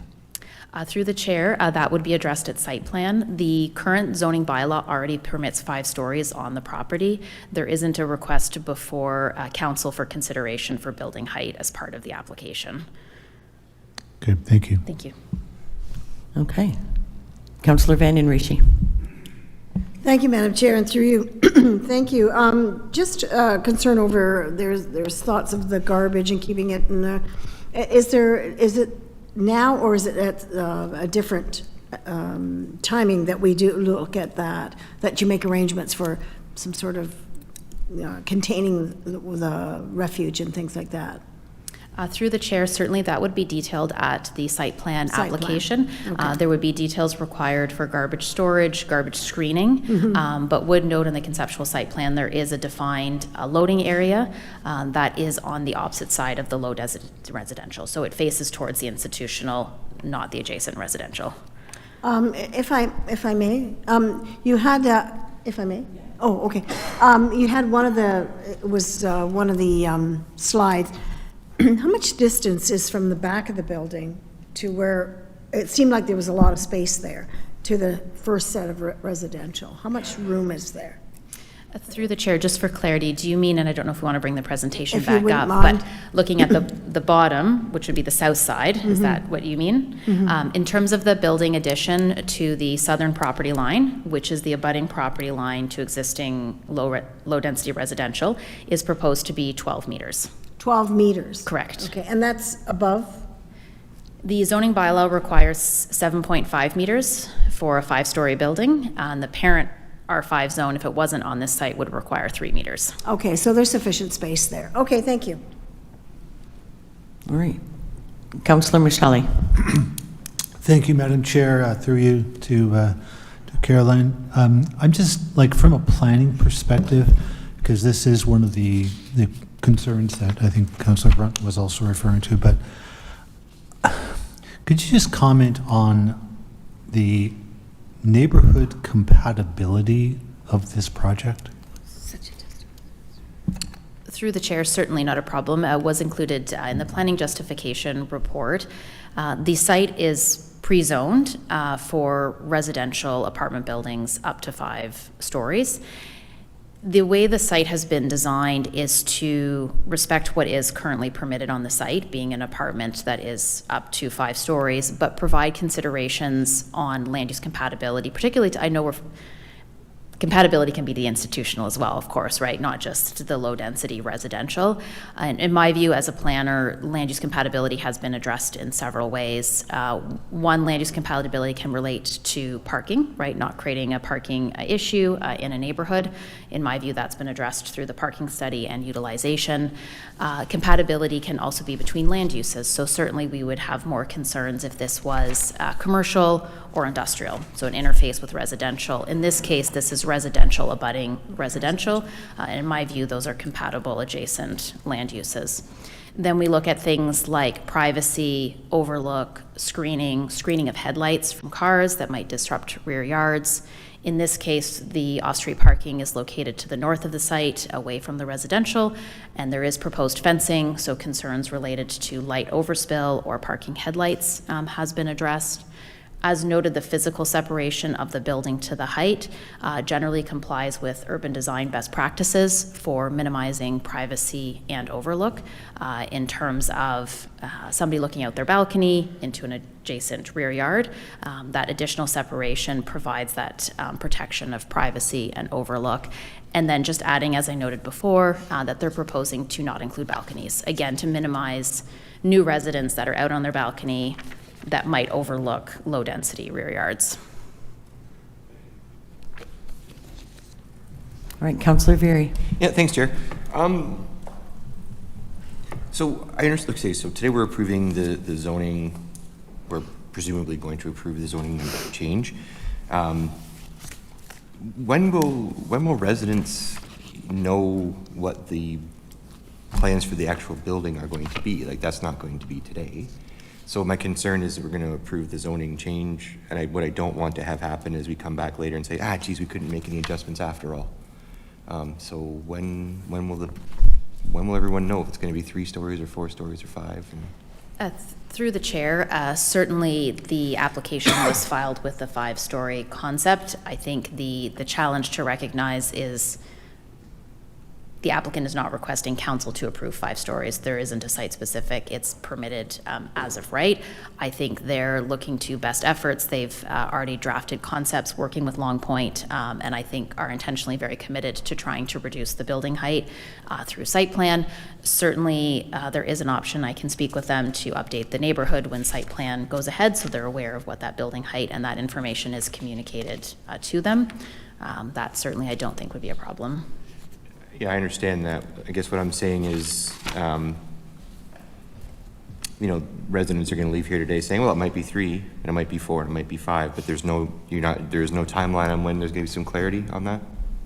Through the chair, I would suspect it would probably be in the next month or so, because they are hopefully working towards site plan. As noted, there are funding deadlines to get this project moving forward, and they are tight, so this is not something that's going to be another year. They're actively working with their project architect and project team to get a site plan application ready. Okay, so I understand that it's passed all the technical compatibility tests, but there's also that sort of the perception of compatibility. So if we're going to have, a parking reduction, is going to be a lot of off-street parking. That's going to cause some concerns, for example, because that's the sort of humanity compatibility. So do we have a sense of, you said it's not going to be up to utilization on the parking anyways, or is expected to not be. How are we going to know that? Like I noted in the planning support letter, that, the site design includes landscaped islands and buffers and all these other things to soften the views, and that's good, and improve site aesthetics, sure. I mean, if we didn't do those things, or there would be more room for on-site parking that wouldn't spill over into the streets. Like, I guess what I'm saying, how are we going to get to this area or this conclusion where we're not going to suddenly arrive at something that residents are going to go, oh, this is not what we expected. We had an opportunity. We met at the public meeting. We talked. I mean, I talked to the folks that were on our side of the thing at the public meeting, and they said they hadn't heard anything they didn't think they couldn't address. So when are these things going to be addressed? Like that's, I guess, my question here. So you're saying in the next month or so, and then what recourse do residents have once that site plan is in? I have some residents over there that are going to want to know that. I was going to say through the chair, so site plan, you're correct, is not a public process. Right. Site plan is dealt with through staff. Yes. So certainly what's before council today is the original application with the requested parking rate. I would note there was a parking study prepared by a transportation engineer that notes the proposed parking rate, in fact, well exceeds not only utilization, but the standard of the ITE, which is the transportation engineer's manual across the province for parking. So in my view as a professional planner, I'm relying on that transportation engineer along with the utilization data that the parking rate of 1, which well exceeds both of those figures, is appropriate and suitable for the proposed use on the site. Certainly in terms of certainty to the neighborhood, it would have to be an additional site-specific provision related to building height on the site. Okay, so, all right. You've also noted that there's that the planning, that there's a transition, gradual transition in height and density. So is there a sort of a technical standard that determines what gradual means, like to go from 2 stories to 5 stories to 1 or 2 story houses, right behind it? What is gradual transition? Through the chair, that can mean a number of different things depending on the land use. As mentioned, if this was industrial or commercial, there might be a different consideration of transition. Again, the best way to look at a gradual transition is, as noted, is that urban design principle of angular plane, where we look at the transition from a 1.5 story, 1 to 1.5 story single detached, moving up to the 5 story is the angular plane and building setback. So certainly what I would suggest is the county has given consideration to what is a gradual transition of height in their R5 zone. So the County of Norfolk has approved that a 5-story building height with a 3-meter setback is appropriate and compatible if it's next to a low-density residential. In this case, the site-specific had increased that on this particular site to 7.5 to recognize those properties to the south. this development goes beyond and exceeds that. So certainly there's also inherent land use compatibility tests already considered by the county that consider a lower setback than is proposed. Okay, thank you. Okay. No other questions from committee. Is there anyone in chambers who wishes to speak to this report? Yes, please come to the podium, state your name and address for the record.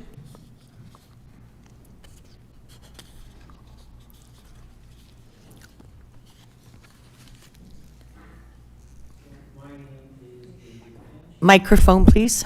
It's on the side of the... Thank you. I'm used to having a chair that controls the mics. Okay, my name is David Finch. I live at 335 McNabb Street. My house is one of the homes that will be impacted by this project, as are several of my neighbors who are here as well today. I see this essentially, the primary issue being Haldeman Norfolk Housing Corp. Has got grants for X number of units. This is the only piece of land that they have they can build on at the moment, and therefore we're going to cram X number of units into this amount of square footage. And the only way you can make that work as an architect. And the architects did confirm to me at the public meeting that they held that this was indeed how it came to them, that they wanted X number of units on this property, and how do we make it happen? And it resulted in a 5-story design build. Grants depend on maximizing the number of units built when you're dealing with this kind of a project. So the more units you can build, the better grant structure you will get. If you reduce units, you reduce the grant. We have in our neighborhood, most of us, I believe, no issue with building taxpayer subsidized housing for poor or marginalized people in our neighborhood. It already exists. We don't have a problem with that. There is an issue with the impact on the building, on the neighborhood surrounding it. When you look at compatibility, one needs to also look at the community. How does this building fit within our community? Our community is essentially 1- and 2-story homes. That's Port Dover. There's a few homes that have a 3rd story that's been built into an attic space, but they're primarily 1- and 2-story homes. We have 2 exceptions. We have a 4-story condo building at 32 Harbor Street. It backs onto the Lynn River, and the mass of that building is minimized by the bluff behind it.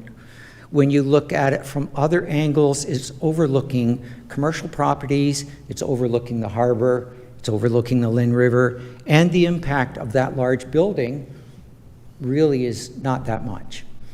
The other address is number 12 St. Andrew Street. Again, a 4-story building built into the side of the Lynn Valley wall.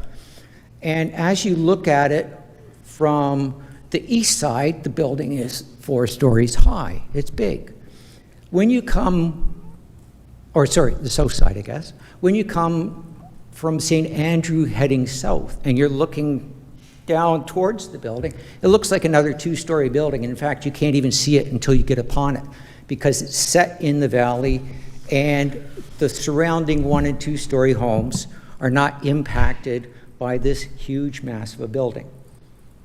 In our neighborhood, it's flat with a nice ravine that we like, that the Long Point Conservation Authority has some control over.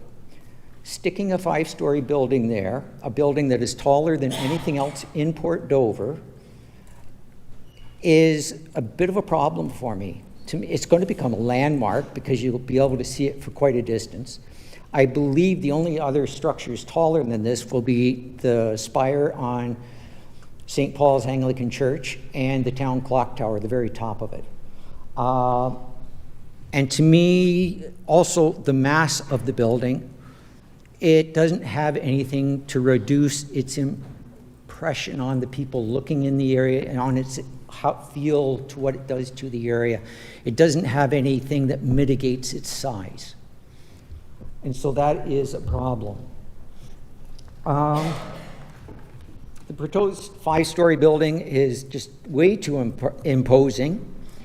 It's going to provide also to overlook into my neighbor's backyards, my front yard. Unless the windows on the upper stories 3 to 5, are frosted windows, people are going to have a clear view into pools, into backyard windows, into backyards. And that's not nice. That's a level of privacy we were giving up that we've enjoyed for many, many years. Reduction to the height to 3 stories would provide a building with massing of the existing building. So it's going to be about the same size for height, because the existing building's a peaked roof. This building's going to be a flat roof. If you go above that or put rooftop appliances on top, it's going to be, again, an overwhelming structure. Parking, something important here. As experience has shown, when you accept reduced parking rates or reduced parking spot sizes, you end up with a lot of street parking, because what's projected down the road never does happen. I would recommend 1.3 spots per unit. That's your 5 minutes. And Okay. 1 visitor parking unit per 3 units, as the existing bylaw offers. And please consider that. Thank you. Okay, thank you very much. Are there any questions for the deputation? Okay. Seeing none? Is there anyone else in chambers who wishes to speak to this report? Okay, please come forward, state your name and address for the record, and again, you have 5 minutes, and I'll let you know when you have 1 minute remaining.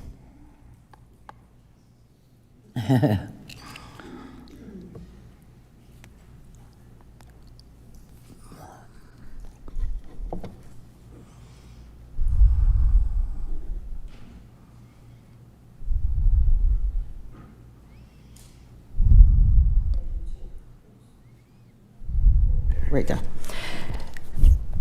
Thank you, Chair and Council. In addition, I'm Debbie Cole. I live at 337 McNabb Street.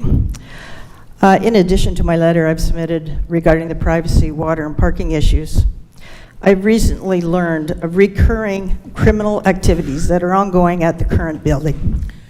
Residents have stated they are frightened, anxious, and they would consider moving, however they can't afford to move. The Haldeman Norfolk Housing Corporation have said they are aware of the problems. Excuse me. I don't believe that your deputation is in regards to the Planning Act that we're discussing here today. Yes, it is. No, I'm sorry, it's not. So I won't allow you to continue with your deputation. It's in regard to the 30 Thank you. units to 65. Excuse me, Chair, is there any part of this that is related to the build and not the? Anything?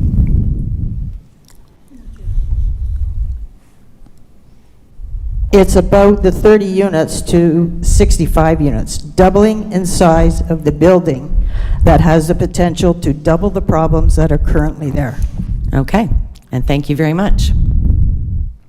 Sorry, I'm sorry, Chair, may I? Okay.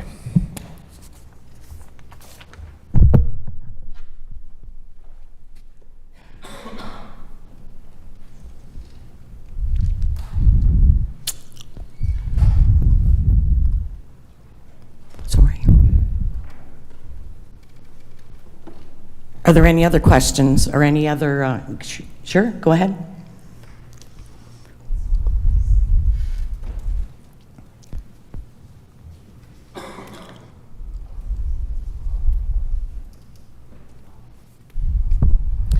My name is Kim Palermo. My house is the home. I'm at 339 McNabb. This building is directly in my backyard. I am the person that is taking the impact, my husband and I, Gino, we are the people that are the most impacted by this building.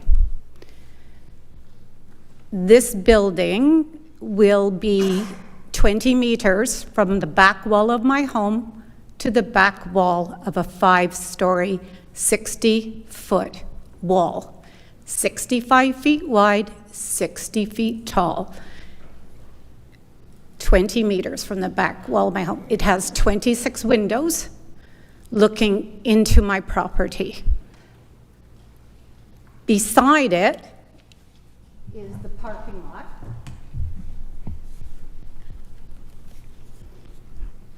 That is going to abut the other half of my yard by 3 meters. So it will be 9.9 meters from the back, my back property line to the back wall of this new building, 9.9 meters, 3 meters to the back of the parking lot. Currently, there's 15 parking spots in the parking lot that's associated with the 30 units. My husband and I and our neighbors can't sleep with our windows open at night. That's done. That's been done for the last 2 years, from the activity after dusk till the activity at dawn. So having 21 parking spots abutting our property, and apparently this snow removal is going to abut our property as well. I've done my own parking study. I walk over the fence every single morning and I count, and the parking lot is full. All the visitor and maybe short 2 of the property owners. So I believe there's supposed to be 117 parking spots associated with the 65 units that are proposed. So I believe we're going to go to just a little over 60. So I think, knowing that the parking lot is already full with the correct number of parking spots, that's going to flow onto the street in front of us.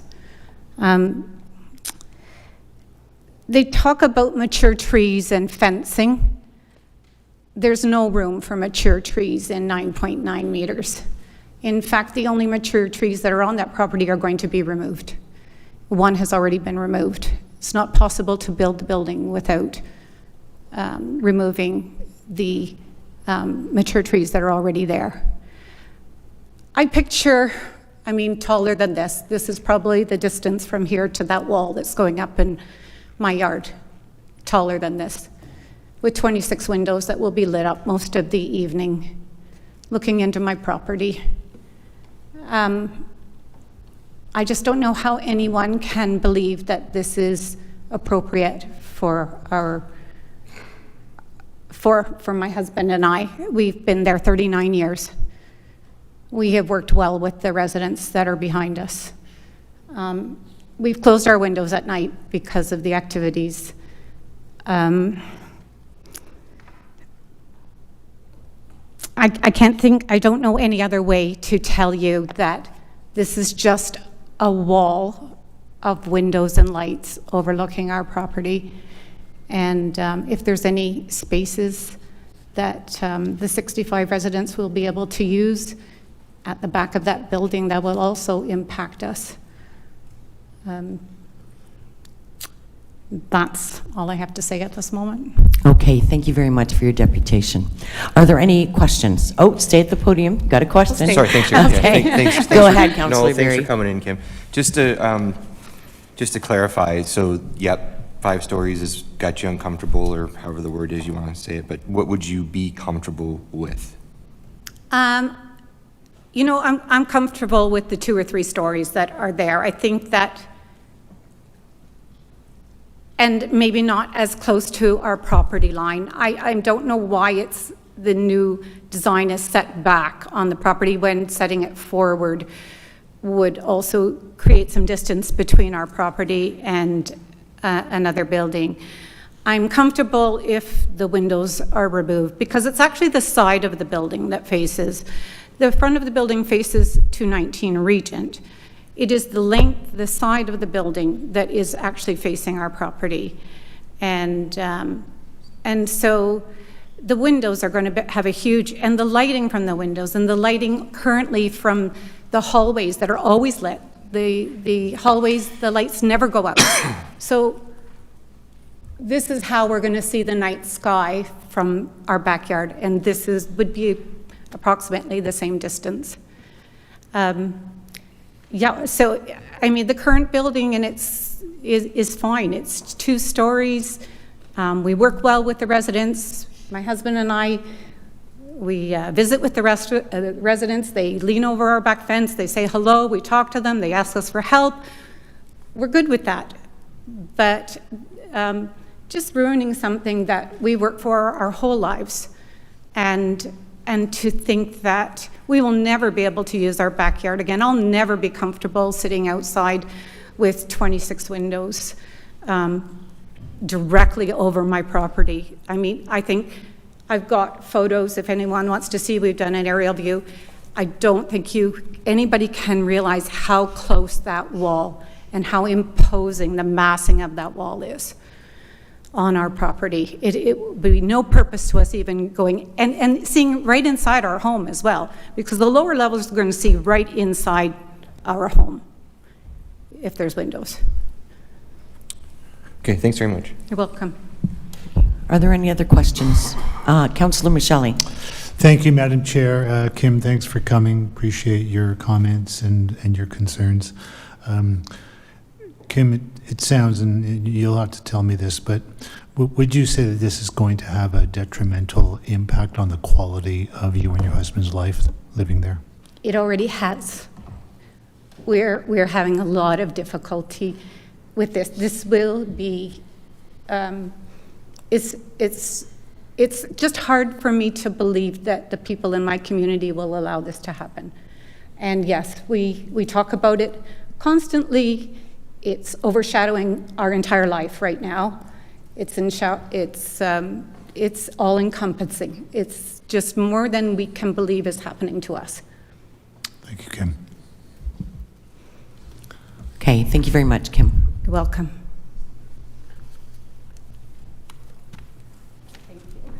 Is there anyone else in chambers who wishes to speak to this report?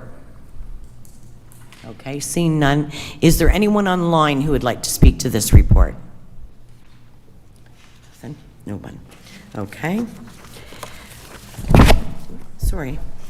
Does someone wish to move the staff recommendation? The recommendation is on your screen. I'll read it out loud for those who might not be able to see it. That staff report CDS-26-135 for development application ZNPL 2026130 be received for information, and that any comments received as part of the statutory public meeting be considered in a future recommendation staff report. Do I have a mover? Councillor Veary, and a seconder, Councillor Van Passen. All in favor. Councillor Brunton? Speaking to the motion, if I may. Okay. If we say no, can this application go right to the Ontario Land Tribunal from this point, or do we have to wait till it comes back?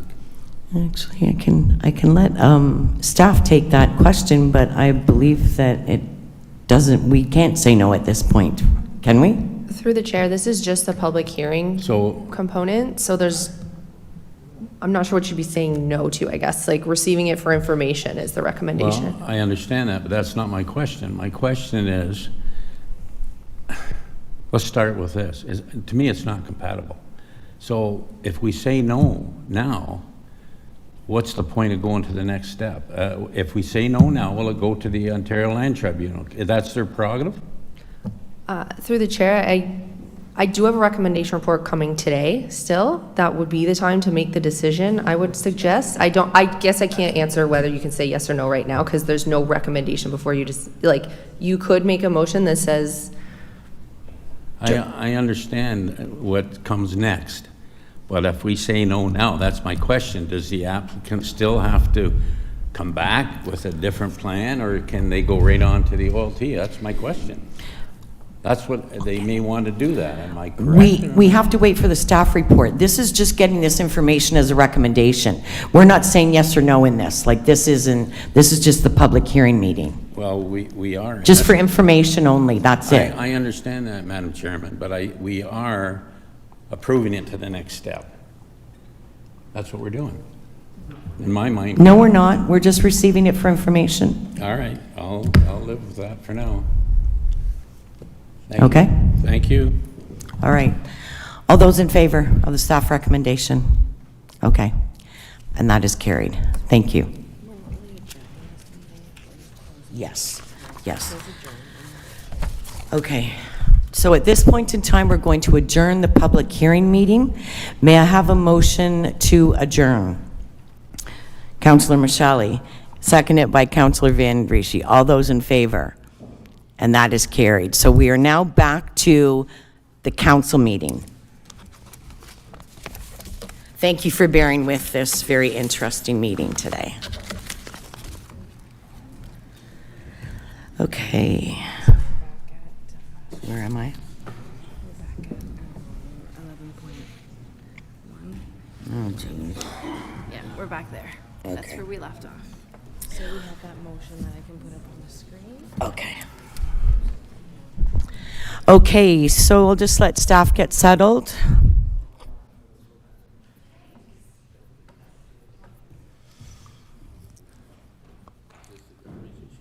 Yeah. Yeah, we're back to waste management. Okay, so we are back to 11.1 Council and Committee, July 14th, 2026 meeting minutes. And there was an item that was pulled, and Councillor Veery had the floor, and we had a lot of discussion happening. And I will call to the clerk to tell me where we ended up. Thank you. So we, before we took the recess, before we started Public Hearings Committee, we recessed and staff were able to work on amending the motion to the, hopefully to the satisfaction, and we can move forward. So now they can vote on this motion that's on the floor. Okay, so the motion is there.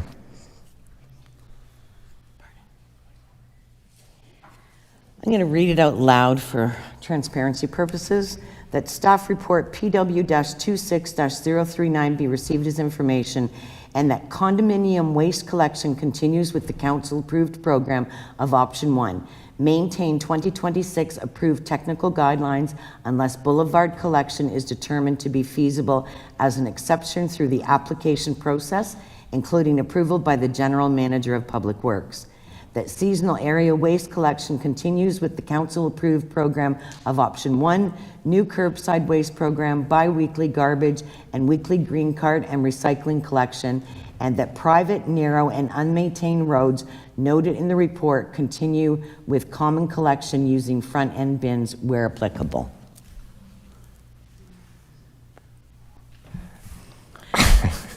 Councillor Veery? I have notes. No, yeah, okay, this is great. This is what I asked for. I have a clarification, please. It says through the application process. Totally understand. Does that mean that it's only for condos who have applied already, or if some of the corps didn't apply because they thought that they were not going to be accepted, do they have an opportunity to apply now that there's this exemption? Because that's two different things. Certainly through the chair, and Marissa was working in the background. It kind of worked out conveniently that we broke for Public Hearing Committee because she could do a little bit more research and give a bit of a summary. But yes, the intention of this motion was not to say if you did not apply, then too bad, you missed your opportunity. This would be allowing them to submit an application for our review. But at an appropriate time, I wouldn't mind if Ms. Bokla could just give a little bit of a summary. Yeah.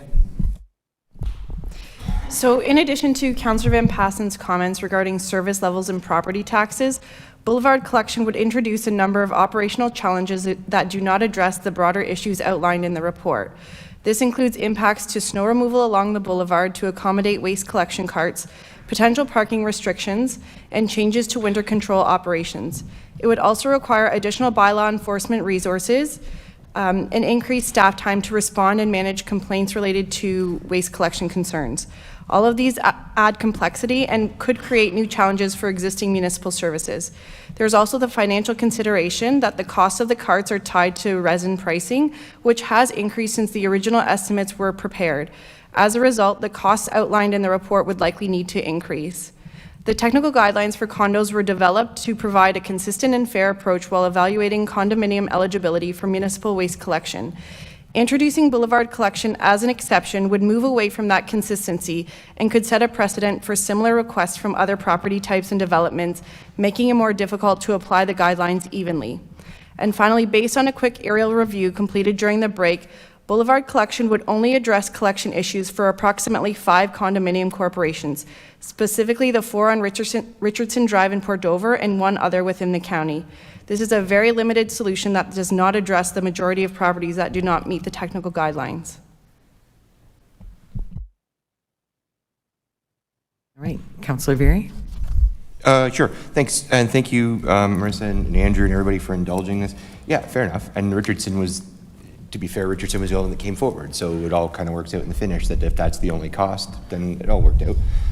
So, yeah, all that aside, you know, I've talked with bylaw. They think they can accommodate this already. At Milson, I did my work ahead. I've talked with the condo residents about making sure that the snow is removed and other things, so they've done their work already. So yeah, we got to get some agreements done, but all we wanted was a chance to be heard, and we've been heard, and I think that the Richardson residents will come through and be very happy with an opportunity to at least apply and get a review from the general manager. Okay. So I'm good with this, and I'm happy to move it, and appreciate everybody doing this, at least considering it. Move it. Is there a seconder? Councillor Columbus. Any further discussion? Councillor Brunton. Well, my first question is, and I think I understood you, Marissa. You said there's 4 other ones possibly that would comply, or 5? Through the chair to Councillor Brunton, so there's 4 on Richardson Drive that would meet eligibility for Boulevard collection, and then 1 other within the county, out of the 23 that do not currently receive or did not meet the guidelines for condo collection. Oh, so they did not meet the guidelines, but they were notified? Correct. Okay, thank you. Councillor Michelli. Thank you, Madam Chair. Just for clarity through you to staff, so Marissa, you're going to make these calls on whether or not someone's eligible, correct? Will council be informed about those decisions? Through the chair to Councillor Michelli, if council wishes to be made aware of the application process and which condominiums were approved, we can certainly do that. Well, I'm just maybe wondering if, obviously I don't want to hear about every single decision you make, but just maybe if at some point we were able to get a summary of, which ones were and which ones weren't, that would be helpful. Yeah, Okay. we can definitely do that. Okay, thank you. All right, any other? Councillor Van Dreschi, sorry about that, Linda. Thank you, Madam Chair, and through you. Just a quick question. So the ones you're speaking about had pickup last year, or up to now, they're being picked up. And the others, of the 23, how many of those have garbage pickup? Through the chair to Councillor Van Dreschi, I'd have to have a quick peek at the list for that answer. So if you give me a moment, I can probably get an answer for you. Okay. I just want to know about eligibility, because if a person had their garbage picked up to now, and they're in a condo situation, and now you're not going to pick them up because you're going to create them as ineligible, or they are ineligible through the the rules that we have set up. How are you going to go about getting their garbage? So through the chair to Councillor Van Dreschi, that's where it would default to private collection, that they're responsible now to have their waste But picked we up. picked up their garbage up till now. They had garbage service, correct? And now we're saying you're out of luck. So through the chair to Councillor Van Dreschi, in a sense, yes. So if they do not meet our requirements for municipal service, then it is up to them for private service. There are condominiums out there right now that are also doing private service on their own. So when we discussed this back in January and the technical guidelines were approved, that was a discussion with council that going to this new program, these are the new guidelines. If they want to participate in our municipal program, they have to meet these requirements. Otherwise, they will now be responsible for their own waste collection because it's a private property and there's certain constraints that we have that we're not able to do on private property. Okay, but we did pick up their garbage before. That's correct. There was no restraints then. There were.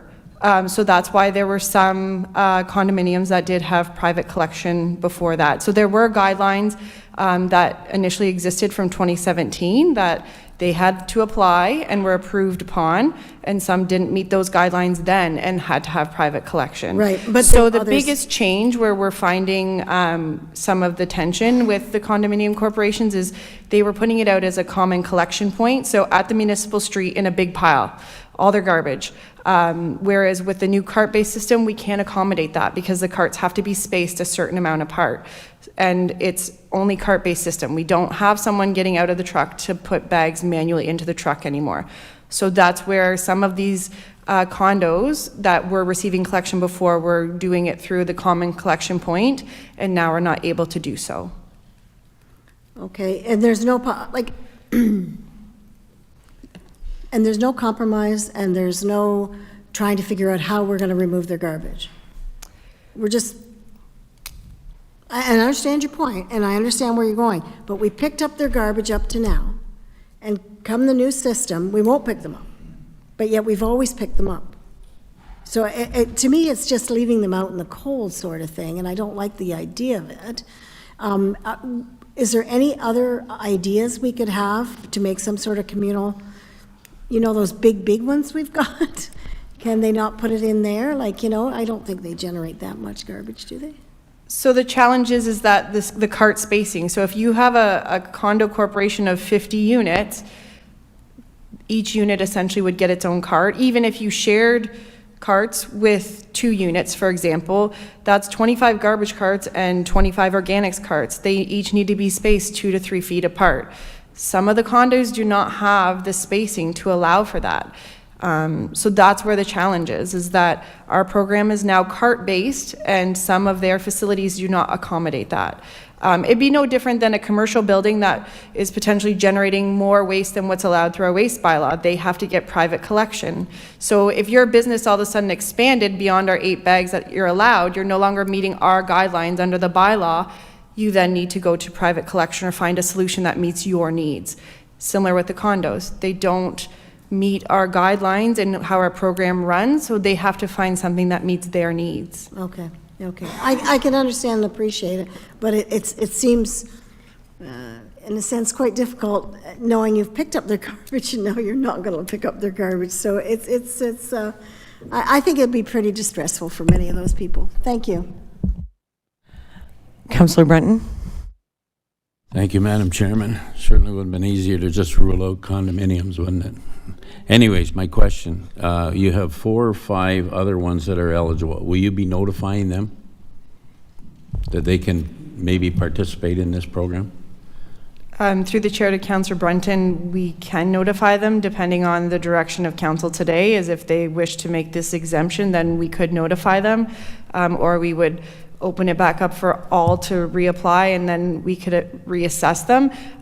Those 4 or 5 was just based on an aerial photograph. Typically, oh, you don't know exactly. I haven't gone to all of the sites. I mean, typically what happens is through the application process, we would do a site visit, meet with either the a board member or the property manager to do like a site walkthrough and determine things. So okay, well, my next question is, let's say there's just these other 4 or 5. What is the total cost of this, roughly, do you think? And you don't know how many units are in the other ones, I take it. I'd have to do a little bit of math on that one, but well, I'd have to look at those specific properties to determine the number of units and then the tonnage and all of that. So it would take a little bit. Well, never mind. Councillor Michele. Thank you, Madam Chair. Just pursuant to Councillor Brunton's question about the money, but we did hear earlier, Marissa, that we are talking about the cost for what we are currently discussing was $129,000 plus the $99,000, so roughly $228,000, right? Okay, thank you. Okay. Councillor Veary? I was going to, just to clarify, that was on my notes too, just to clarify, that was the cost for 23 corporations. We're down to 4, maybe 5. So that would be the relative value, I guess. 20 grand, 25 grand, give or take. Okay. So with that, we have a motion, we have a seconder, we've had our discussion, and at this point in time, I'll call the vote. All those in favor?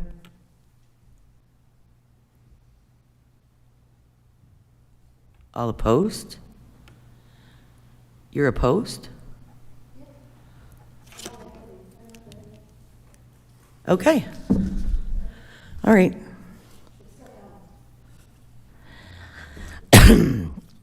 All right, the next one is the public hearing meetings, 11.2, public hearing committee minutes, July 7th, 2026. Did it pass? It was a tie. It was 3-3. Yeah. All right, can I call to vote again? All those in favor, raise their hand. Okay.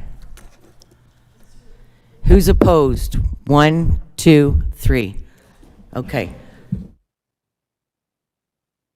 Councillor Van Passen?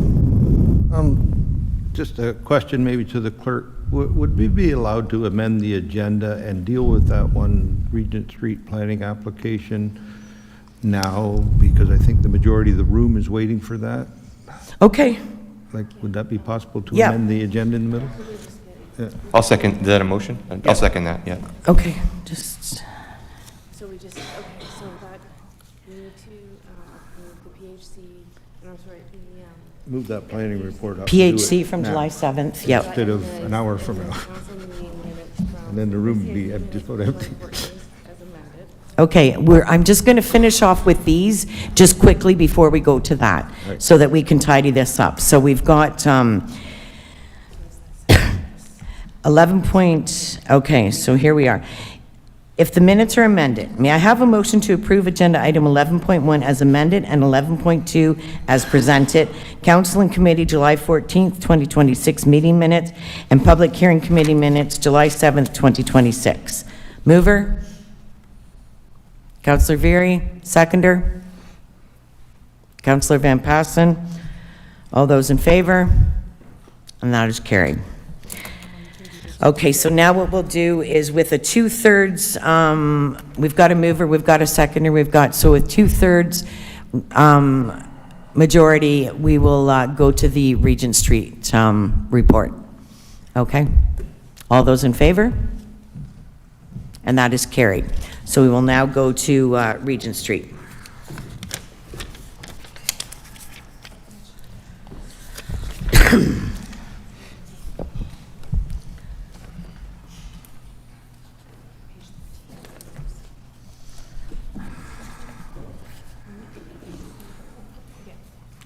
Thanks, Lincoln.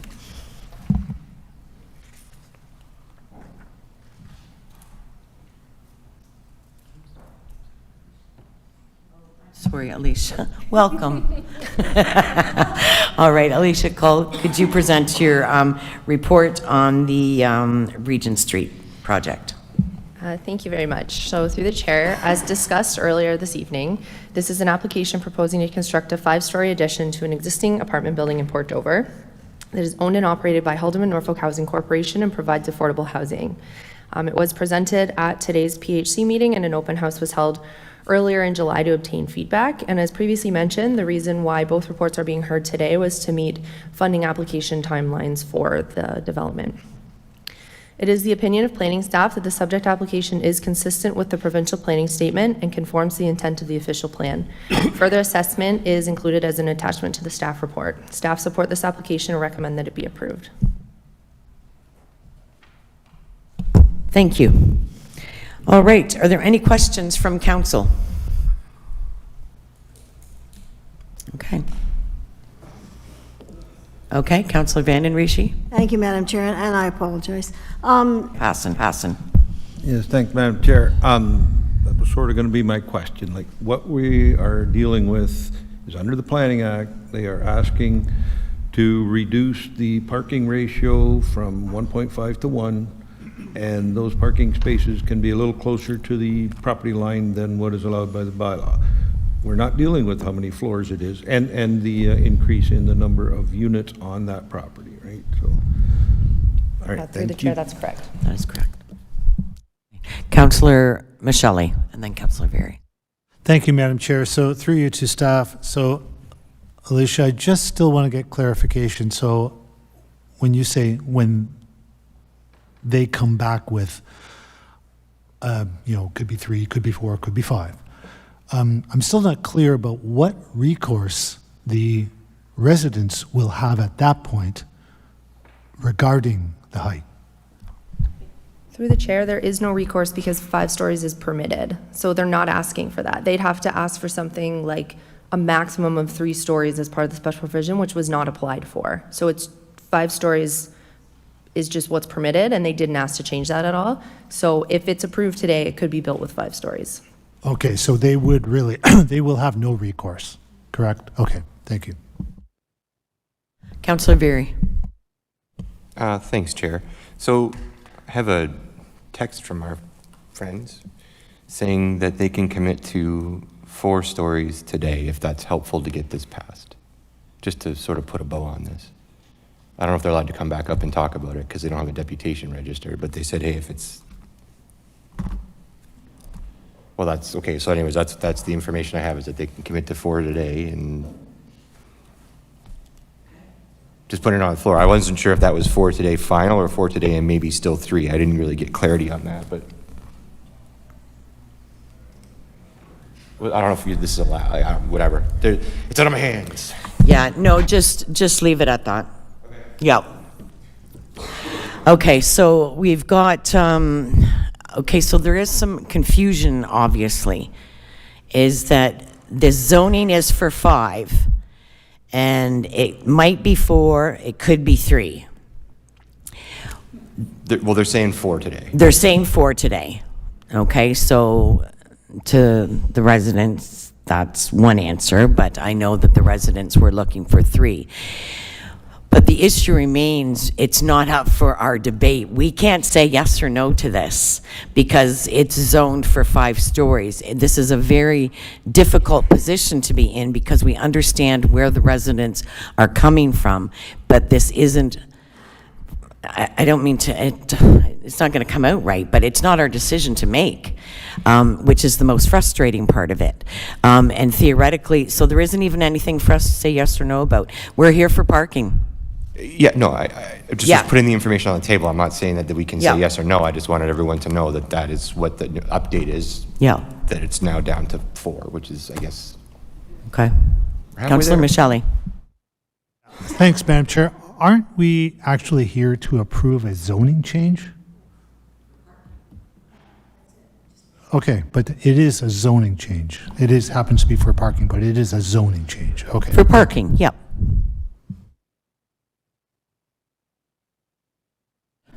No other questions? Okay, so the recommendation, what? Oh, it's on the screen. Okay, you've got it there. Would you like me to read it out loud for you, Kim? I'd like to make sure that you're only talking about the parking, because my understanding that we were also talking about an additional 35 minutes. If I don't understand that properly, someone can correct me. Okay. Thank you. There you go.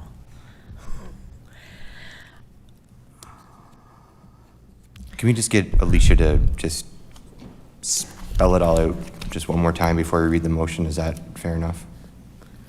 Yeah. Mind? Okay, thank you. Alicia, please, could you? Through the chair, so are you asking what specifically they're asking for? Just for the residents, just clear as day, can we just? Yeah, so it's a reduction from the, let me just find the actual draft bylaw, but I did want to add that if you want to limit it to 4 stories, you could add that to the bylaw. It's just, it hasn't been circulated to neighbors or anything like that as part of the application, but I just wanted to throw that out there that it's possible. So they would have a special provision that would request an additional 35 units. So right now it's 30, it'd be 65. 1 parking space per dwelling unit. Parking spaces permitted in the required front and exterior side yard, and parking closer than 3 meters to the building on the property. All right. Does everyone have a good comprehension as to what we're voting on? Okay. Is there a mover? Okay. Councillor Van Den Rieschie, seconder, Councillor Van Passen. Any further discussion? Okay, seeing none, I'll call, Councillor Berry. Yeah, sorry, excuse me, thanks, Chair. I do have still concerns about the parking. Like, I understand that we're saying it's not utilized now, but that doesn't mean anything about the future. So I guess I go back to the question I had earlier, which is what is the impact on the existing residential side streets if we make this exemption? And I didn't really get an answer apart from what I understood was they're not utilizing it now, so like that isn't an answer. So I can't support it just based on I don't have a clear understanding of what the parking impact is going to be on the neighborhood.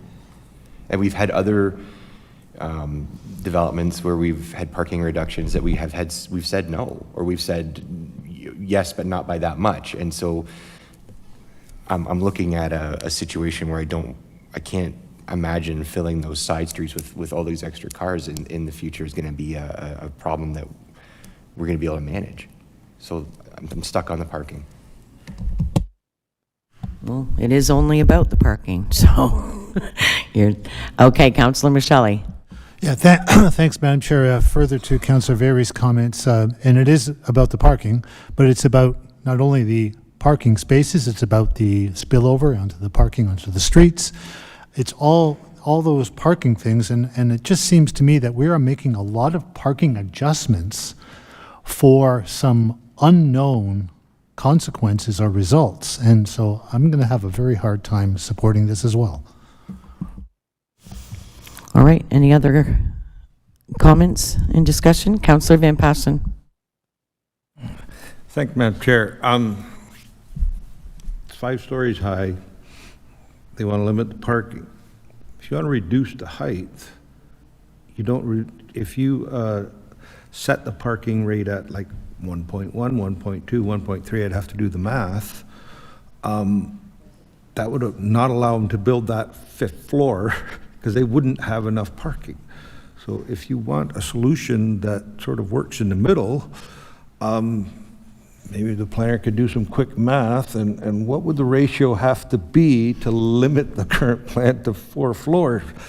But the other option is to, like, we are working with a pretty reputable group here on both sides. The community is involved all the way around. They're trying to work on a solution with the Conservation Authority, and I happen to know the chair of the Conservation Authority, and he's a pretty good guy too, to see if they can get a little bit extend the building to lower the number of floors by extending the length to get it closer within a Section 28 regulated area with the Conservation Authority.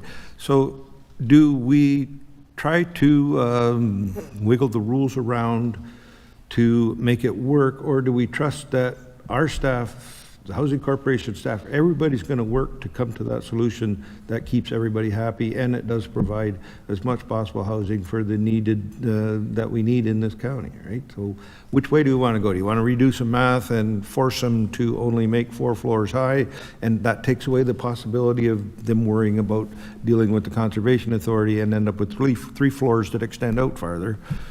We can do it either way, but it is all doable under the rules. But again, we can argue all that, or we can trust people to do the right thing. Okay, Councillor Brunton, or Councillor Columbus, sorry. Thank you, Madam Chair. Well, the applicant went from 5-story potential to 4 stories. Any chance they would go to 3 stories to make it more amenable to the community, make it more compatible? I think if given the possibility to try, they would probably try that, but I don't think going from 5 to 3 in our meeting is going to, I mean, I would have a hard time accepting that as fact, because they've got architects and engineers and things to work with. So I think saying that they could go out all of a sudden go down to 3 in our meeting would be difficult. Madam Chair, I know from experience with the Delhi project, yeah, if you can go to 3 stories without an elevator, and elevators are quite expensive, probably a couple $100,000. So I just wondered if the economics would not work out better. Fair point. Councillor Van Passen. Yes, thanks, Madam Chair. And I made that little rant there a minute ago, but what we are dealing with today is what they've applied for. So, and it has nothing to do with the height of the building. It still leaves all those options. All we're going to do is grant them relief of the number of parking spots and how close they can be to the property line and the number of units of the building. I think they've been working diligently trying to fit another 32 units in 3 floors, and I know they're in discussions with the powers that be on that. So do we approve the application as it's presented today and have faith that they will continue to have those discussions and get the architect to redraw the plans, but it'll change nothing on the planning application that they have to put forward? And they're going to ask for the same exemption on the number of parking spaces and put them closer to the property line. That's not going to change whether it's 3 stories, 4 stories, or 5 stories. So I will support the current motion because we have to deal with it under the Planning Act. Right? All right, any other discussion? Okay. With that, I will call to vote. All those in favor? All those opposed? And that is carried. Thank you. Okay, where am I back to now?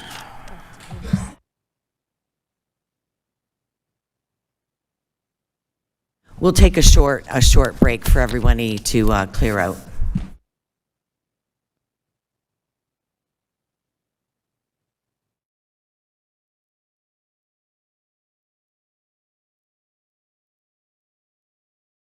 Like an impactful member of a team. I love that it's different every day, and you get to meet new people every day and see some of the same faces every day as well. But my job is different every single day. I don't do the same, so it's amazing. As a proud Norfolk County employee, I'm honored to be part of a team delivering life-saving skills to our community. Thank you for joining me on this behind-the-scenes tour. I hope this video gives you a glimpse of what it's like to be part of our aquatics team. If you're interested in taking advanced leadership courses to become a lifeguard and instructor, visit norfolkcounty.ca.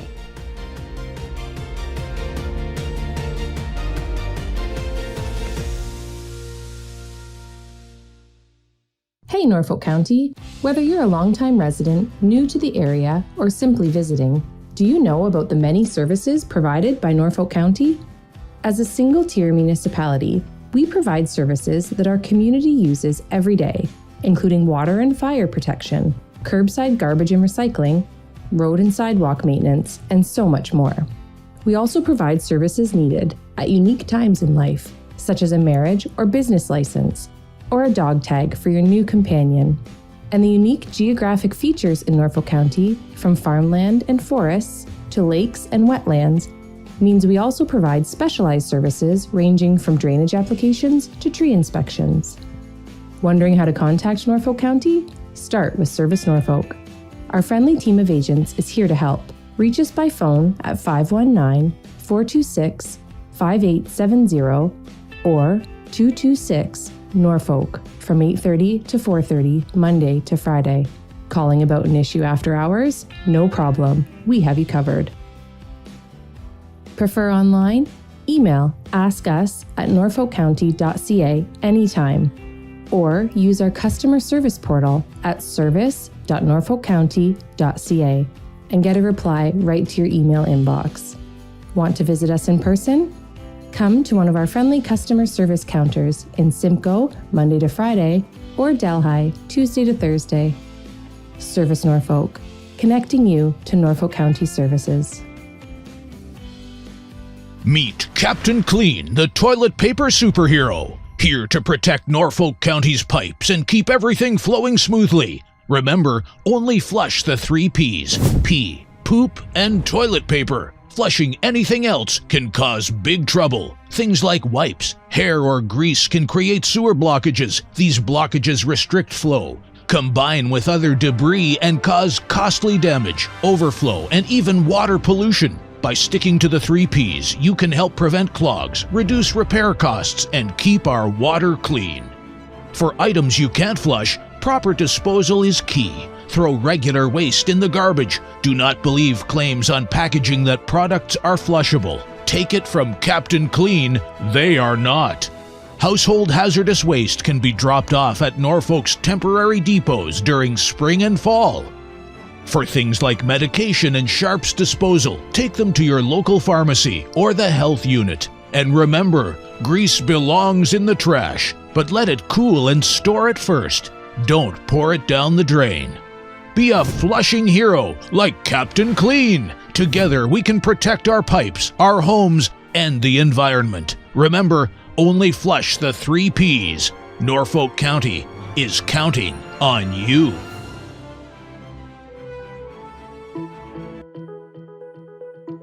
Hi, I'm Dave.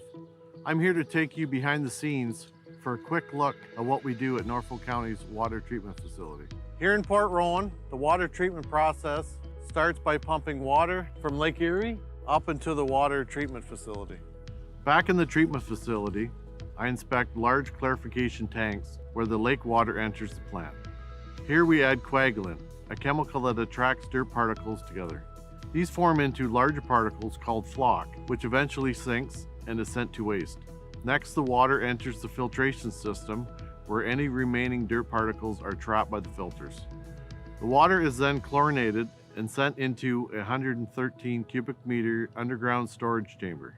The water is then taken to the granular activated carbon filters that work like supersized 10,000 pound Brita filters to remove taste and odor. The final step is disinfection, which includes UV and a final dose of chlorine, ensuring safe, potable drinking water. Water testing is an important part of the job. Throughout the day, we take water samples at different stages of the process, up to 9 tests depending on the treatment facility. As a Norfolk resident myself, I am proud to serve the community I live in. Thanks for joining me in this behind the scenes tour.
Norfolk County. Did you know that Ride Norfolk is now on demand? This means you can schedule Norfolk's public transit service to pick you up for appointments, shopping, school, or work. Ride Norfolk has partnered with Blaze Transit to offer on-demand pickups at all 95 stops across Norfolk, including this one. I booked my trip earlier today and my bus is here right on time. Since there are no fixed local schedules, you can easily book Ride Norfolk over the phone, online, or on the Blaze Transit app from your smartphone. Thanks, Charlie. You're welcome. Ride Norfolk's customer service team can help answer any questions you may have, get you started with the app, or book your next ride. By moving to on-demand, Ride Norfolk is helping more residents get where they need to go. To learn more, visit norfolkcounty.ca/transit.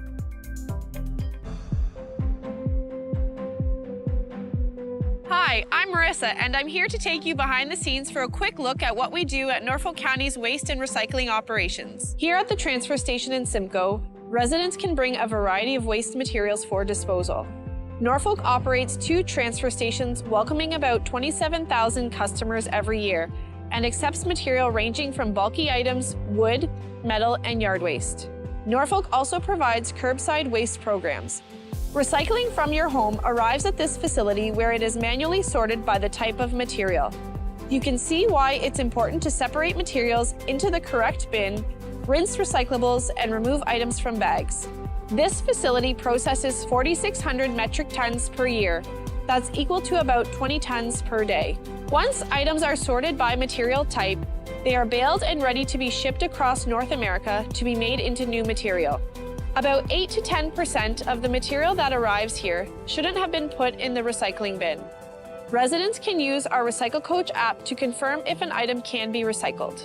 After seeing how waste is handled, I hope this video helps show why rinsing and sorting your recyclables are important steps in the recycling process. As a Norfolk County employee, I am proud to serve the community I was raised in. Thanks for joining me on this behind-the-scenes tour. This summer, discover the hidden gem of Norfolk County, Ontario's garden. Stroll through historic villages where time seems to slow down. Feel the sand between your toes on our pristine Lake Erie beaches. From live theater that captivates to trails that wind through breathtaking landscapes, adventure and relaxation await at every turn. Meet the farmers who grow your dinner and taste wine and beer crafted right here. Experience Norfolk County this summer, where small-town charm meets farm-fresh flavor. Ontario's garden. It's time you came home to it. Hey, Norfolk County. The next municipal election is happening this October. Keep watching to find out everything you need to know to cast your vote. New for 2026, Norfolk County will use a hybrid voting system, offering both in-person and online voting. Online voting will be available from October 9th to October 23rd, and eligible voters can vote on a computer or mobile device from anywhere with an internet connection. During the online advanced voting period, we'll have several online voting assistance centers set up to help with online voting. These locations will also offer the opportunity to vote using paper ballots as an advance voting option. In-person voting will be held on Monday, October 26th, Election Day, at poll locations across the county. Avoid delays. Check the voters list early to ensure your name, address, and school support are correct. It's easy to update your information online. Eligible voters will receive information by mail. Remember to bring your ID when you vote to confirm your identity at the polls. Visit norfolkcounty.ca/vote for up-to-date information, links, and resources. You can also call 519-426-5870 or 226-NORFOLK or email elections@norfolkcounty.ca. Visit our website to subscribe to get elections news sent right to your email inbox. Norfolk votes. Make your vote count.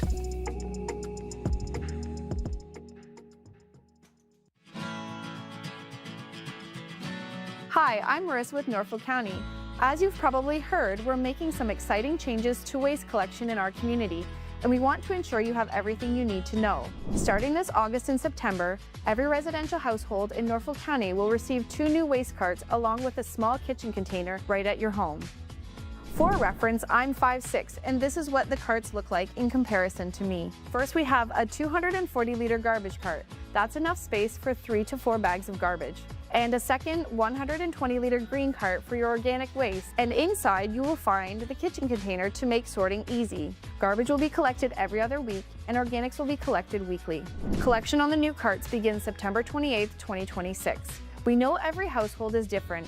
If the standard 240-liter garbage cart is more than you need, you have the option to downsize to a smaller 120-liter cart, which holds 1 to 2 garbage bags. If you'd like to request a smaller cart, simply visit norfolkcounty.ca/waste changes to submit your preference. If the standard size works for you, you don't need to do anything at all. Your carts will arrive automatically ahead of collection day. This information is for residential homes. If you're a commercial property, a residential farm, or just want more details about the program, visit norfolkcounty.ca/waste changes.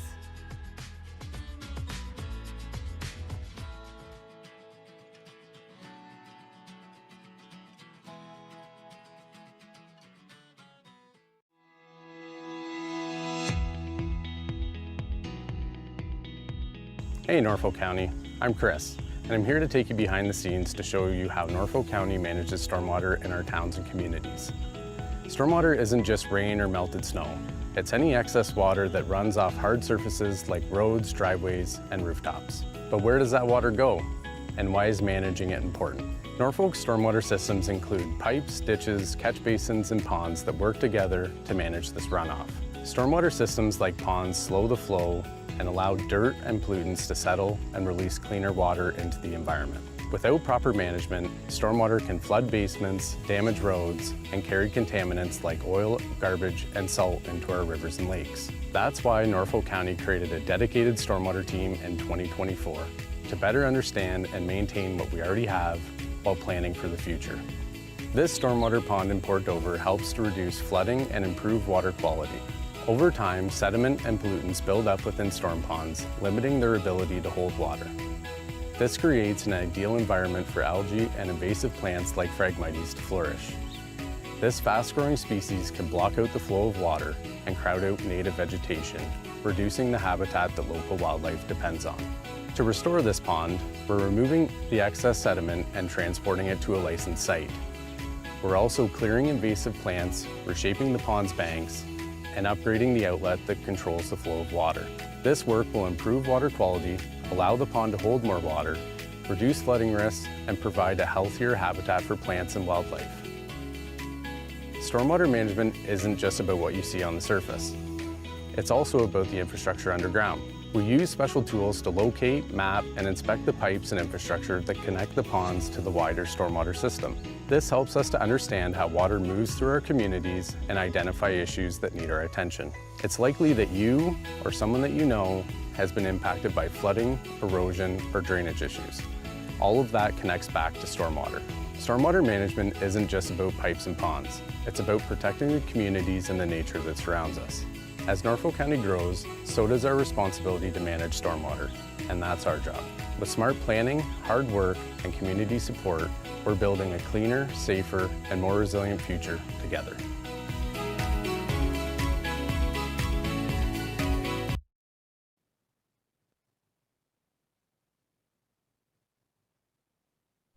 Okay, we're back. All right, we left off at item number 12, reports of advisory committees. The advisory committees, the recommendation is that the following reports of advisory committees and local boards be received for information, 12.1 to 12.9.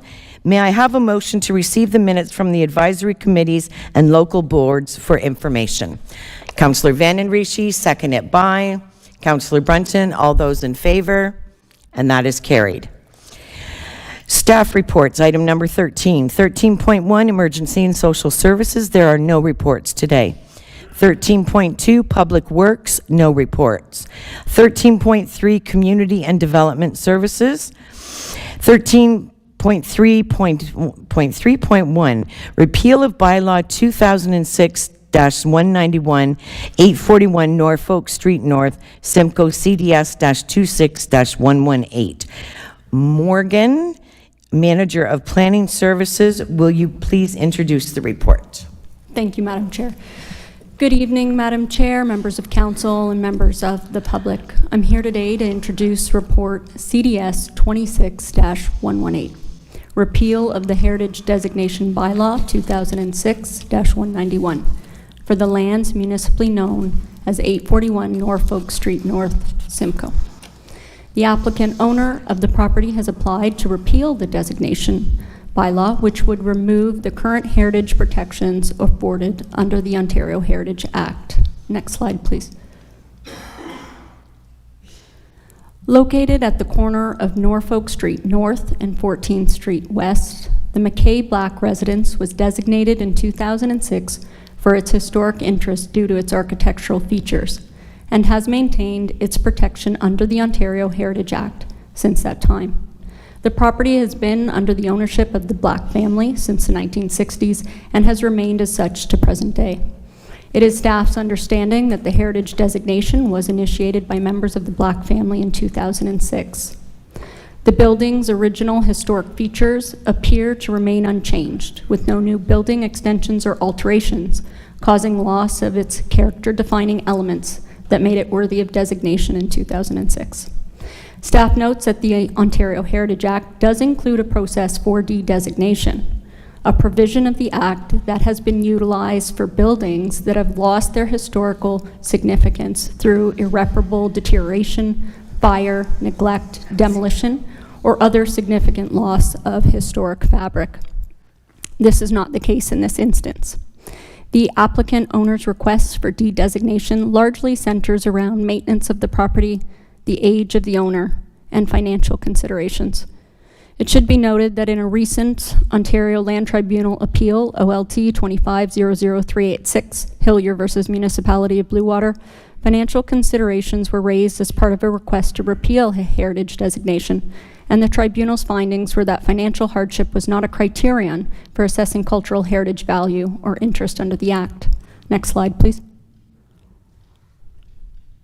Staff received 2 objections to the proposal during the prescribed 30-day public notice period, which centered on lack of rationale for repeal of the designation and the precedent that may be set with the approval of this application. The Heritage Advisory Committee advises that the proposal be refused.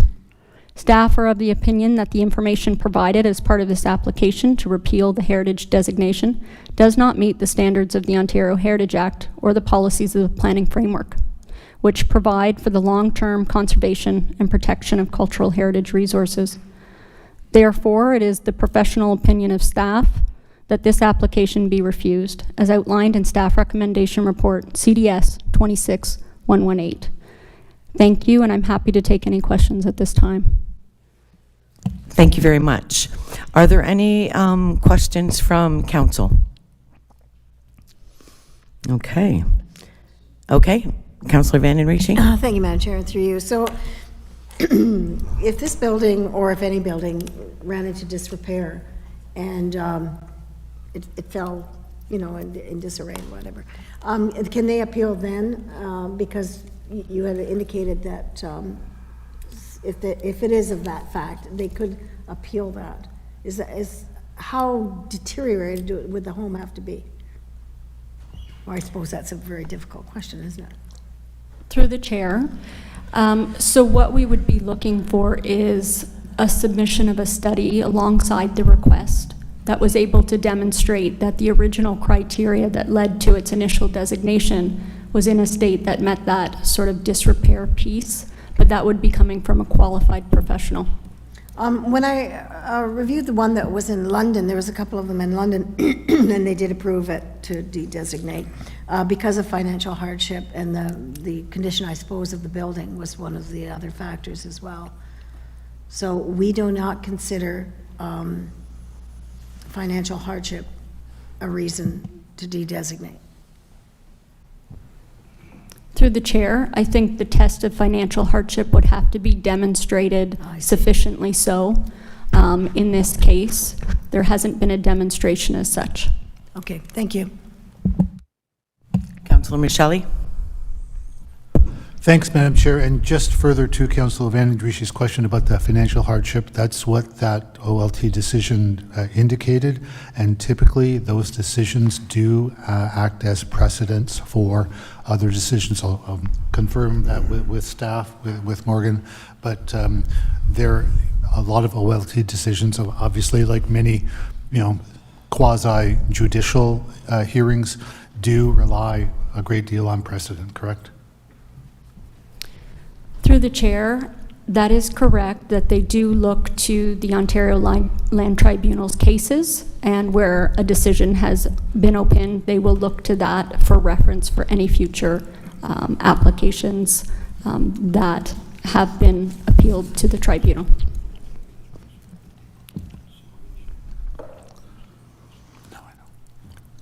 And secondly, Madam Chair, just Councillor Van den Rieching also raised a really good point. Like, what happens to a property where someone, for whatever reason, perhaps financially, can't afford to make repairs to a building that just continues to deteriorate? And that would be something I think we actually have discussed this in a previous meeting, but where they may be required by bylaw because they're not keeping up the standard of their property in general. And that's where the financial hardship can get worse, because they have to have specialized masonry, specialized materials, that kind of thing. Anyway, thank you. All right, any other questions? Okay, with that, do I have somebody who would like to move the staff recommendation? Councillor Michele, and a seconder? Councillor Veery? Okay, any further discussion? Councillor Van Passen? Thank you, Madam Chair.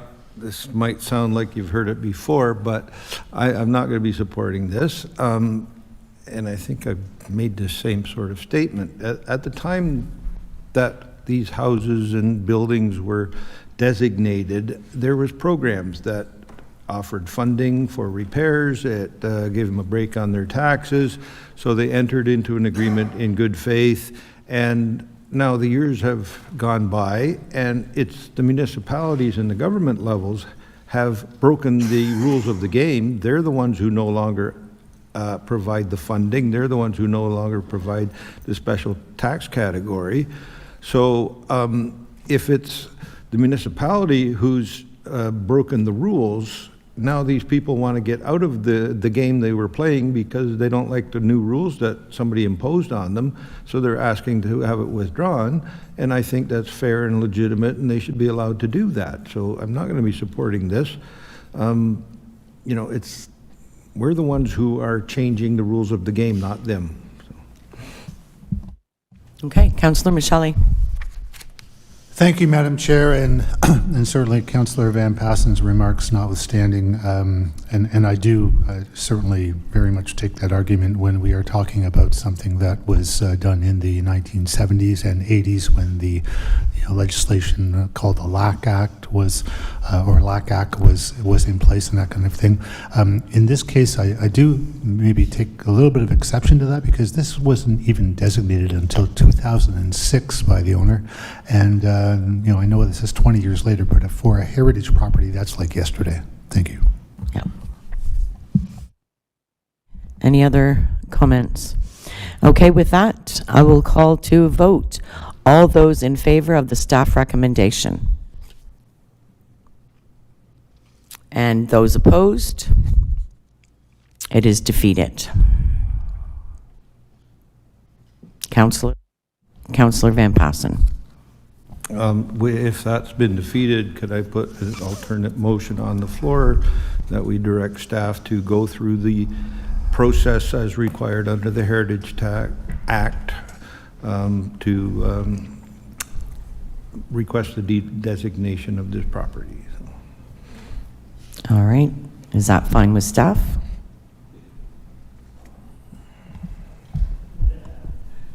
Through the chair, staff will follow suit, so thank you. All right, so that's just formal direction then from council to staff, and that's good. Okay.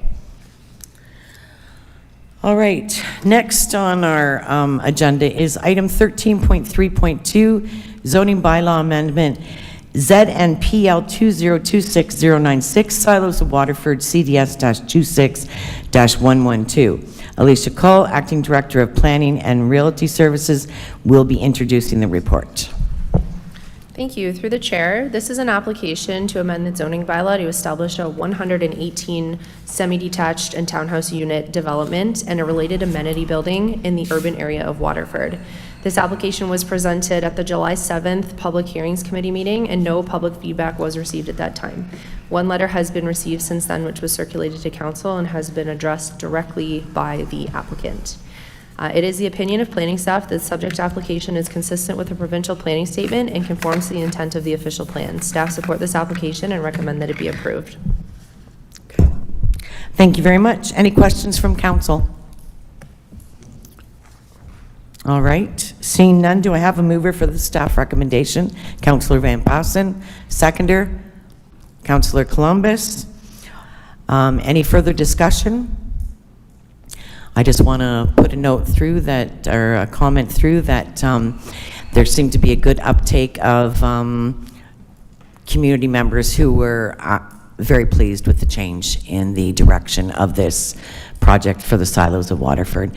And I think it will be a benefit, a great benefit to our community and to our young people who maybe can't afford to get into the housing market but would like to rent something. So it's been received very well. So with that, I'll call to order all those in favor. And that is carried. Thank you very much. You can finally go now, guys. Okay, the next item is 13.3.3, application ZNPL 2026092, proposing to delete the special provision 14.898 and add special provision 14.29 as a result of a boundary adjustment for lands described as 690 Wyndham Road 5, CDS-26-138. Josh Mueller, planner, will you be introducing this report? Thank you. Through the chair to Deputy Mayor Huffman and council, as was said, application ZNPL 2026292, proposing to delete special provision 14.898 and add special provision 14.29 as a result of a boundary adjustment for lands described as 690 Wyndham Road 5. The application is proposing to facilitate this boundary adjustment to ensure consistent zoning across the two parcels. The subject lands are 1,585.09 square meters in size and are a part of a residential parcel. The surrounding land uses are predominantly residential and agricultural. This application was initially presented at the July 7th meeting of the public hearing of committee meeting. Excuse me, I'll turn my page here. No public concerns were raised and council had no questions or comments. Therefore, planning staff is recommending approval of the application. Thank you. Thank you very much, Josh. Do I have any questions from council? Okay, seeing none, do I have a mover for the staff recommendation? Councillor Columbus, a seconder. Councillor Van Passen. Any discussion? Seeing none, all in favor, call to vote. All in favor? And that is carried. Thank you very much. The next one is 13.3.4, application ZNPL 2026091, proposing to delete special provision 14.29 and add special provision 14.898 as a result of a boundary adjustment for the lands described as 688 Wyndham Road 5, CDS-26-137. And Josh Mueller, the floor is yours. Thank you. Through the chair to Deputy Mayor Huffman and council, the applicant is proposing to delete special provision 14.29 and add special provision 14.898 to the subject lands to facilitate a boundary adjustment application and ensure consistent zoning across the two parcels. The subject lands are 8,319.71 square meters in size and are a part of a farm parcel. The surrounding land uses are predominantly residential and agricultural, with woodlands and wetlands in the immediate area as well. The subject lands have been conditionally approved to be severed as a boundary adjustment, wherein they would be added to the adjacent residential and parcel located immediately adjacent to the north. Surrounding land uses are mainly agricultural and residential. This application was also initially presented at the July 7th, 2026 Public Hearing Committee meeting. No public concerns were raised, and council had no questions or comments. Therefore, planning staff is recommending approval of this application. Thank you. Thank you very much for your report. Any questions from council? See, Councillor Van Passen? Not so much a question, more so these two are related. Yes. They went through the committee of adjustment.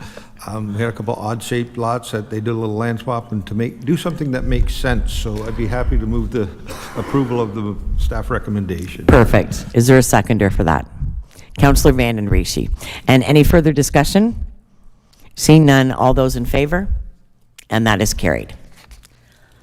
You were very patient today. Have a great evening. Okay. Okay. So the next one is 13.3.5, Development Application ZNPL 2026076, to amend the zoning bylaw for the lands described as Concession 4, Part Lots 2 and 3, CDS-26-133. And Alicia, will you be presenting? Through the chair, yes, I will. Okay, thanks. The floor is yours. Thank you. Through the chair, the subject lands are located at 126 Decoux Road and are the subject of this application. The proposed severed lot is located within the urban area of Simcoe, with portions also designated agricultural and hazard lands. The proposal is to rezone a portion of the lands from agricultural to urban residential type 1 to facilitate a severance. This portion would also receive a special provision waiving the requirement for connection to public water and sanitary systems. In addition, a site-specific provision is proposed for the remaining lands that are zoned agricultural to bring their deficient lot area into compliance. No comments have been submitted by the public, and no concerns were raised by circulated departments. The corresponding severance application was taken to the June 17th Committee of Adjustment meeting and was approved with conditions, including the passing of the zoning bylaw amendment. It is staff's opinion that the application is consistent with the provincial planning statement and conforms to the intent of the official plan. Staff recommend that this application be approved. Okay, thank you. Are there any questions from council? Okay, seeing none, do I have a mover for the staff recommendation? Councillor Columbus, and a seconder? Councillor Veery. And any discussion? Okay, seeing none. With that, all in favor? And that is carried. Thank you. Item 13.3.6 is Spatial Separation Agreement Authority Bylaw CDS-26-149. Mark Van Hee, Supervisor of Building, will you please introduce this report? Sorry, I should have given you a minute to get your seat.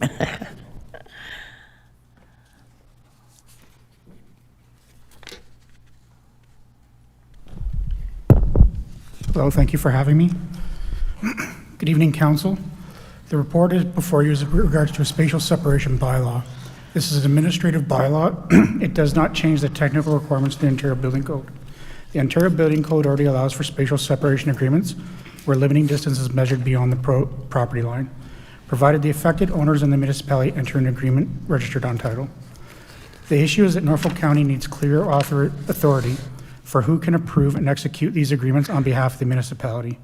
The proposed bylaw provides an authority with safeguards that when agreements meet the building code requirements, be registered on title, bind further owners, including applicant cost responsibilities, and require county consent before they are amended, released, or discharged.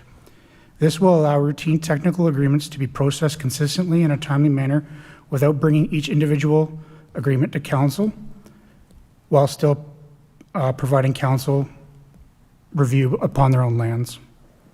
Thank you. Thank you very much. Are there any questions from council? Councillor Columbus. Yes, thank you, Madam Chair. Can you give us an example of how this would be used, Mark? Yes, through the chair. Presently, through Committee of Adjustments, similar to what we've been hearing today already, where I typically see this, because I'm doing the reviews on them, are surplus farm dwellings, where they want to sever off the dwelling unit, retain the farm. The distance between where they proposed the property line to be, the new proposed property line, we would never issue building permits for the barns because they're so close in relation to the property lines. So they're basically given options of demoing buildings, completing compensating construction on the buildings, whether it be fire-rated walls, non-combustible construction, stuff like that, or entering into spatial separation agreements where they can covet the land beyond the property lines onto the neighboring property, typically where they're the severed or retained parcels. Thank you. Okay, with that, do I have a mover for the staff recommendation? Did I already do that? I'm sorry, I feel like I'm in, I don't know what. Repeat. Do I have a mover for, thank you, Councillor Van den Mercy, for bailing me out. Do I have a seconder? Thank you, Councillor Van Passen. Any further discussion? None? All in favor? And that motion is carried. Oh, Okay, 13.4, corporate services, 13.4.1, false alarm fee update, CS-26-129. Tracy Rodriguez, Deputy Clerk, will you please introduce the report? Thank you, and through the chair, I won't introduce the report, but I will introduce our student, Ethan Burnett. He was tasked with following through on this, and he's been more than happy to introduce the report. I didn't even look up, Ethan. Welcome. The floor is yours. Thank you very much. Good evening, Council, and through you, Deputy Mayor Huffman.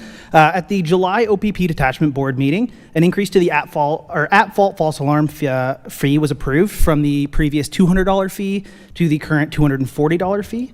This increase was based on a recalculation of the cost recovery rate for a false alarm, the full calculations of which can be found in Report CS-26-107, which is attached to this report. In short, the cost recovery rate was derived by calculating the average cost charged to the municipality for a false alarm and adding on an administrative fee, which was based on the amount of hours that county staff spend on false alarms. There are a number of goals for this program, those being cost recovery, incentivization for alarm owners to ensure that they're kept in proper working order, and to lift the tax burden for false alarms off of the general taxpayer and onto the property owners where these false alarms take place. An analysis was done which compared Norfolk County's false alarm charges. It's shown in Table 1 found within the attached report, and it found that Norfolk had the lowest false alarm charge of all the municipalities that actually had a program in place. All false alarm charges over the past 12 months have also been categorized, revealing that the majority of these charges come from private businesses. So overall, this program helps to offset municipal policing costs, and the approved increase reflects the rising cost of police services. So thank you very much, and I am available for any questions. Okay, Councillor Vanden Rishi. Thank you, Madam Chair, and thank you for the report. We had this discussion when we were at Police Services Board. There's a difference in alarms. There's business alarms, and then there's farm alarms, and we were discussing there. You know, it seems, and there is an option for a farmer to come in and dispute that, and maybe not have to pay that fee. But we talked about doing something. Try to figure out something else about how to do alarms. Was there any further, did you look into any of that?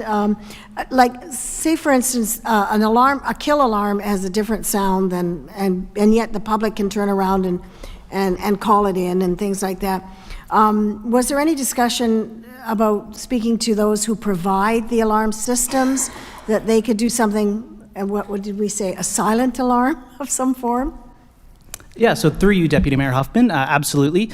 We've been exploring a few options for ways that we can try and eliminate false alarms or reduce them in some form. One of which is going to be, we're looking at an education campaign that we can hopefully launch out to help educate alarm owners as to how they can prevent false alarms on their end. We're looking at different partners, perhaps, the OPP being one of them, to see what avenues that we have in order to help educate the public to ensure that false alarms are kept to a minimum. All right, any other questions from council? Okay, seeing none, may I have a mover to recommend the staff to support the staff recommendation? Councillor Michele, seconded by Councillor Very. Any further discussion? Okay, called vote. All those in favor? And that is carried. Thank you. Thank you, Ethan. Okay, 13.5, Office of the Chief Administrative Officer. There are no reports. And now we are to number 16 on the agenda, which is bylaws. Okay, so they're all going to be up on the screen. Okay. All right. Do we have any council member wishing to speak to any of the bylaws before us for approval before consideration? Councillor Tom Michele. Thank you, Deputy Mayor Kim Huffman. I knew you were going to do that. I would like to omit bylaw number 16.13 as I did not support that recommendation, so I would like that one removed because I will not be supporting it there. 16.13. It is the bylaw regarding 219 Region Ave.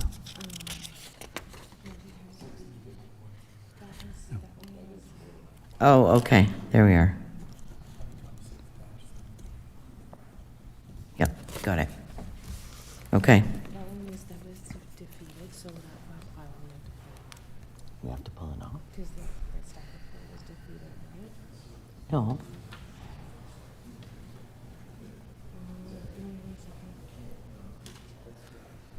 Just a minute, we're just checking on something. Councillor Van Passen? Well, Madam Chair, I've mentioned this before. Our procedural bylaw says you cannot not approve a bylaw unless you go back and reconsider the original motion that created that bylaw. And, you know, I questioned before how individuals can vote no against a bylaw. How do they know ahead of time that there's not going to be enough of them to defeat that bylaw, which would be a violation of our own rules? So at some point, you have to accept the fact that whether you supported it or not, the majority did, and it's now time to implement that. And, you know, I question why we would want to talk about that continually, but... All right, Councillor Michelli. Thank you, Madam Chair. Then I have a question. If these are all automatic, why do we vote on them? Housekeeping. To enact them, I guess. Sorry, Madam Chair. So we can hold a vote. We can have a majority, I mean, everyone, a unanimous vote every time automatically, and so there is no opportunity for anyone to be opposed. That doesn't really make a lot of sense to me, but. Opposed to a bylaw?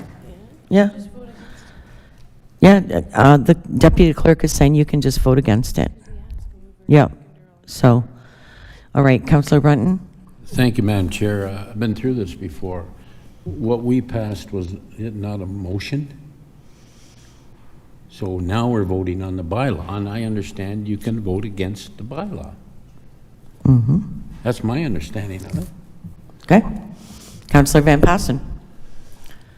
Yeah, that is my understanding as well, but how do you know that the majority don't vote against it and it defeats the bylaw? We're not allowed to do that. Okay, I see where you're getting at.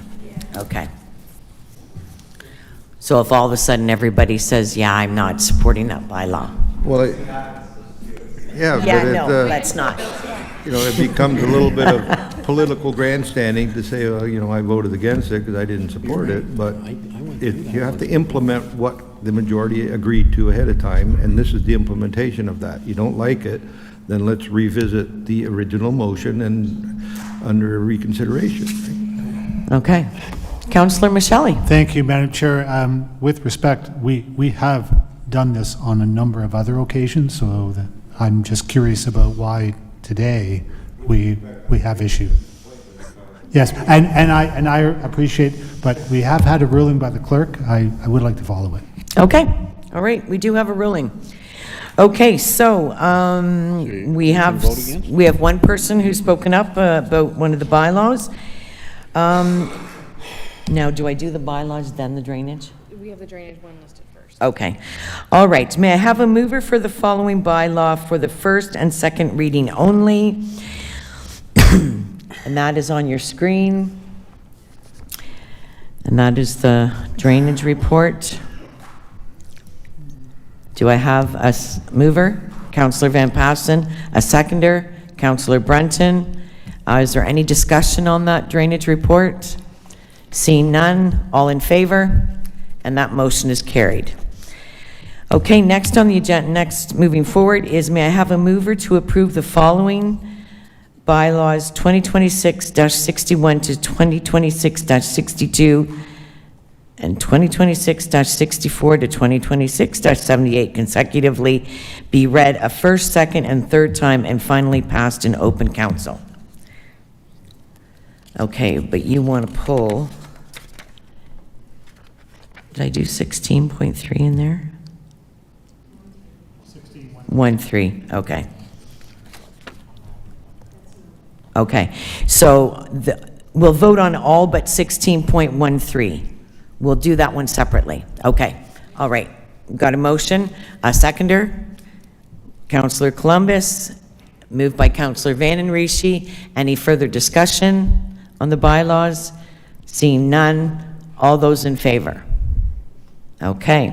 Now, I'm going to identify 16.13, bylaw 2026-73, been here so long, being a bylaw to amend zoning bylaw 1Z-214 as amended for property described as Port Dover Plan 207, Block 101 Part Lot 35, Concession 1, Part Lot 10, 219 Regent Avenue, urban area of Port Dover, Norfolk County. Do I have a mover for this motion, for this bylaw? Councillor Van Passen. A seconder? Councillor Van den Riche. Any discussion on the bylaw? Seeing none, all those in favor? All those opposed? And that is carried. Thank you. Hey, Linda, didn't you vote against that? Oh, jeez. At this point in time, we'll go on to motions. There are no motions. There are no notices of motions. Other business. Sir, anybody have any other business? Really? Councillor Michele. Actually, Madam Chair, if you don't mind, I'll defer to Councillor Columbus because he has an item first. Okay, sorry. Councillor Columbus, the floor is yours. Thank you, Madam Chair.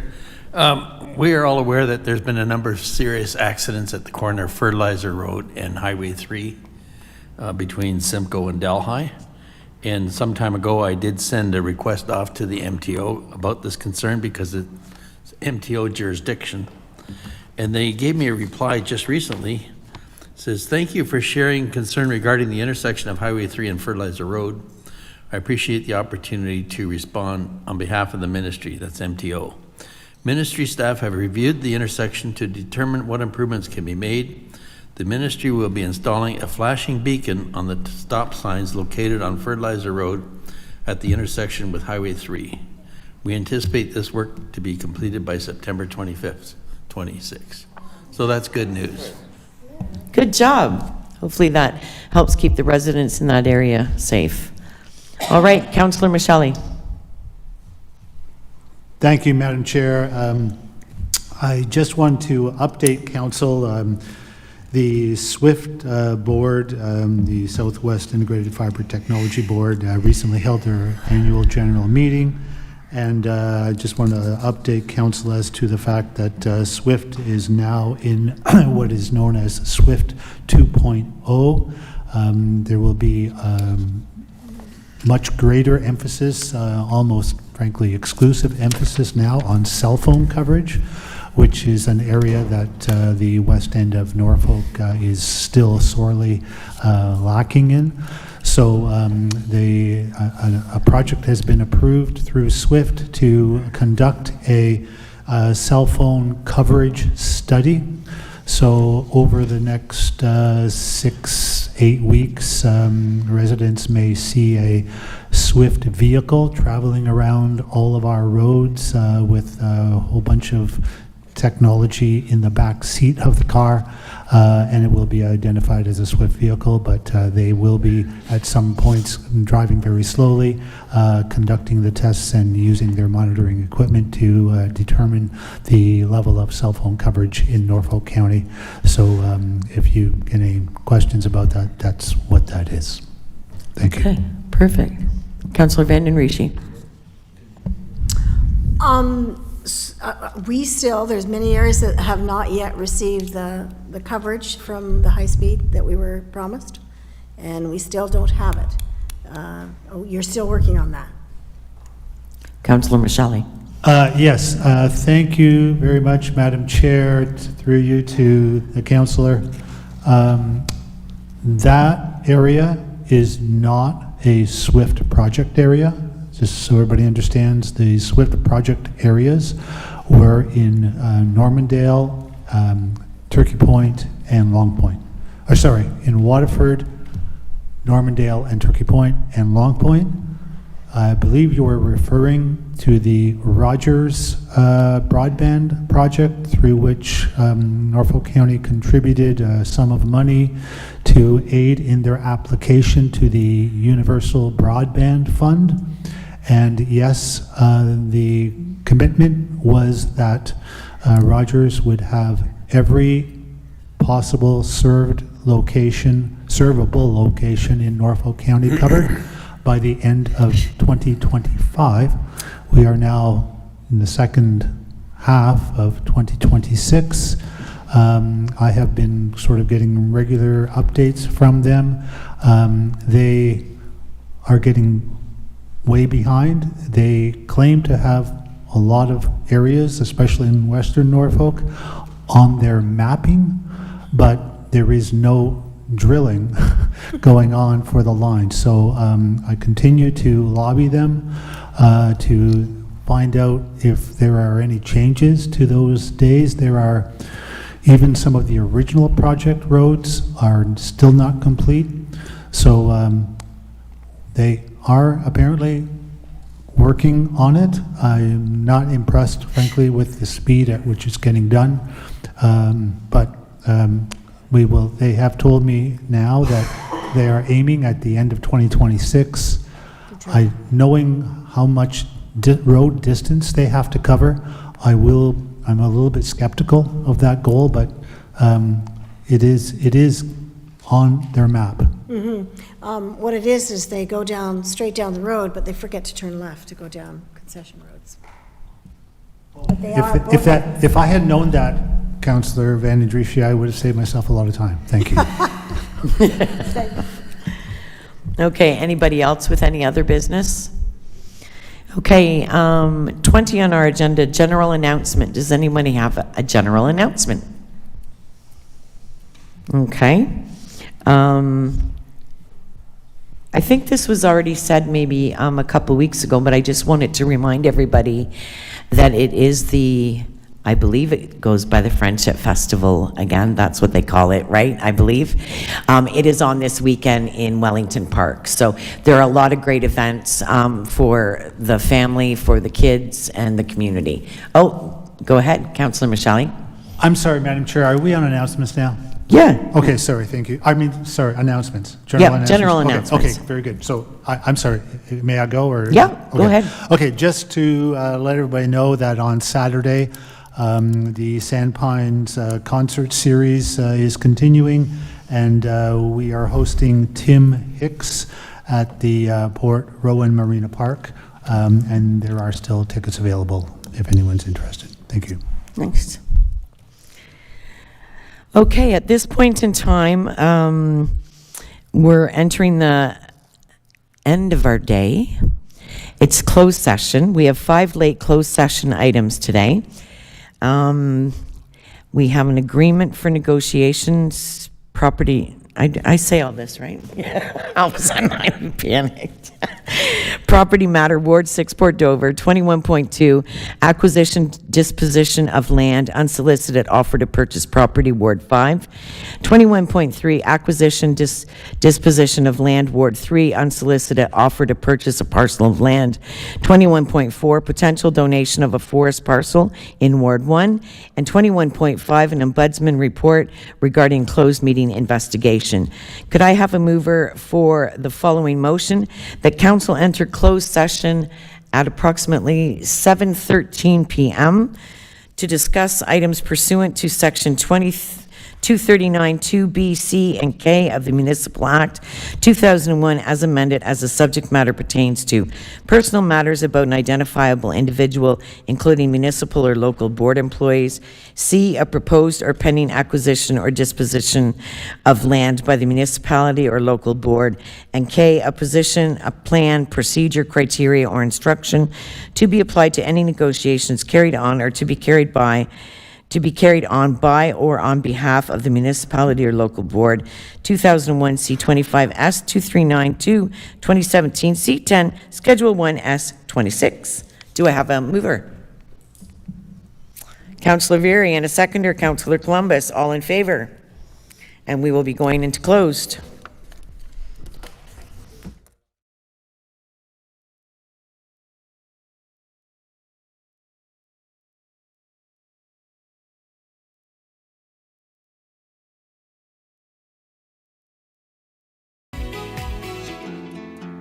Welcome to Norfolk County, where land meets lake and opportunity grows deep and wide. Located on the north shore of Lake Erie, in the heart of southwestern Ontario, Norfolk spans 1,600 square kilometers, making us one of Ontario's largest single-tier municipalities. Our roots run deep in agriculture, food production, and advanced manufacturing, industries that shaped our past and are powering Ontario's future economy. Home to over 70,000, we are bold, diverse, and fiercely local. From Port Dover to Long Point, our folks are putting down roots, sometimes in sand, sometimes in soil, but always in a place they're proud to call home. Big land, big vision, unmatched potential. That's Norfolk. Hey, Norfolk County. Hey, Norfolk County. Hey, Norfolk County. Hey, Norfolk County. Hey, Norfolk County. Hey, Norfolk County. My name is Bowden Winicki. My name is Lindsay Kaliokoski. My name is Alex Ryan. I work as a park student. I work as an economic development coordinator. I work on roads department in Delhi. I work as a supervisor for waste management. I work as a committee coordinator in the clerk's department. Okay, what's the first question? What I love about my job is the people. All right, what do I love about my job? It's really the community. No day is the same. It is because I get to work with a bunch of great guys. It directly impacts really positively the residents of Norfolk County. I love the people that I get a chance to work with. Every day is different. The mix of things is what makes me happy and keeps me going. First and foremost, the community. The people of this community are so welcoming. Is the amazing team I get to work with every day here at Norfolk County. Opportunity to help people, to help my community. One of the things I love the most about my job is my team. I love who I work with and what I do while I'm here. I get to work on projects and in programs that support our community, that help make lives better for the people who live here, who work here, and who come here to visit. Every day you feel like you've accomplished something on the way home, and you're working with a bunch of great people who are equally as committed to the community and serving our communities. The pace here is very good and great work-life balance. They put wellness on the forefront, so I'm part of the Apple Committee, and there's lots of opportunity at Norfolk County. Flexible work hours, great work-life balance, great staff, great friends, and of course, what's not to love about Norfolk County? We're Ontario's garden. I love helping people, I love helping residents, and that's what makes Norfolk County a great place to come to work. I chose to work for Norfolk County because I grew up in Delhi, so it's close to home, and I've enjoyed working for my community and my friends and family. Definitely 100% the people. There are lots of community champions and everyone's been so kind and welcoming. Because I was born and raised here and I wanted to help give back to my community. I love giving back to a community that I grew up in. I love my team and I love that I can leave a legacy here in the communities. When I had the opportunity to come home and serve the public, I jumped at that opportunity. I started my career as an area planner for this place. It's interesting that at the end of my career, this opportunity came up to come back and make Norfolk a better place. Is being able to live and work in the community that we're a part of. I did choose to work for Norfolk because I'm an engineer by trade and I like to solve problems. And realized how rewarding it was to be able to contribute to initiatives within the area that I've always called home. I love it here. You should consider joining the public sector, joining the municipality because it's so diverse. There's something for everyone. Local government is the closest to the people. We get to work with our residents day in and day out, and there is something for you in every department for Norfolk.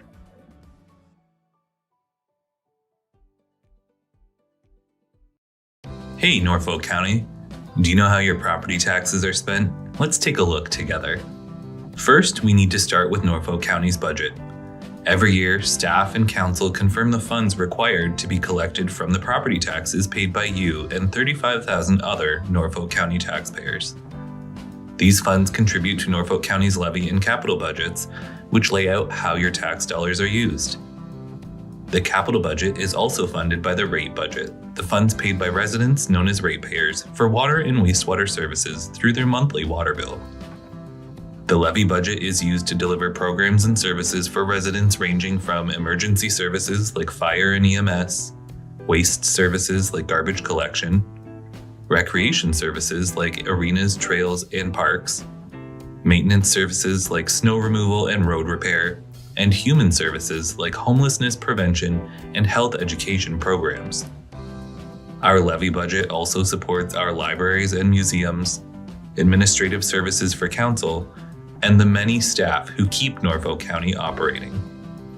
Services like recreation programs for children, adults, and seniors, and our Ride Norfolk transit program are also paid for with property taxes and supplemented by user fees. And across Ontario, a portion of each resident's property tax bill goes to our local school boards.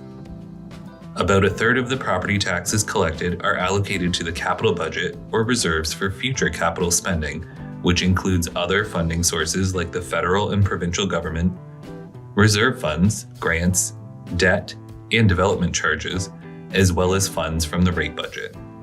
Together, the capital budget goes toward longer-term projects, such as our investments in water and wastewater facilities, as well as building and renewing our parks, roadways, pools, arenas, and other things we use every day.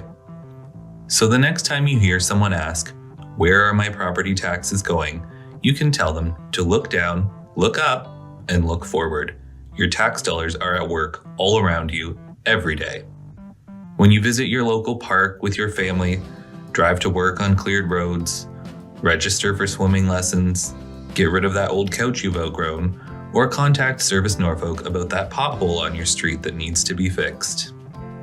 Your tax dollars are also being invested in initiatives to improve the lives of Norfolk County residents in the years to come to make Norfolk County a better place for future generations. While Norfolk County's budget is prepared once a year, your feedback helps us make decisions and plan for the future. We are committed to listening to you so that our budget reflects what is important to our community. Learn more about Norfolk County's budget at norfolkcounty.ca/budget. Today we're announcing an exciting partnership with Scotland and Norfolk County Economic Development, and we're transforming transport trailers into mobile ambassadors. We're showcasing Norfolk's story of opportunity, excellence, and quality of life across all of North America, and Scotland is the ideal partner with an amazing logistics network and will help us share our story all across North America.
Hi, I'm Jacob, and I'm here to take you behind the scenes on a capital project in Norfolk County.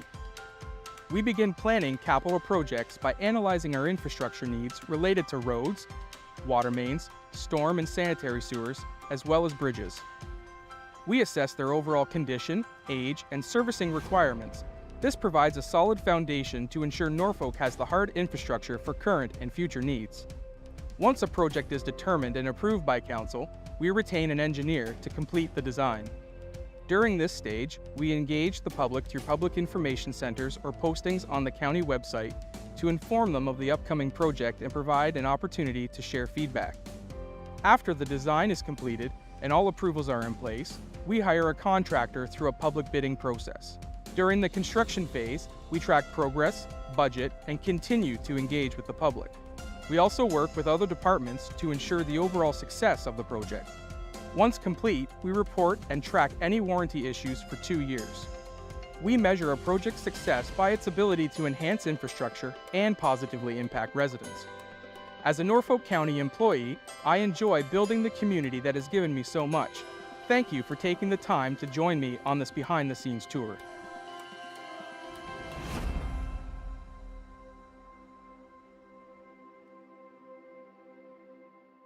Deputations are a way for you and all residents of Norfolk County to speak before Council about relevant matters in our community. To begin, search www.norfolkcounty.ca. Then select the Government tab. Under the Government tab, select Provide Deputation/Speak at a Council or Committee Meeting. This page provides general information regarding deputations. Under the subheading Register to Speak, click the Public Hearing/Deputation Form link to pre-register your deputation. Notice of Collection. By checking the Notice of Collection box, you are agreeing to the above statement. Selecting the type of meeting you want. There are several types of meetings that allow deputations. Please listen closely as we explain each option. Council meeting. Council deputations must pertain to a matter listed on the upcoming meeting agenda. For the remaining meeting choices, you may present a deputation if the topic pertains to the committee you are presenting to. Once you select the type of meeting you want to deliver your deputation, you can complete the rest of the document. Now choose whether you will attend the meeting in person or virtually. Finally, select if you will be providing materials during your deputation.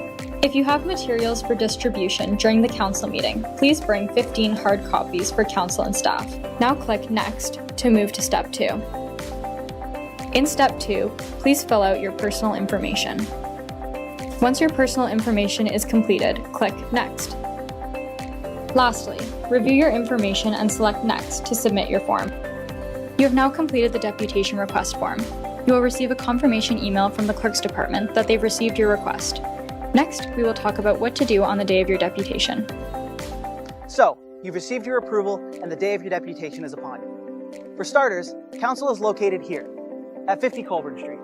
Now there's 2 entrances you can use when you arrive. One is here, located off Colburn, and one located off Talbot Street. When you arrive, you'll have 3 main options to park. The first is to park at the Simcoe Town Center Mall, which is where Food Basics is located.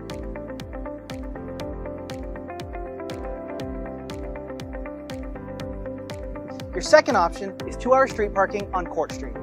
And your third option is 2-hour street parking on Lott Street. If you can't find any parking in any of those 3 options, don't worry. Downtown Simcoe has plenty of street parking in all of the surrounding areas. If you enter through the Colburn Street doors, you'll have to make your way through the building to get to Council Chambers. But don't worry, if you require any assistance, you can feel free to ask Service Norfolk at the front desk. Make your way along this path and you'll end up in the main lobby. To your left, there'll be an elevator. You can either ring the bell or go ask the people at the front desk for assistance. If you don't need to use the elevator, you can head on up the green staircase and go up to Council Chambers. If you enter through the Talbot Street doors, the elevator will be immediately in front of you, or the green staircase will be ready for you to go up and deliver your presentation. Once you reach the top of the stairs, you'll have made it to Council Chambers.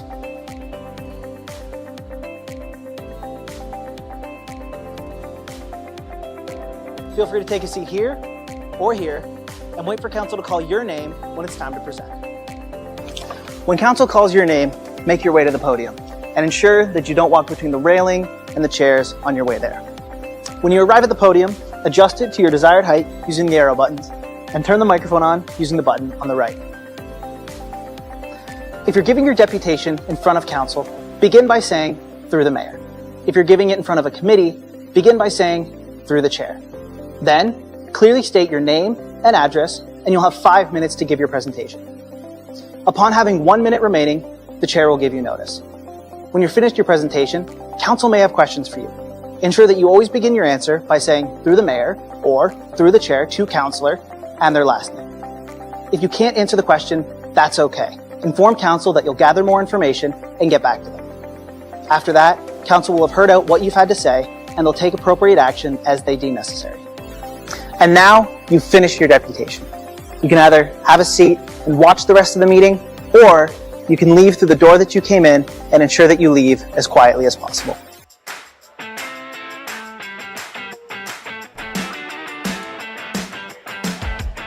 Hey Norfolk County, my name is Anna and I'm here to share some water safety tips to keep you and your family safe around the water. Knowing how to swim is a life skill and an essential part of staying safe and having fun. Swimming lessons are the best way to learn essential swim survival skills to recover from a fall into deep water. Think you're too old for lessons? There are programs designed for teens and adults as well. With so many lakes and rivers, Canadians of all ages are avid boaters. Always wear a life jacket, it could save your life.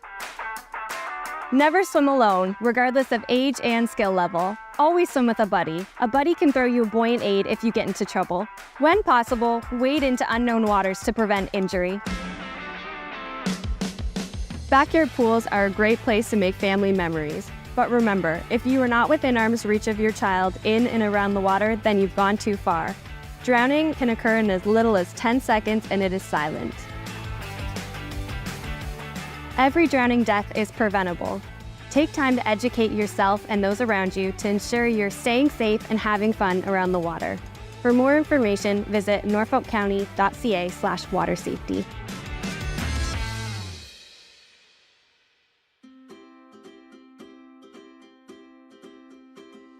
We all have the right to feel safe at work, when spending time with friends and family, when participating in activities or attending a public meeting or event.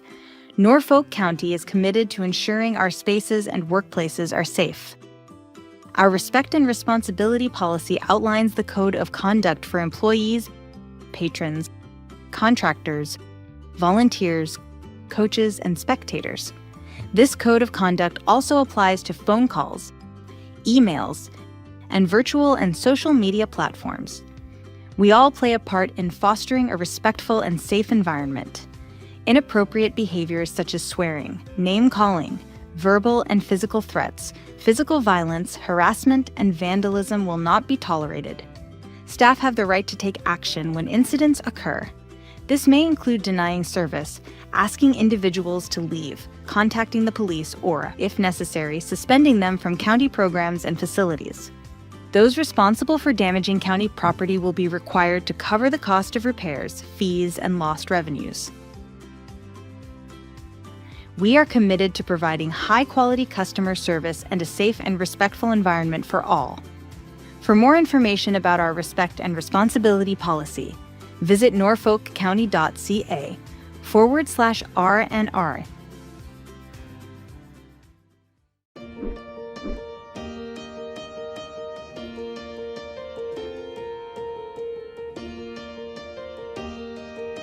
Hi, I'm Lisa, and I'm excited to take you behind the scenes to meet Norfolk County's aquatics team in action. I think the people are what make the job. I think working with the people that I do, we're a great team. We work really well together. That makes a positive work environment. That makes a positive work for the public as well. They see that we work well together, and I think that benefits them as well. I still love coming here every day. It's an exciting job. It's always different. You're always doing new things. Being part of our team offers staff the opportunity to develop essential skills in lifeguarding, teaching swimming lessons, customer service, first aid, and of course, teamwork. I think swimming in general is a really great skill to have from a very young age, so being a part of children learning how to swim is super important to me. It's a really rewarding process to see them go from not the greatest swimmer to a better or great swimmer.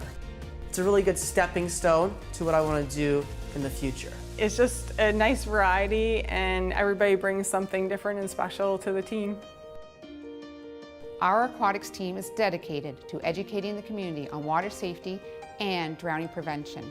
You might be a quiet student coming in, and this job is really going to push you to find your voice and be like an impactful member of a team. I love that it's different every day, and you get to meet new people every day and see some of the same faces every day as well. But my job is different every single day. I don't do the same, so it's amazing. As a proud Norfolk County employee, I'm honored to be part of a team delivering life-saving skills to our community.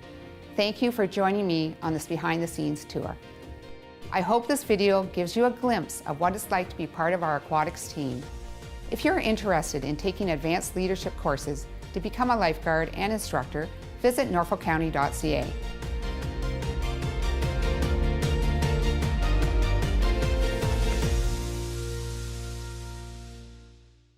Hey Norfolk County! Whether you're a longtime resident, new to the area, or simply visiting, do you know about the many services provided by Norfolk County? As a single-tier municipality, we provide services that our community uses every day, including water and fire protection, curbside garbage and recycling, road and sidewalk maintenance, and so much more. We also provide services needed at unique times in life, such as a marriage or business license, or a dog tag for your new companion. And the unique geographic features in Norfolk County, from farmland and forests to lakes and wetlands, means we also provide specialized services ranging from drainage applications to tree inspections. Wondering how to contact Norfolk County? Start with Service Norfolk. Our friendly team of agents is here to help. Reach us by phone at 519-426-5870 or 226-NORFOLK from 8:30 to 4:30, Monday to Friday. Calling about an issue after hours? No problem. We have you covered. Prefer online? Email askus@norfolkcounty.ca anytime, or use our customer service portal at service.norfolkcounty.ca and get a reply right to your email inbox. Want to visit us in person? Come to one of our friendly customer service counters in Simcoe, Monday to Friday, or Delhi, Tuesday to Thursday. Service Norfolk, connecting you to Norfolk County services. Meet Captain Clean, the toilet paper superhero, here to protect Norfolk County's pipes and keep everything flowing smoothly. Remember, only flush the 3 Ps: pee, poop, and toilet paper. Flushing anything else can cause big trouble. Things like wipes, hair, or grease can create sewer blockages. These blockages restrict flow, combine with other debris, and cause costly damage, overflow, and even water pollution. By sticking to the 3 Ps, you can help prevent clogs, reduce repair costs, and keep our water clean. For items you can't flush, proper disposal is key. Throw regular waste in the garbage. Do not believe claims on packaging that products are flushable. Take it from Captain Clean, they are not. Household hazardous waste can be dropped off at Norfolk's temporary depots during spring and fall. For things like medication and sharps disposal, take them to your local pharmacy or the health unit. And remember, grease belongs in the trash, but let it cool and store it first. Don't pour it down the drain. Be a flushing hero like Captain Clean. Together we can protect our pipes, our homes, and the environment. Remember, only flush the 3 Ps. Norfolk County is counting on you.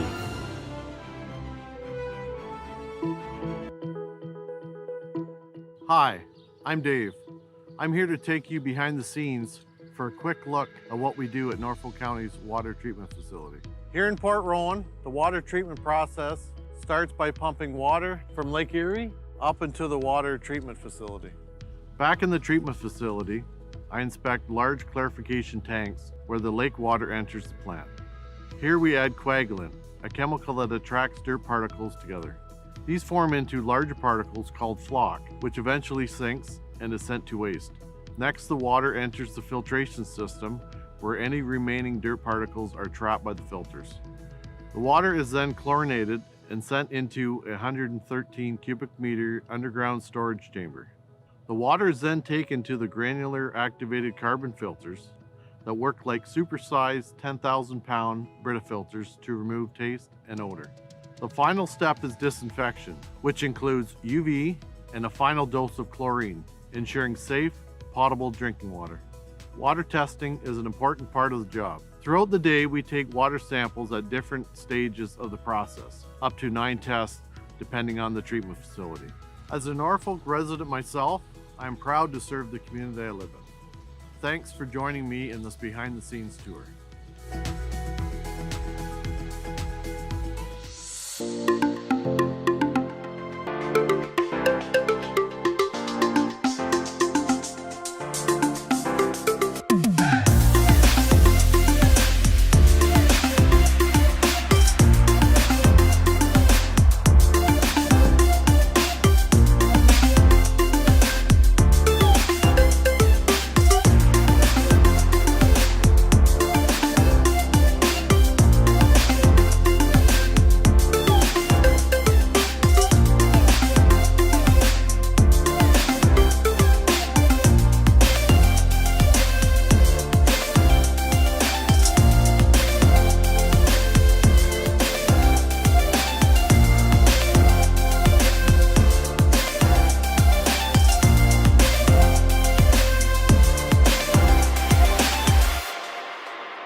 Did you know that Ride Norfolk is now on demand?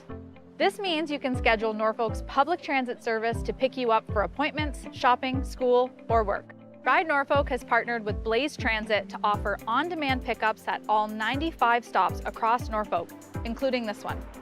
I booked my trip earlier today and my bus is here right on time. Since there are no fixed local schedules, you can easily book Ride Norfolk over the phone, online, or on the Blaze Transit app from your smartphone. Thanks, Charlie. You're welcome. Ride Norfolk's customer service team can help answer any questions you may have, get you started with the app, or book your next ride. By moving to on-demand, Ride Norfolk is helping more residents get where they need to go. To learn more, visit norfolkcounty.ca/transit.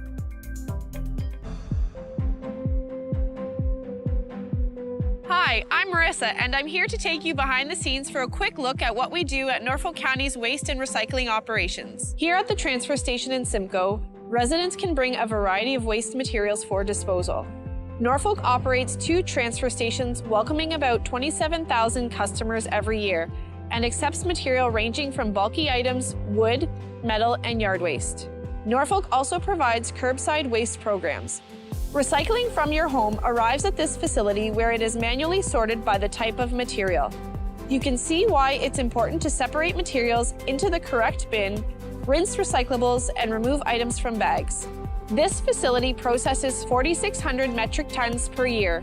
That's equal to about 20 tons per day.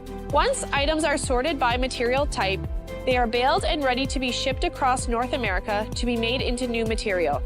About 8 to 10% of the material that arrives here shouldn't have been put in the recycling bin. Residents can use our Recycle Coach app to confirm if an item can be recycled. After seeing how waste is handled, I hope this video helps show why rinsing and sorting your recyclables are important steps in the recycling process. As a Norfolk County employee, I am proud to serve the community I was raised in. Thanks for joining me on this behind-the-scenes tour. This summer, discover the hidden gem of Norfolk County, Ontario's garden. Stroll through historic villages where time seems to slow down. Feel the sand between your toes on our pristine Lake Erie beaches. From live theater that captivates to trails that wind through breathtaking landscapes, adventure and relaxation await at every turn. Meet the farmers who grow your dinner and taste wine and beer crafted right here. Experience Norfolk County this summer, where small-town charm meets farm-fresh flavor. Ontario's garden. It's time you came home to it. Hey, Norfolk County. The next municipal election is happening this October. Keep watching to find out everything you need to know to cast your vote. New for 2026, Norfolk County will use a hybrid voting system, offering both in-person and online voting. Online voting will be available from October 9th to October 23rd, and eligible voters can vote on a computer or mobile device from anywhere with an internet connection. During the online advanced voting period, we'll have several online voting assistance centers set up to help with online voting. These locations will also offer the opportunity to vote using paper ballots as an advance voting option. In-person voting will be held on Monday, October 26th, Election Day, at poll locations across the county. Avoid delays. Check the voters list early to ensure your name, address, and school support are correct. It's easy to update your information online. Eligible voters will receive information by mail. Remember to bring your ID when you vote to confirm your identity at the polls. Visit norfolkcounty.ca/vote for up-to-date information, links, and resources. You can also call 519-426-5870 or 226-NORFOLK or email elections@norfolkcounty.ca. Visit our website to subscribe to get elections news sent right to your email inbox. Norfolk votes. Make your vote count.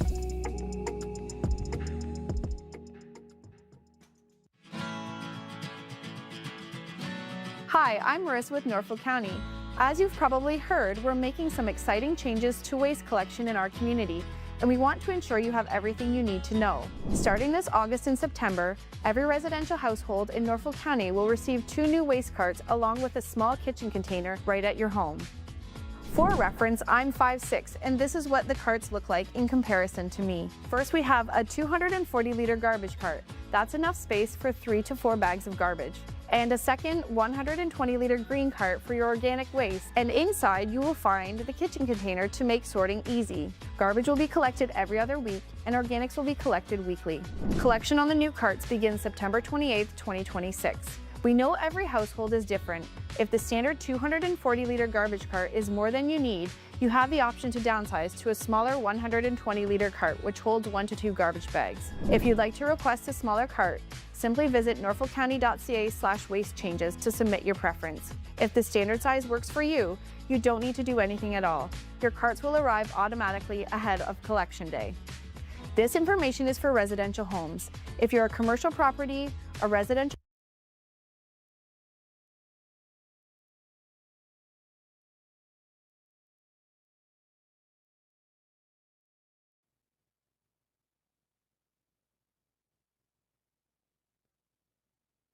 Okay, we're on air.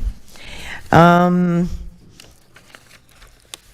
will now ask the clerk to read the motion. Oh, may I have a motion to reconvene an open session? Councillor Vanden Rishi, seconded by Councillor Van Passen. All those in favor? And that is carried. I will now ask the clerk to read the motion from closed session. Thank you. The following matters were addressed in closed session. Item 21.1, agreement negotiations, property matter, Port Dover. Item 21.2, acquisition, deposition of land, unsolicited offer to purchase in Ward 5. 21.3, acquisition, disposition of land, Ward 3, and unsolicited offer to purchase a parcel of land. 21.4, potential donation of forest parcel in Ward 1. 21.5, Ombudsman report, closed meeting investigation. The recommendation that the closed session items be received as information and that council provided direction to staff on each matter. All right, may I have a mover? Councillor Brunton, seconder, Councillor Vanden Rishi. All in favor? And that is carried. All right. Number 22 on our agenda, confirming bylaw. May I have a motion to approve bylaw 2026-79, being a bylaw to confirm the proceedings of the council?